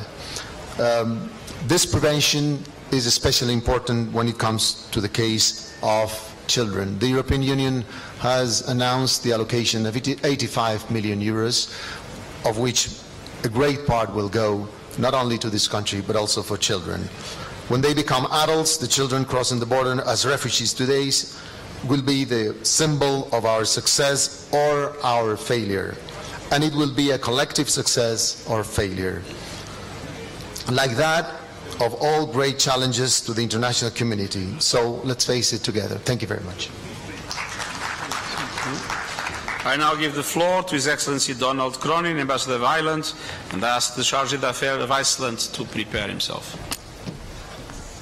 Thank you very much, Secretary General. All protocol observed. Our statement has been submitted. You can follow me on Twitter for the main points. And in very short summary, the comprehensive response here in Uganda is fantastic. We salute it and we stand with you as a long-term development partner to Uganda. You are an example to all of us. We join with our other colleagues in the EU in highlighting the need to tackle the root causes of conflict and to push for peace and stability in this region. Ireland has provided €9.2 million in response to the South Sudan crisis this year so far, and on behalf of our new Minister for Foreign Affairs, Simon Coveney, I am happy to now commit to €2.3 million extra for Uganda for this year. Thank you very much. Thank you very much. I now give the floor to Mr. Stefan Jon Alfastein, Chargé d'Affaires of Iceland, and ask the Deputy Head of Mission of Finland to prepare himself, please.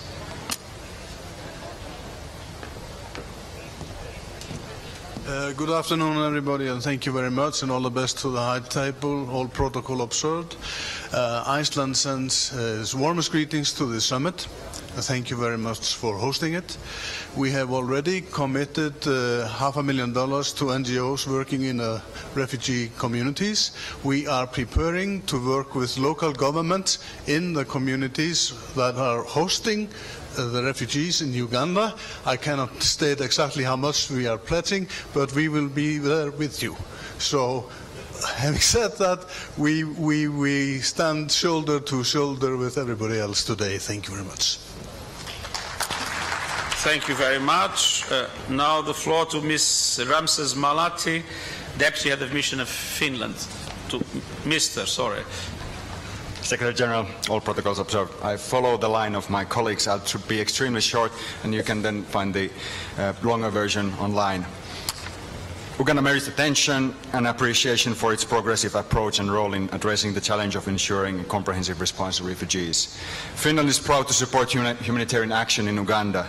This year, in addition to our humanitarian core funding, as well as the other development assistance, we are proud to support Uganda with €2.2 million. This will be supporting on education for children and facilities for persons with disabilities. I thank you for your attention. Thank you very much. Before giving the floor to the international organizations, there were two national delegations that did not respond when they were called. I would like to first of all ask if the Honorable Hamdi Sanad Loza, Deputy Minister of Foreign Affairs of the Arab Republic of Egypt, is already in the room. It's not the case. Sheikh Rashid bin Abdul Rahman Al Khalifa, Ambassador of the Kingdom of Bahrain. No. So it's my pleasure to give the floor to Ms. Diaretu Gai, Country Director of Uganda of the World Bank, and I ask the Director General of the African Development Bank to prepare himself.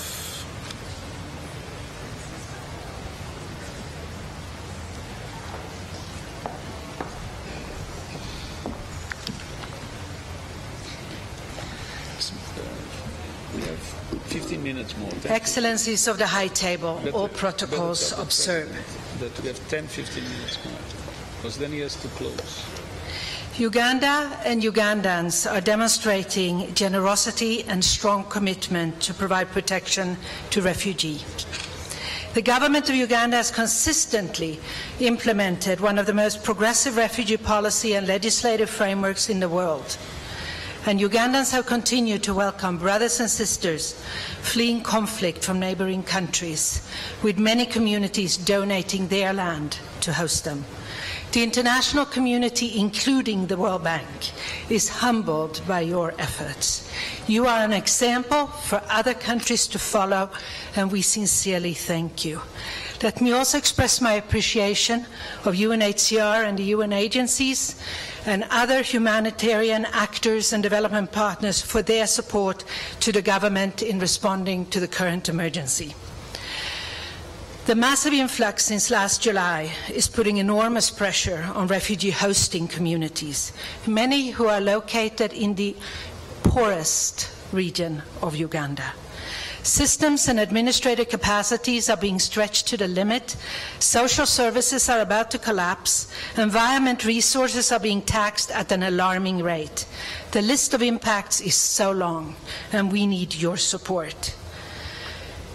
You need our support. It does indeed fall to the international community to help the government respond to the situation urgently and comprehensively. And our support should not be a matter of shifting current program financing for national development priorities to the refugee response. What Uganda needs is additional support, significant additional support. Uganda is already implementing the Comprehensive Refugee Response Framework and the government-led Refugee and Host Population Empowerment Strategy, REHOPE. Through REHOPE, the World Bank contributes to a harmonized response to displacement in Uganda in order to support the government to better plan and coordinate the immediate humanitarian response with a longer-term development response to ensure an integrated approach, sustainability, and cost efficiency. That is the new, or rather the Ugandan, way of working. The World Bank is contributing financially to REHOPE through a $50 million credit from last year in May. This one is aimed at improving access to basic services, expanding economic opportunities, and enhancing environmental management for host communities. But clearly, much more is needed. And Excellencies, I am pleased to confirm that the World Bank has been empowered by the deputies of the International Development Association to provide significant additional support to Uganda. Grants in combination with interest rate-free loans to finance medium to long-term investments that will benefit both refugees and host communities.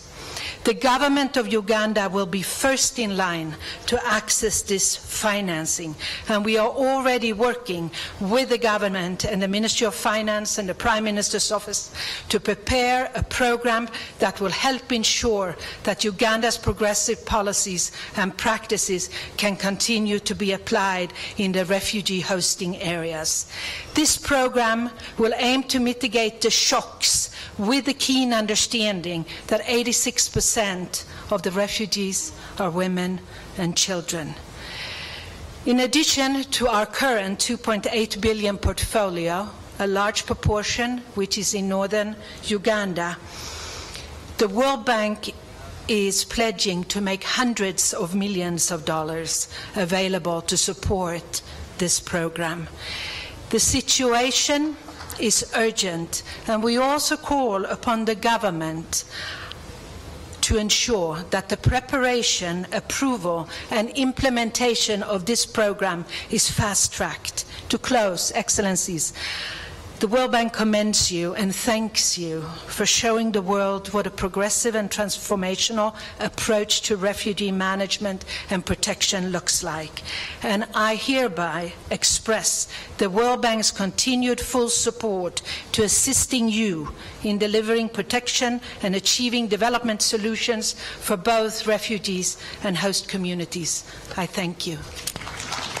Thank you very much. I now give the floor to Mr. Gabriel Negato, Director General of this African region of the African Development Bank, and ask the CEO of MTN Uganda to prepare himself.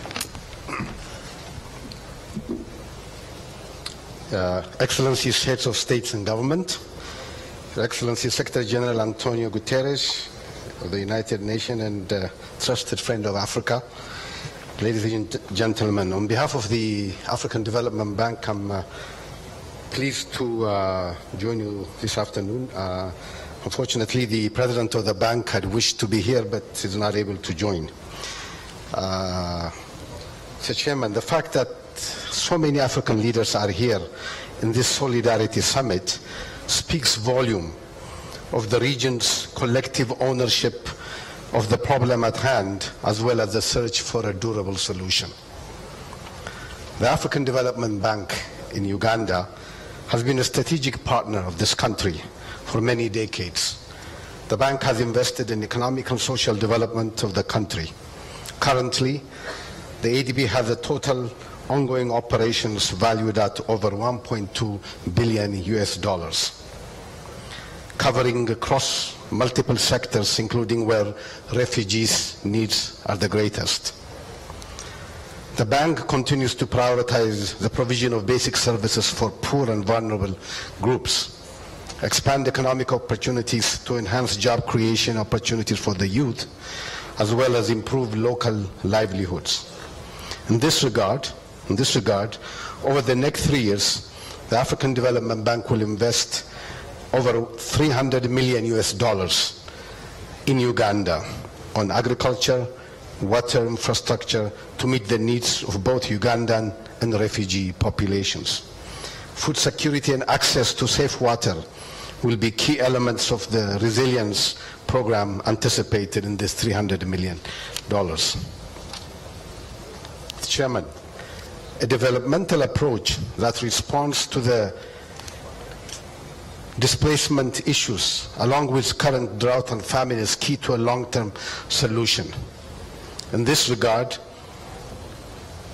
the leadership of the African Development Bank has recently approved a comprehensive program called Say No to Famine in Africa.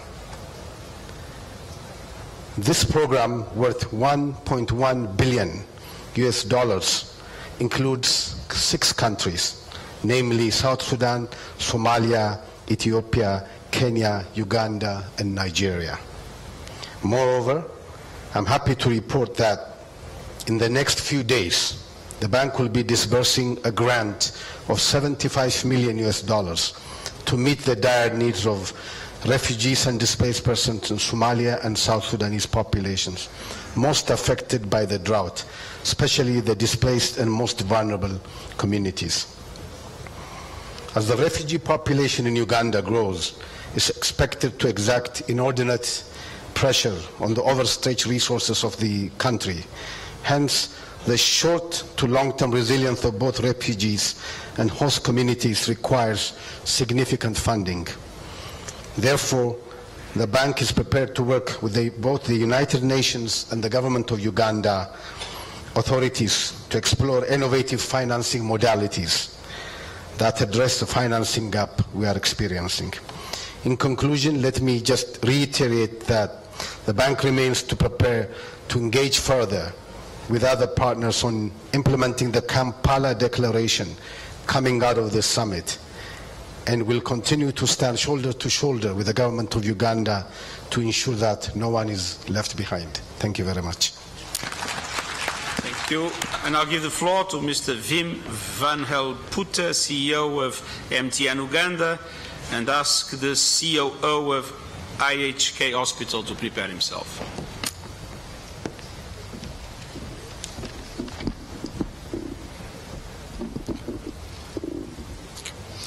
Your Excellencies, the President of Uganda, the Secretary General of the United Nations, ladies and gentlemen, all protocol observed.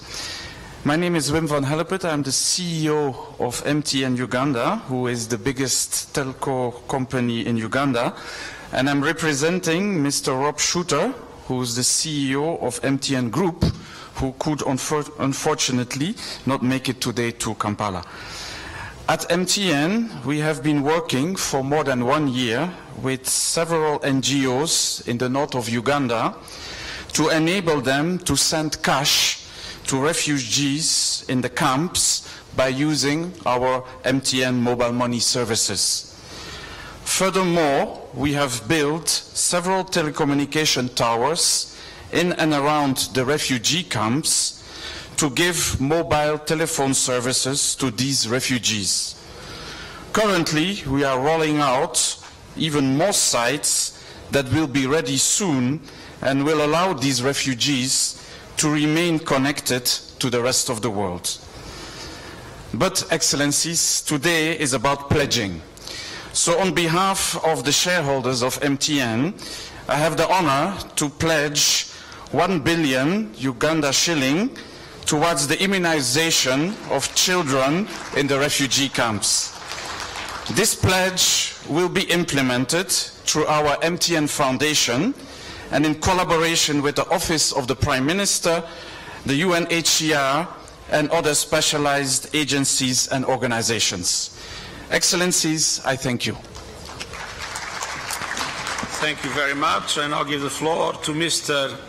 Baghat, Chief Operating Officer of IHK Hospital, and I ask the Director of Sian Foods to prepare himself.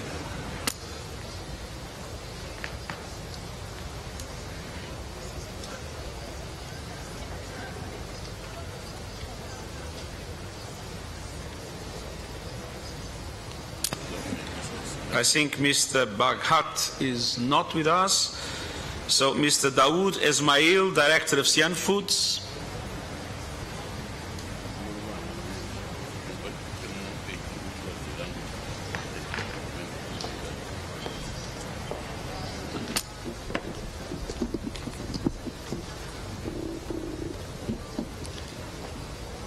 Excellencies at the high table, all protocols observed. On behalf of Sian Foods International and our company in Uganda, Sian Uganda, I'd like to thank the government of Uganda and the United Nations for the invitation to the Solidarity Summit. Yesterday, we had the opportunity to visit the Nakivale refugee settlement in western Uganda. Some people casually refer to this settlement as the African Union due to the diverse resident refugee community.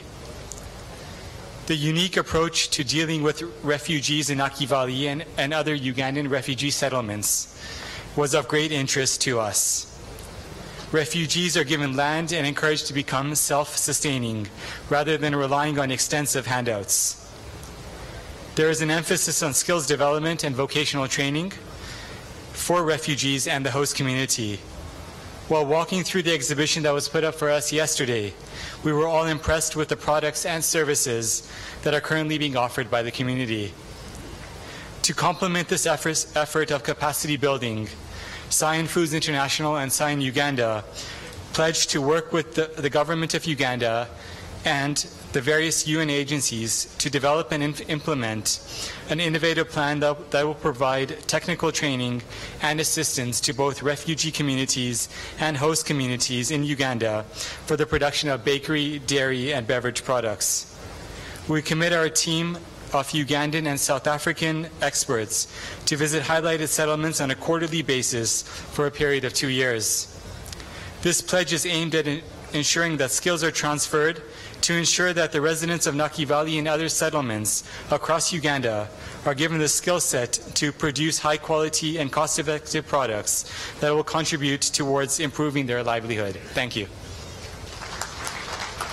Thank you very much. That concludes our list of speakers, and so I would give back the presidency to its rightful owner.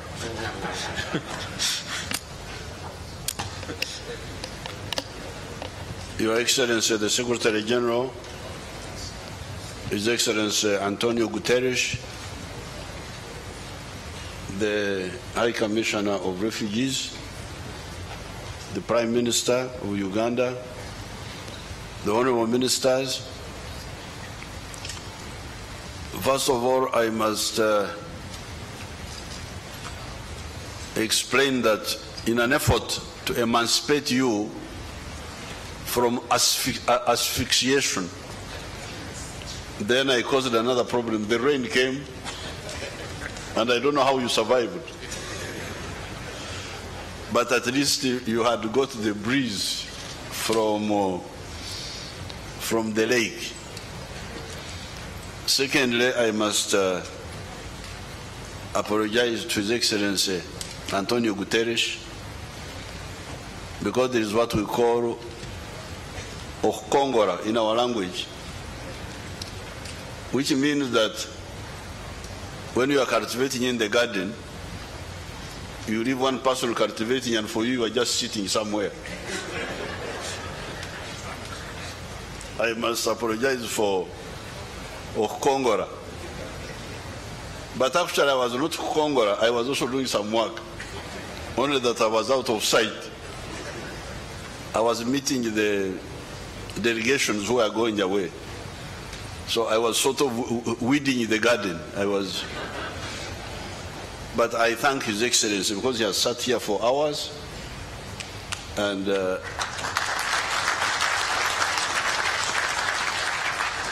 steered the conference to the conclusion. Now from the screen, I see that the pledges have gone $340 million.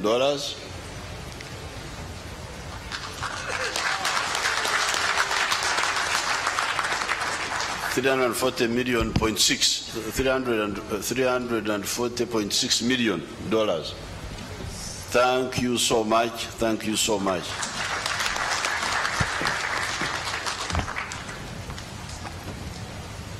I thank all the countries who have contributed.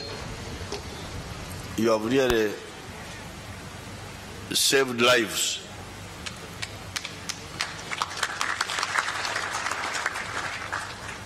These people, poor people of ours, can die if they don't get this support.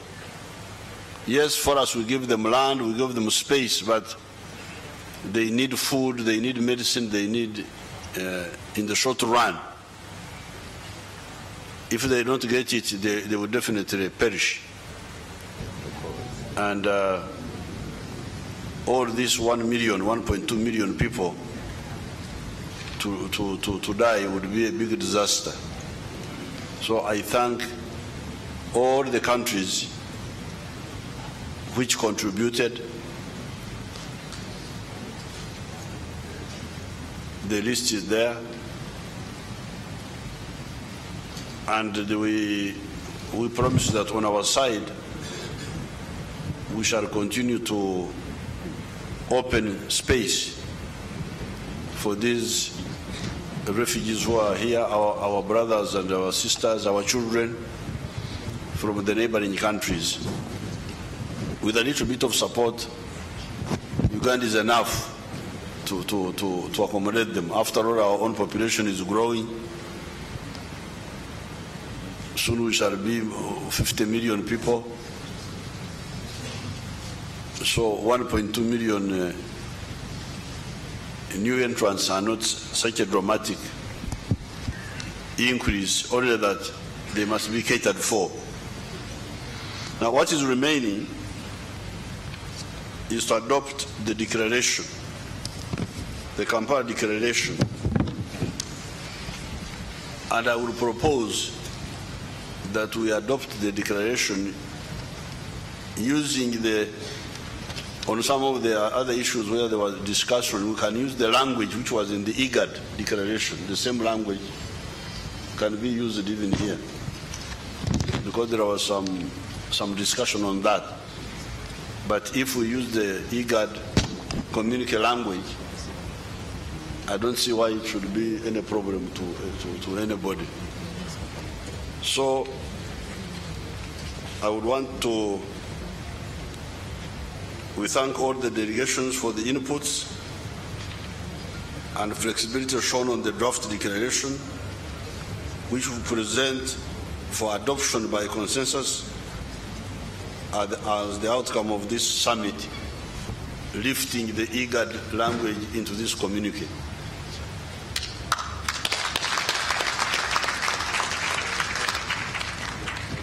Adopté by declaration. So adopted. I thank you so much. We have come to the end of our meeting. This is unique I don't know whether it has been done before, but me, I have not heard about it. This has been a very good effort, and I would call.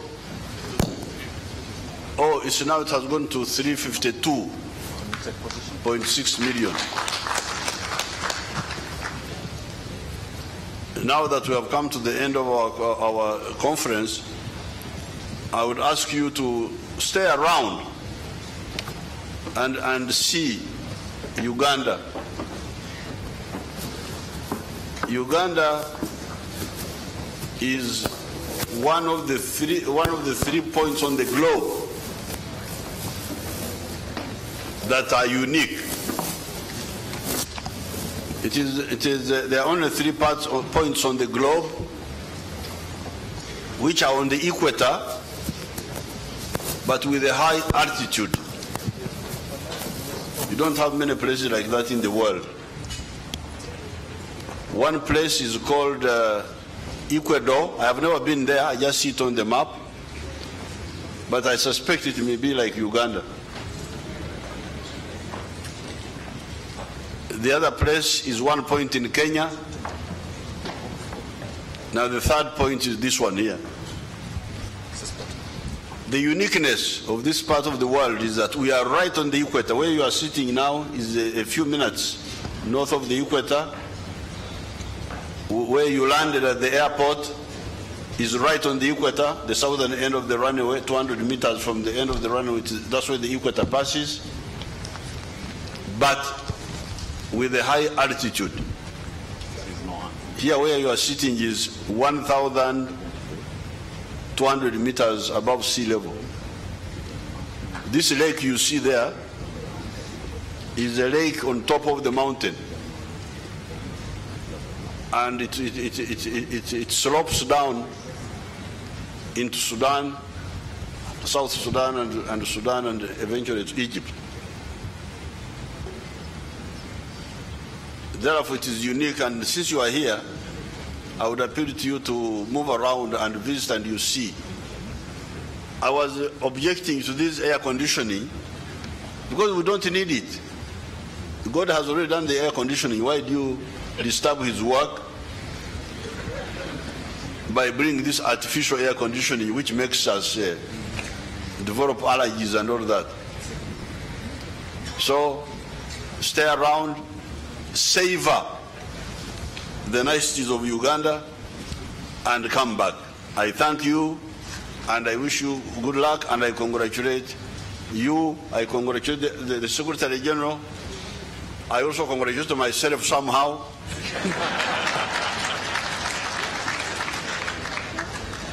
For this wonderful effort.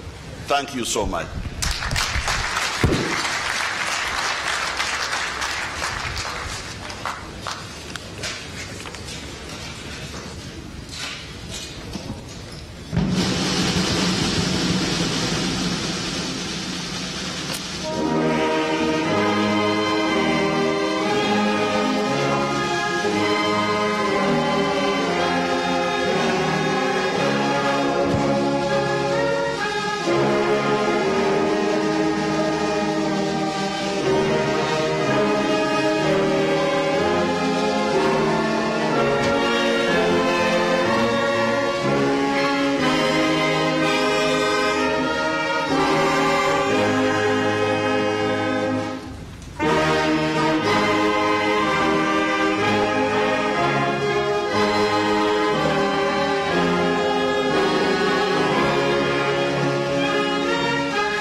much. Thank you very much, Your Excellency.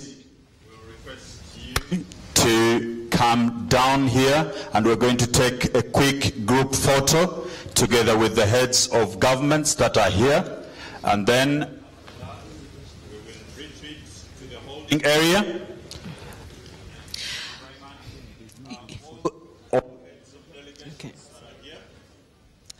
Well, at this juncture, His Excellency the President, alongside, of course, his co-host, the UN Secretary General. You will stand right there, sir.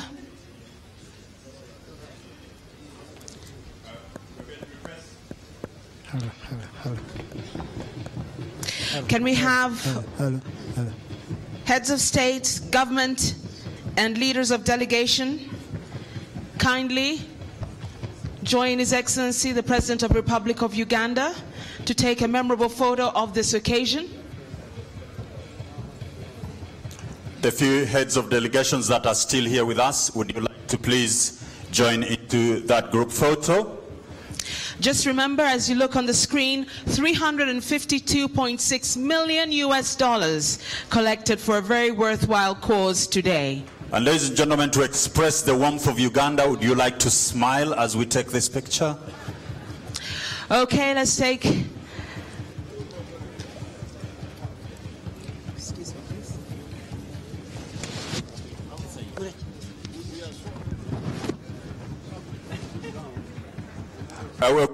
Protocol to get us some... protocol, please get us some chairs very quickly. We're going to request the press, if you can get to the platform.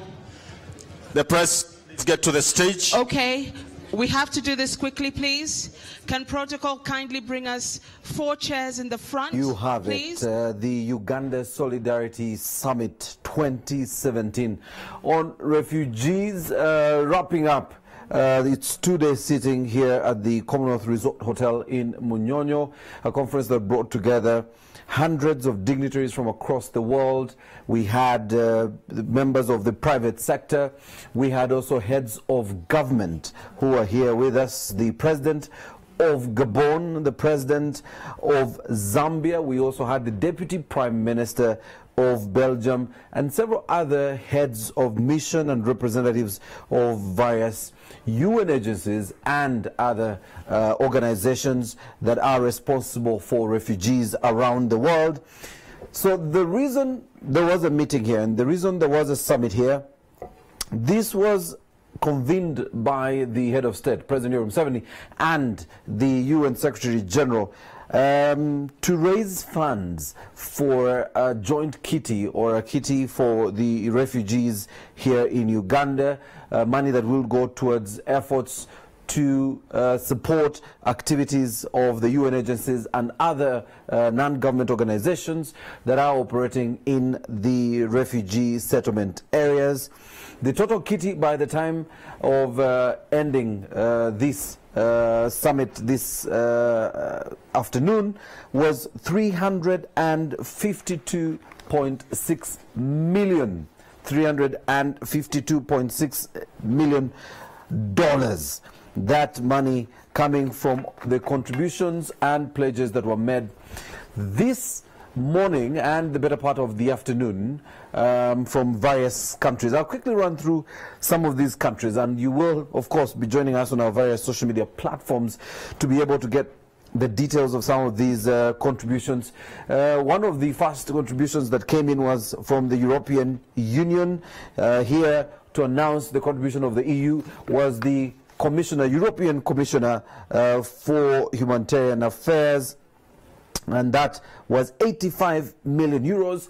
Equatorial Guinea, 5 million euros. The United Kingdom, $5 million rather. The United Kingdom, $50 million.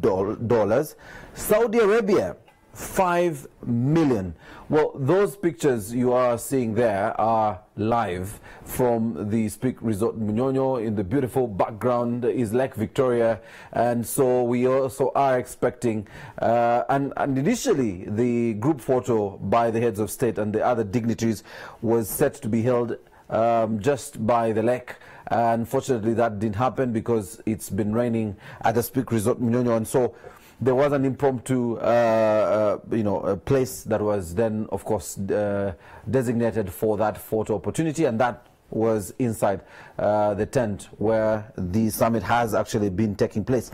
So still running you through some of these pledges. $5 million from Saudi Arabia, Japan $10 million, Germany 50 million euros, Kenya, our neighbors in Kenya, who also have their own refugee crisis in the various settlement camps in Kenya, $200,000. Australia, $5 million.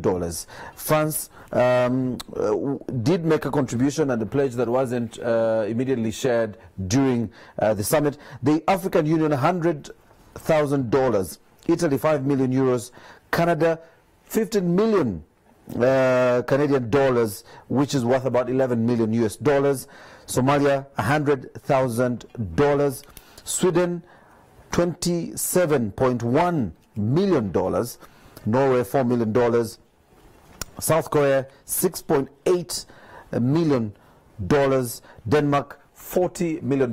That, for you, if we could get you the full screen of that, that's the full contribution from the countries and organizations and business or corporates that contributed this morning and afternoon at the summit.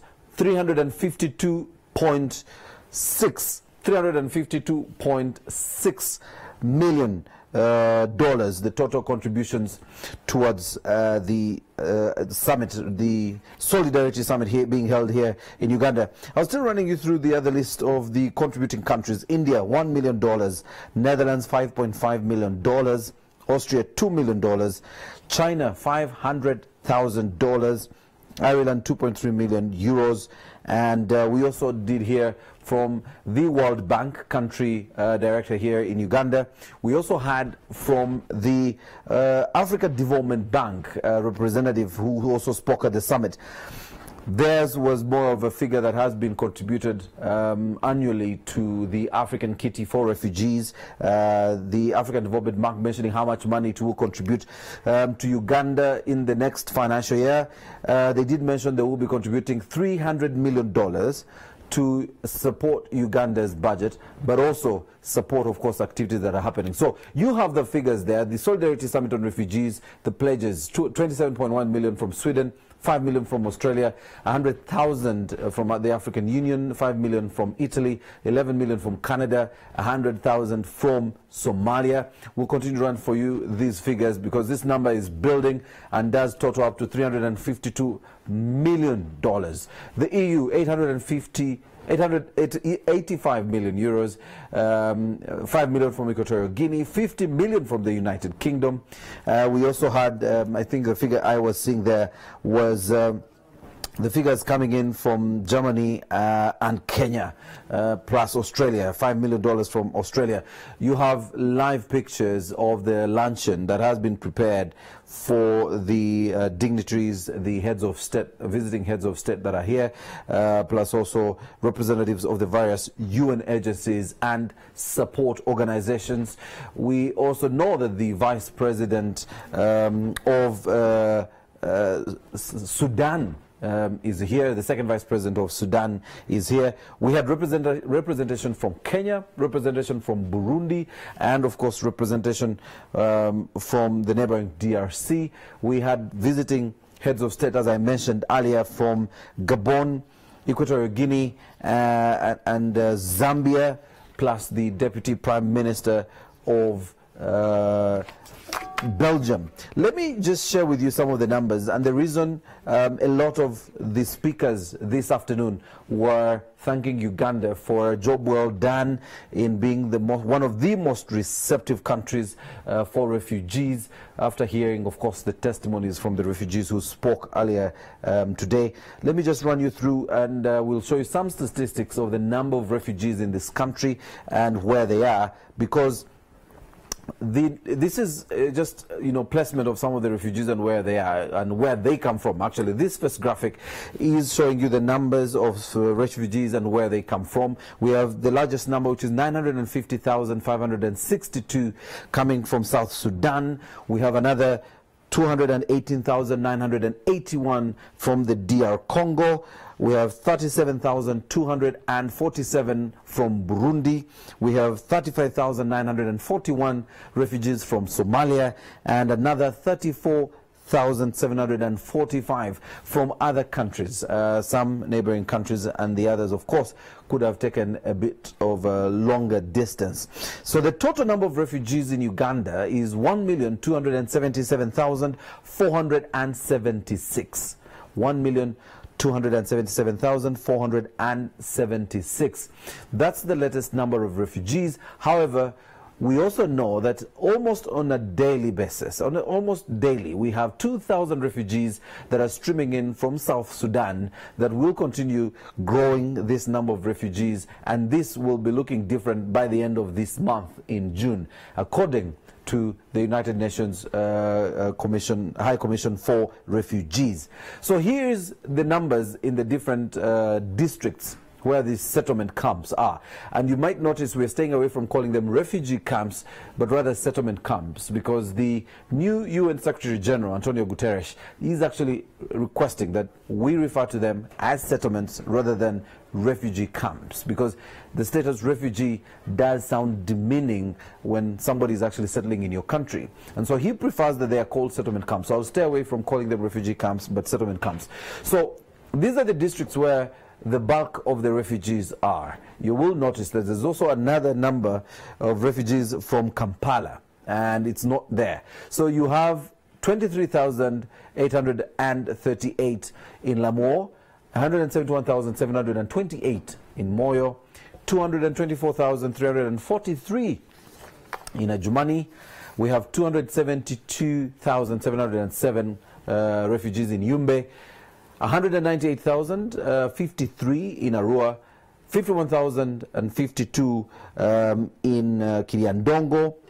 Hoima has 45,805. Chegegwa, 66,006 refugees, and Isinjiro, 102,226. There is also a number of refugees in Kampala, which we will share with you here on NTV in our subsequent bulletins. So the total number, as I mentioned, of refugees in Uganda is 1,277,476. Let's cut back to the live pictures that are coming in from the Commonwealth Resort Hotel. We have entertainment that is being provided for the dignitaries at the Speak Resort Munyonyo. We just want to listen in and see if there is sound coming from there as we quickly wrap up this and be able to take a break.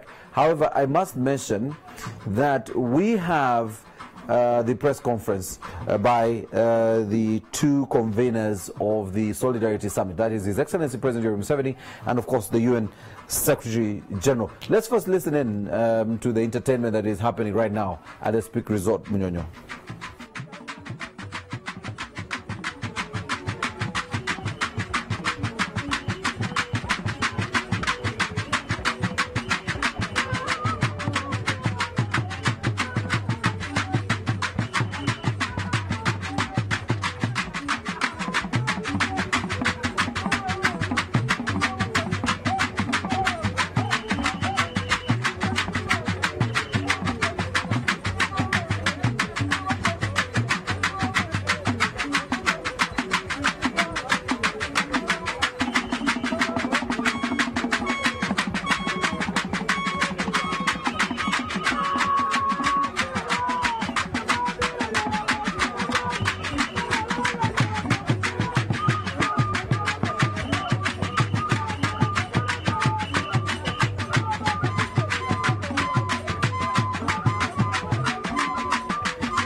nazudde bannange sure deal kinyiriza ate nga nebbeeyi yakyo nseko sure deal extra kikwerusa tekireka binamakula special shining cream nani bleach kikuleka kukala anti-aging baby face oil cream kangala zikonye waliwo meni ekiziga ekinyiriza abaami sure deal sabuni wemmalabe nebinamakula kutereza nodda kukalayo wamma balina babebi sure deal kugoba ebiyobyo okaze munange weeyo n'ekizigo sure deal okuuma omutindo sure deal basangibwa ku mini price waggulu wa shell. Gallop Initiative Uganda presents the legendary diva PJ Powers. I'm going home to Africa. Live in a Jablani charity concert in support of girls' empowerment at the Kampala Serena Hotel on 30th June 2017, featuring radio and whistle. Tickets 100,000 shillings, VIP 300,000 shillings, tables 5 million. Tickets sold at Kampala Serena Hotel, Shell Bugolobi and Shell Lugugo, or online at isaticket.co.uk. Powered by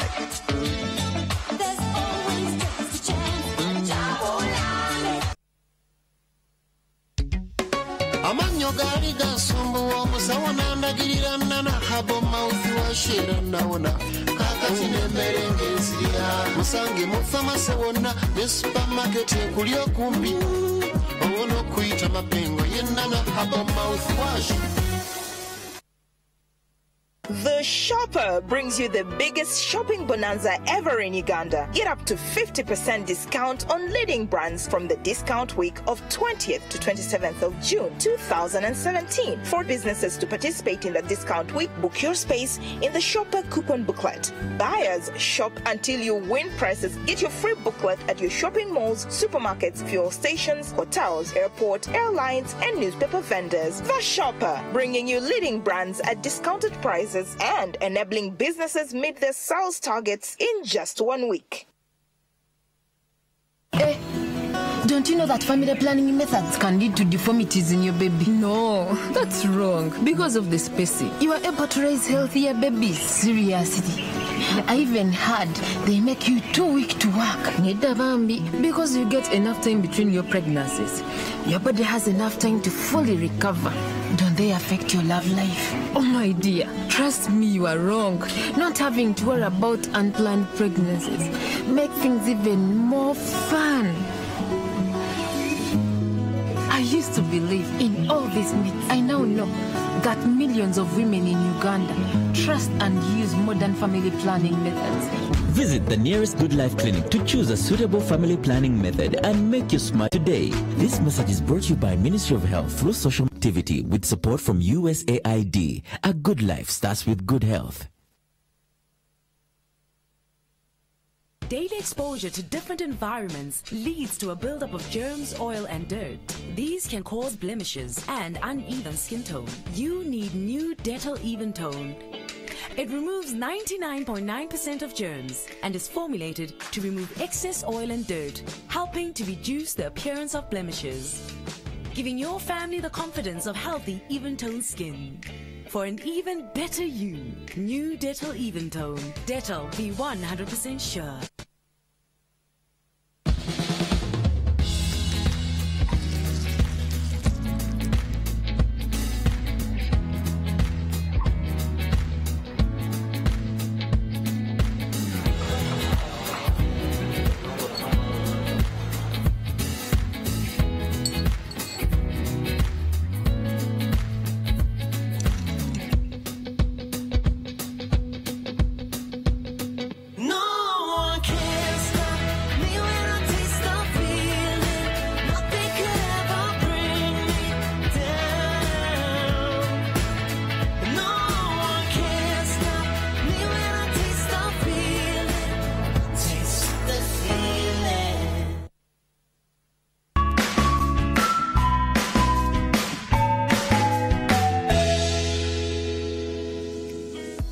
Welcome back to Shopping with Jumia.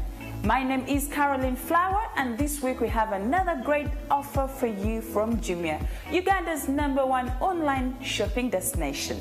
Jumia has got widest variety of products from appliances, electronics, fashion, and so much more at the best prices ever. Simply placing your orders through jumia.ug or the free Jumia app on your mobile phones. And guess what? Jumia will deliver to you the items no matter where you are in the country. All you have to do is pay cash on delivery or MTN mobile money. This week, Jumia has got an amazing offer that will make your cooking life much easier. Take a look at this Maker 3-in-1 blender. It comes in with a chopper and a grinder and usually goes for 92,000 Ugandan shillings. But of course, Jumia has discounted it for you at the best price ever. This week on jumia.ug, you can get the Maker 3-in-1 blender at only 79,500 Ugandan shillings. And guess what? It comes with a 1-year warranty. Not only is this blender perfect for blending ingredients into pastes and smoothies, but by attaching the chopper, you can easily chop fruits and vegetables or grate cheese. And by attaching the grinder, milling nuts, coffee beans, and spices becomes so simple. Take a look at the blades. Sharp enough to do the job well, and they're made of stainless steel, so you don't have to worry about rust. Also, look at how easy it is to attach and remove the different jars. This 3-in-1 blender has a powerful 400-watt motor, 4-speed options, and a pulse button. So you can always find the speed that's most suitable for whatever you are blending. Oh, and by the way, the blender is available in both black and white. Okay, so now you know why you need this affordable Maker 3-in-1 blender in your kitchen. It is time for you to place in your order. Order the blender in a brand new condition at the best price in Uganda on jumia.ug or the free app on your mobile phones. Not at 92,000 but at 79,500 Ugandan shillings only, and it comes with a 1-year warranty. So if you buy the blender through Jumia and it is faulty, the seller will fix it for you for free. Why waste time traveling to town just to find the exact same blender at 92,000 plus? And in case you were considering to buy the blender in town just because you're not familiar with shopping online, let me take you through the short and easy process. Once you get onto the website jumia.ug or in the Jumia app, type Maker Blender in the search bar and you'll see the blender we're showing you today in the search results. Click on the blender. This is where you get to see a more detailed description of the blender, pictures and any reviews fellow customers have left about the blender. When you feel you know enough about the appliance and are ready to place your order, simply click Buy Now and the item will be added to your online shopping cart. If you have never placed an order on Jumia before, you'll be asked to fill in a few details such as your name, contact details, and the address of where you want us to deliver your items to. If this is not your first time shopping on Jumia, simply log in and proceed to checkout. During checkout, choose whether you want to pay cash on delivery or with MTN mobile money. Then click Confirm Order. As long as you see an order number that confirms that your order has gone through, you'll soon receive an email or SMS confirming that Jumia has received your order.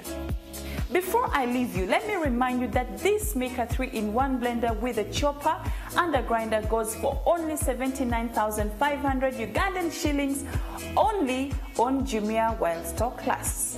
Get this affordable 3-in-1 blender by ordering for it on www.jumia.ug or the free app on your mobile phones. Jumia will deliver the item to you no matter where you are in the country. Pay through MTN mobile money or cash on delivery if you're in Kampala.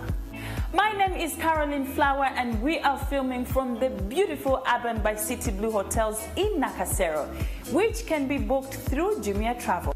Thank you for watching Shopping with Jumia, and I look forward to presenting more great offers to you soon.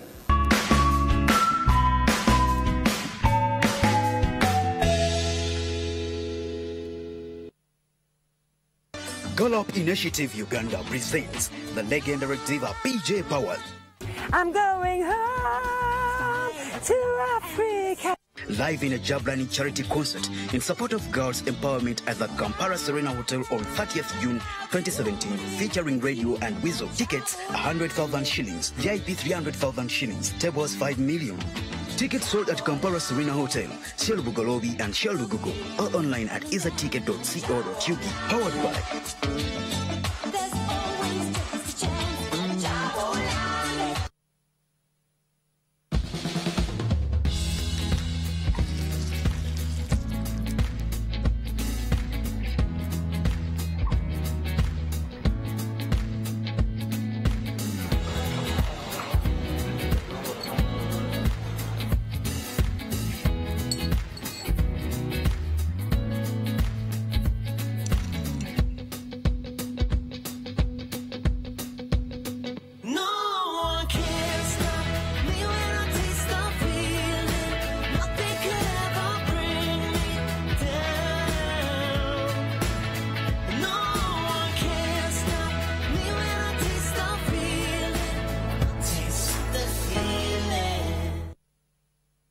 The Shopper brings you the biggest shopping bonanza ever in Uganda. Get up to 50% discount on leading brands from the discount week of 20th to 27th of June 2017. For businesses to participate in the discount week, book your space in the Shopper coupon booklet. Buyers shop until you win prizes. Get your free booklet at your shopping malls, supermarkets, fuel stations, hotels, airport, airlines, and newspaper vendors. The Shopper, bringing you leading brands at discounted prices and enabling businesses meet their sales targets in just 1 week. I nearly lost my first child, Felix. We learned the hard way and decided to go all the way for my second child, Naigaga. Unlike Felix, when Naigaga's mother was pregnant with her, I made sure she ate as advised. We attended antenatal care.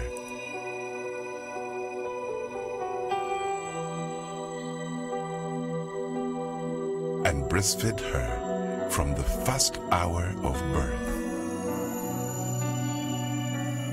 Felix suffered a lot from our ignorance. We never kept him warm and clean, breastfed him for a very short time, did not give him nutritious foods, and we were always in hospital, not for checkups, but admission. However, we did things differently with Naigaga. We returned her to the health centers advised for immunization and regular checkups.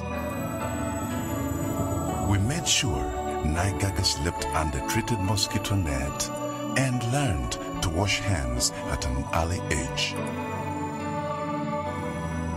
Naigaga is happy, healthy, and clever because we did things differently.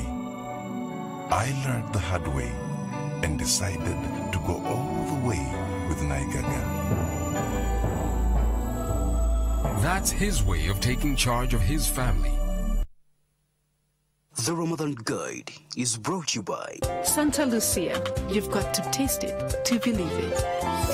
A balanced main dish at iftar should contain a source of carbohydrates like pasta, as well as some form of protein like beef, chicken, or fish, in addition to cooked vegetables. A balance and moderation are key to health. Make sure your soup includes generous amounts of vegetables such as nakati, spinach, peas, green beans, pumpkin, and carrots. These add vitamins and minerals to your soup as well as fiber, which are essential for a healthy digestive system. Every day is a special day with Santa Lucia. Santa Lucia. You've got to taste it to believe it.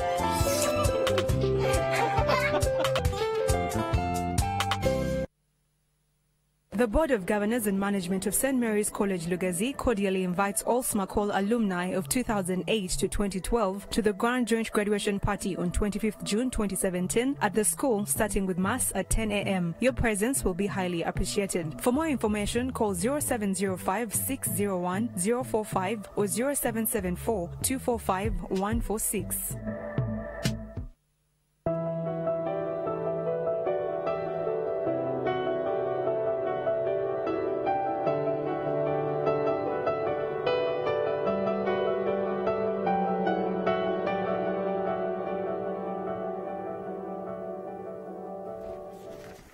Welcome back. Let's quickly bring you up to speed on the Solidarity Summit 2017 on refugees that just ended a short while ago at the Commonwealth Speak Resort in Munyonyo. And we want to bring you a live picture from the Speak Resort Munyonyo. This is the pledges board, the board that has the total amount of money that has been pledged by those who attended the summit. It has, of course, representatives of the various countries around the world that made pledges to the Solidarity Summit, pledges that will go to help and support the services by UN agencies that are operating here in Uganda and national and non-government organizations that are operating here in Uganda. We'll quickly bring you back, of course, to studio. We'll try and keep that figure running for you. The total pledges, $358.2 million. $358.2 million.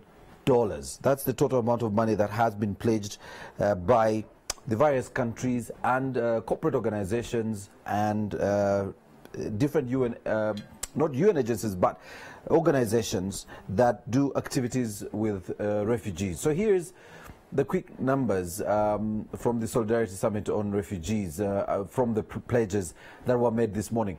We know that from yesterday, the European Union had already committed 85 billion towards supporting refugees in Uganda. So we can try and take you back to that figure, the 85 million from the European Union. You have 27.1 million from Sweden, 5 million from Australia, $100,000 from the African Union, 5 million euros from Italy, 11 million from Canada, and $100,000 from Somalia that does have refugees here in Uganda. We'll, of course, bring you more numbers from the pledges of the various countries. Here you go. Kenya, our neighbors, Kenya $100,000, Norway $4 million, South Korea $6.8 million, Denmark $40 million, Netherlands $5.5 million, and India $1 million. We do have more numbers for you, yes.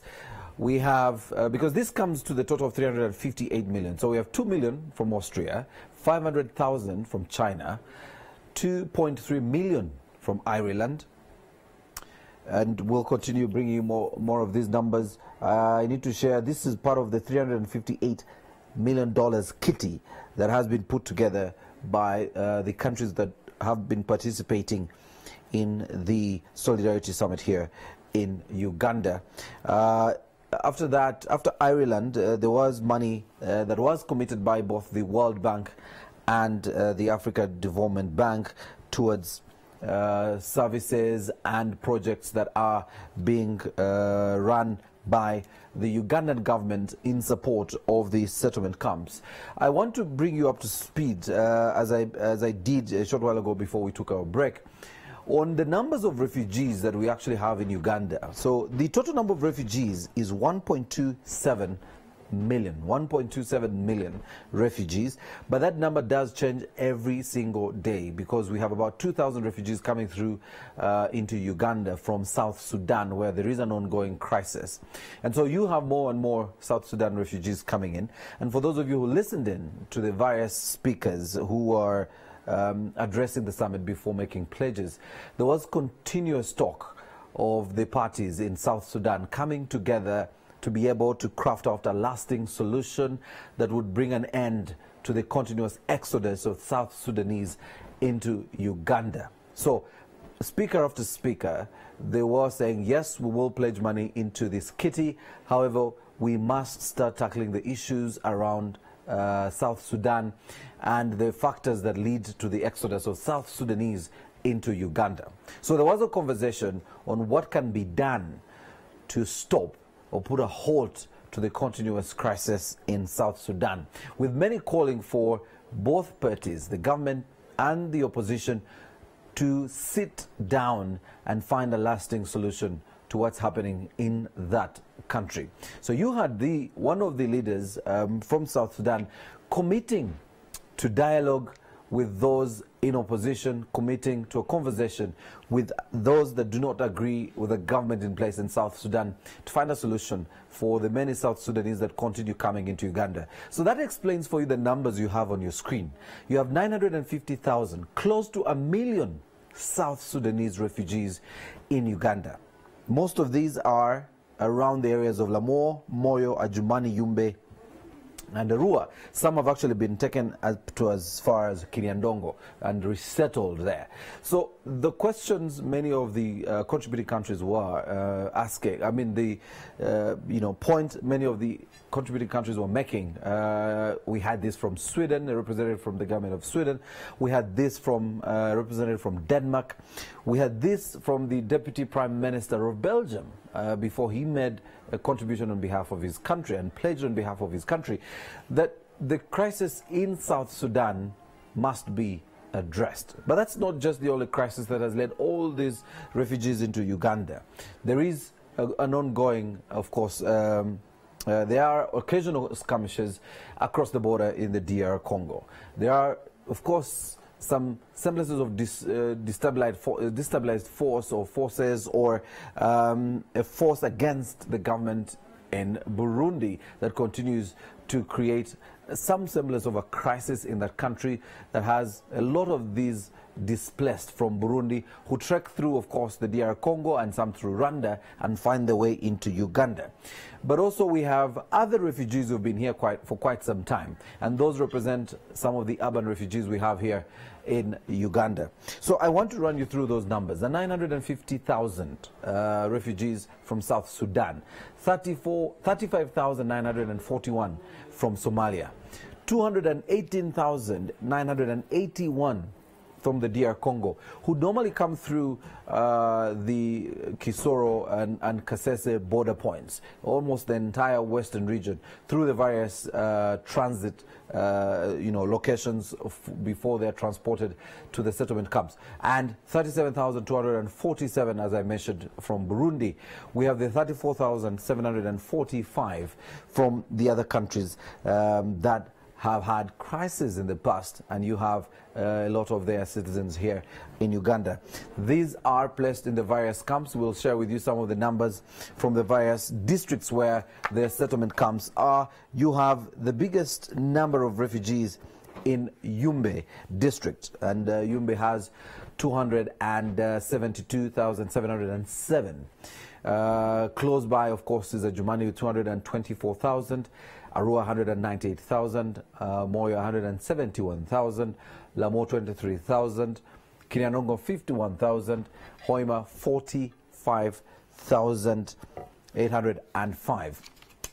We'll play that statistic for you and continue playing that graphic for you so we can show you the other numbers from Chegegwa, Kamwenge, and Isinjiro.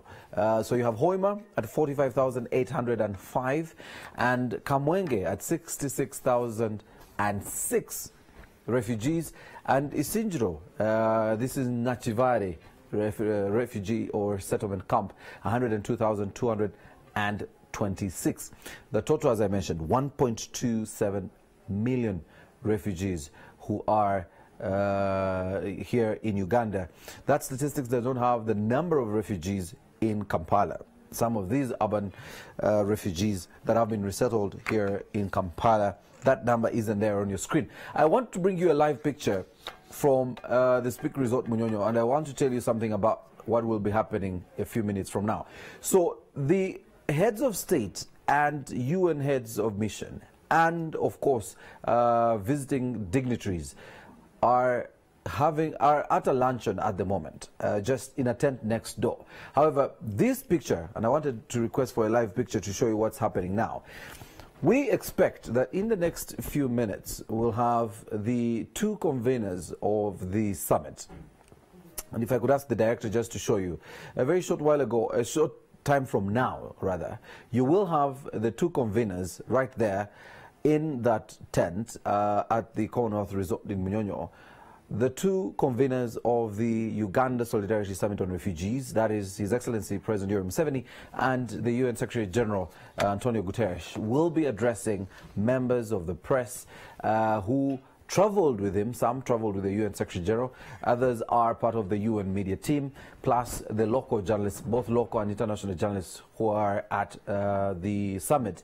And they will be taking questions from the members of the media. So you will have a press conference that will be happening shortly, and we'll bring you that live. That specifically will wrap up, and this will really be the wrap up to the summit, taking questions on what next, what actions. If you follow the hashtag UG Solidarity, you will find a lot of Ugandans who are asking, yes, there is 300 million that has been collected, 358 million that has been collected.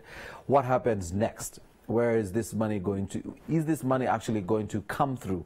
A lot of these were pledges, and I must mention, everyone who did speak mentioned that their country will contribute. So this is a pledge by a country, meaning that there will be a process between now and we don't know when for the UN agencies, the UN itself, and of course the government of Uganda to collect this money and put it in the places that most of these countries are pledging to support.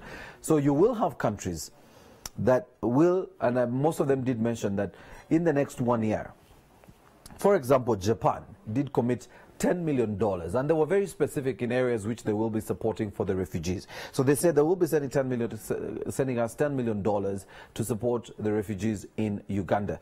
That $10 million is just part of the other monies they have been using and have been contributing to Uganda in the various sectors within which they operate. And so most of the countries already are supporting Uganda, whether under the budget support or under their humanitarian assistance grants that have been, the money that has been coming, of course, to our kitty. But this will be specifically money that will be coming to Uganda to support refugees. So this money, the total of 358.2 million, will be going to support the plight of refugees in Uganda, the ever-increasing plight of refugees in Uganda. That number that always is now increasing by about 2,000 refugees every single day. We also were informed, and if you look at the numbers, that close to 80% of the refugees that are coming into this country are women and children. So we here at NTV will continue to follow for you these numbers. We'll continue to bring you the statistics. We'll try to bring you the faces behind these numbers. We'll talk, of course, throughout the week we were talking and have spent the better part of last week and this week in the refugee camps, speaking to refugees, understanding their plight, but also studying the Ugandan model of resettling these refugees within the communities, and not like the other countries where they are put in refugee camps and into settlement camps where services find them in those camps. This is a bit unique, and the reason the summit was called, of course, to be able to showcase Uganda's example. If you heard the UN Secretary General, he's very keen to mention that Uganda, with a quite small size of a country, had one of the best, if not the best, refugee models in the world. A country that has been the most receptive, allowing in refugees. And Uganda is now the third country with the highest number of refugees settled within its borders. So we are going to take a very, very short break, and as soon as we have the heads of state, the head of state, President Museveni, and the UN Secretary General ready to address the media, we will be back and bring you that press conference live here on NTV. Let's take a short break.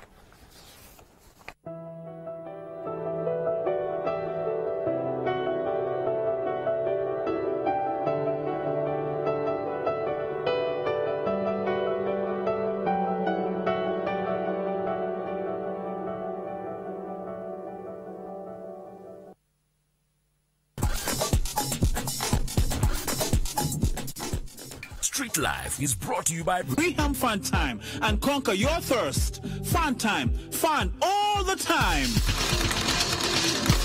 Amanya gange nze Nandose Rukiya Namakula tunga kyalaani n'okutunda engoye ndi mukyala musuubuzi.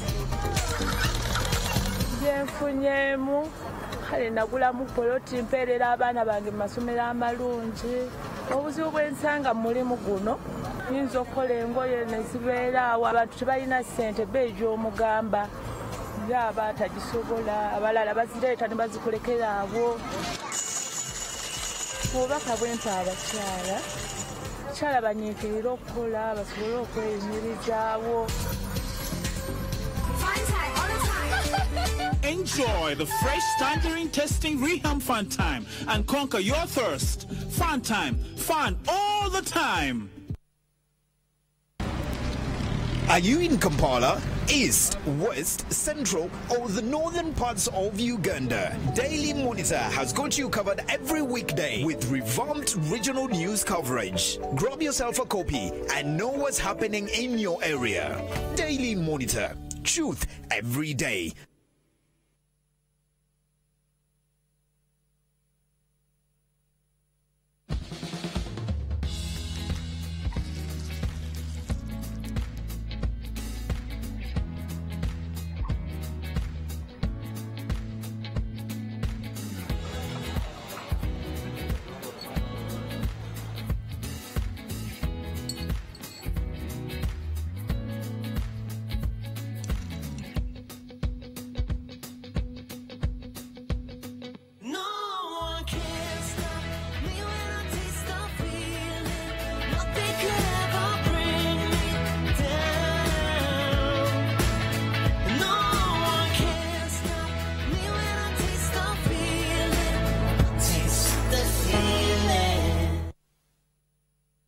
Gallup Initiative Uganda presents the legendary diva PJ Powell.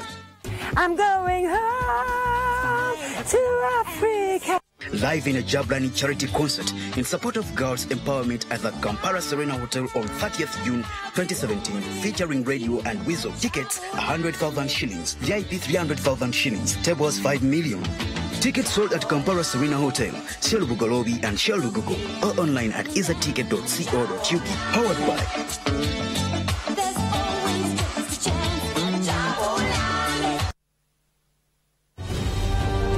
FIFA Confederation Cup Russia 2017 is coming to StarTimes World Football and Sports Premium.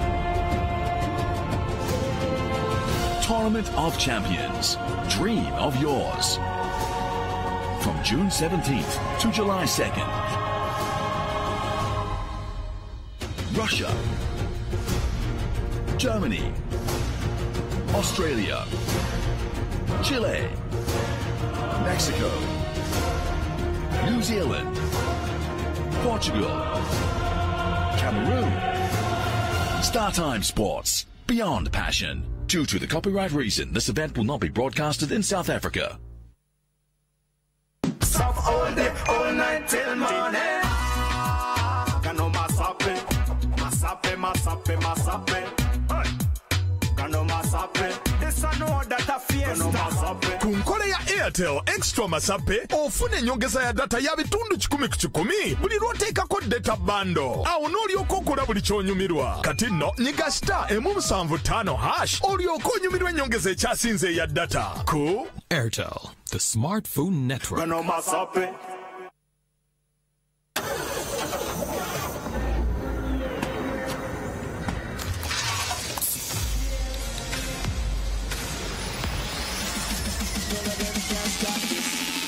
Light it up. Light it up. Light it up. Light it up.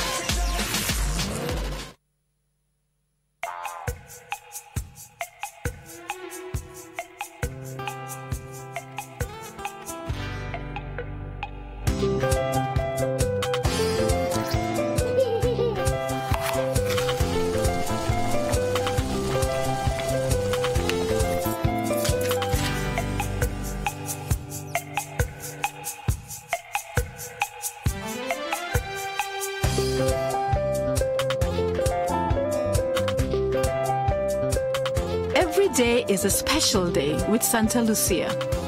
Santa Lucia, you've got to taste it to believe it.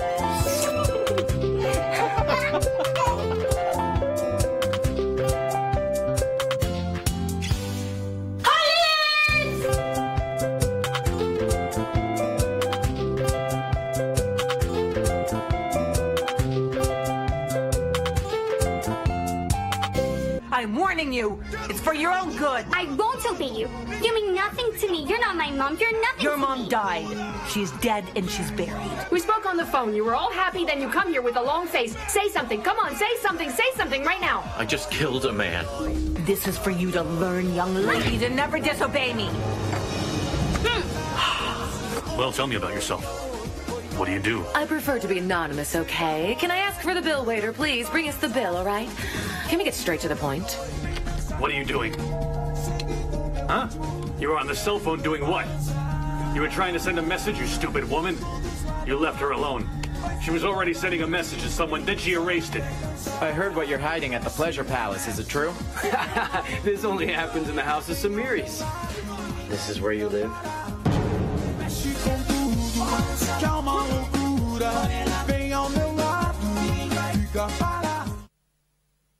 The Timeline is brought to you by MTN. Everywhere you go. What is the latest in social media? What are you going to love and what are you going to hate? We bring you everything here on this episode of The Timeline. I am Ogutu Daudi and welcome to the show.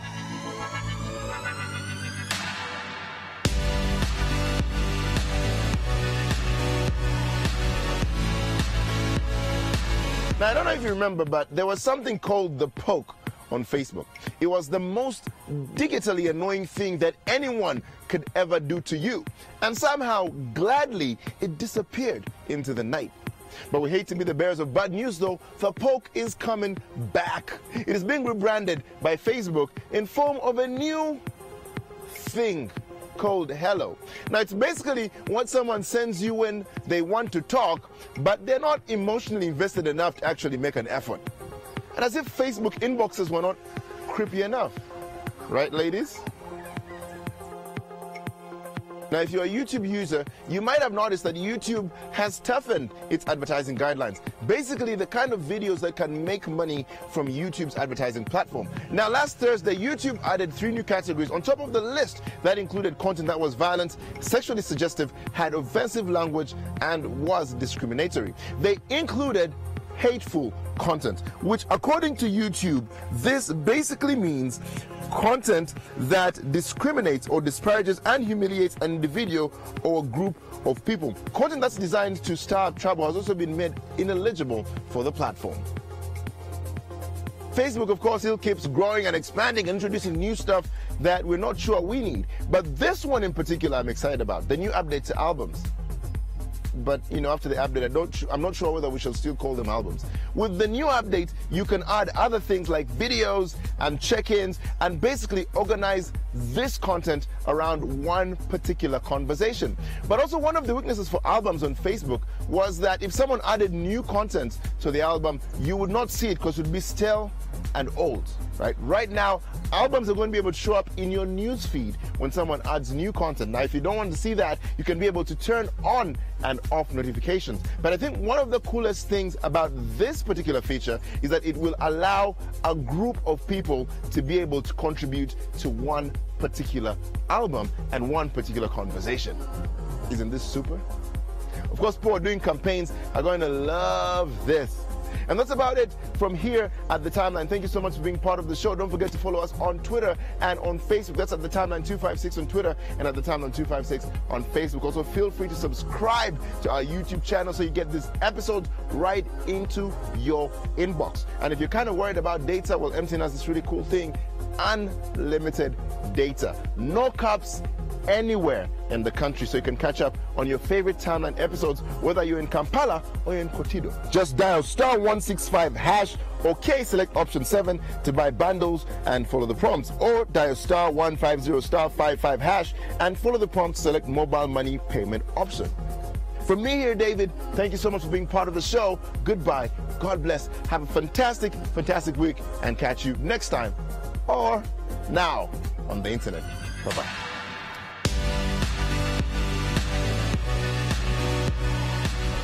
The Timeline was brought to you by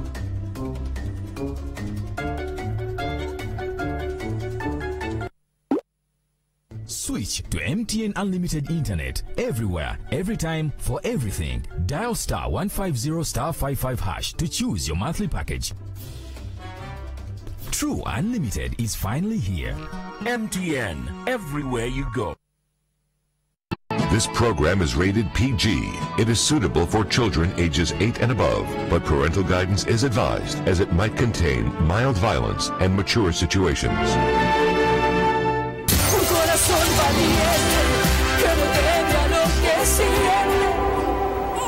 No, don't you worry now. I'll get you out of here. Empty that box out. What are you doing? I'm taking her. I'm taking her away. Empty that box out.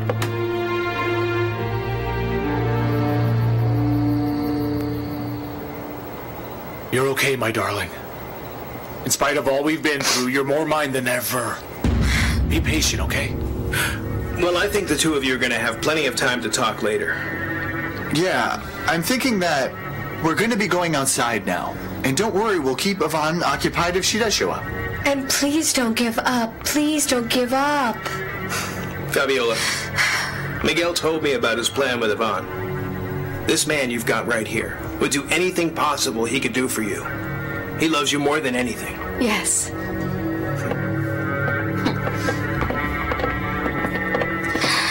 Sweetie, I promise to get you back our Alma. And I will do that. I will get her back. Miguel, don't you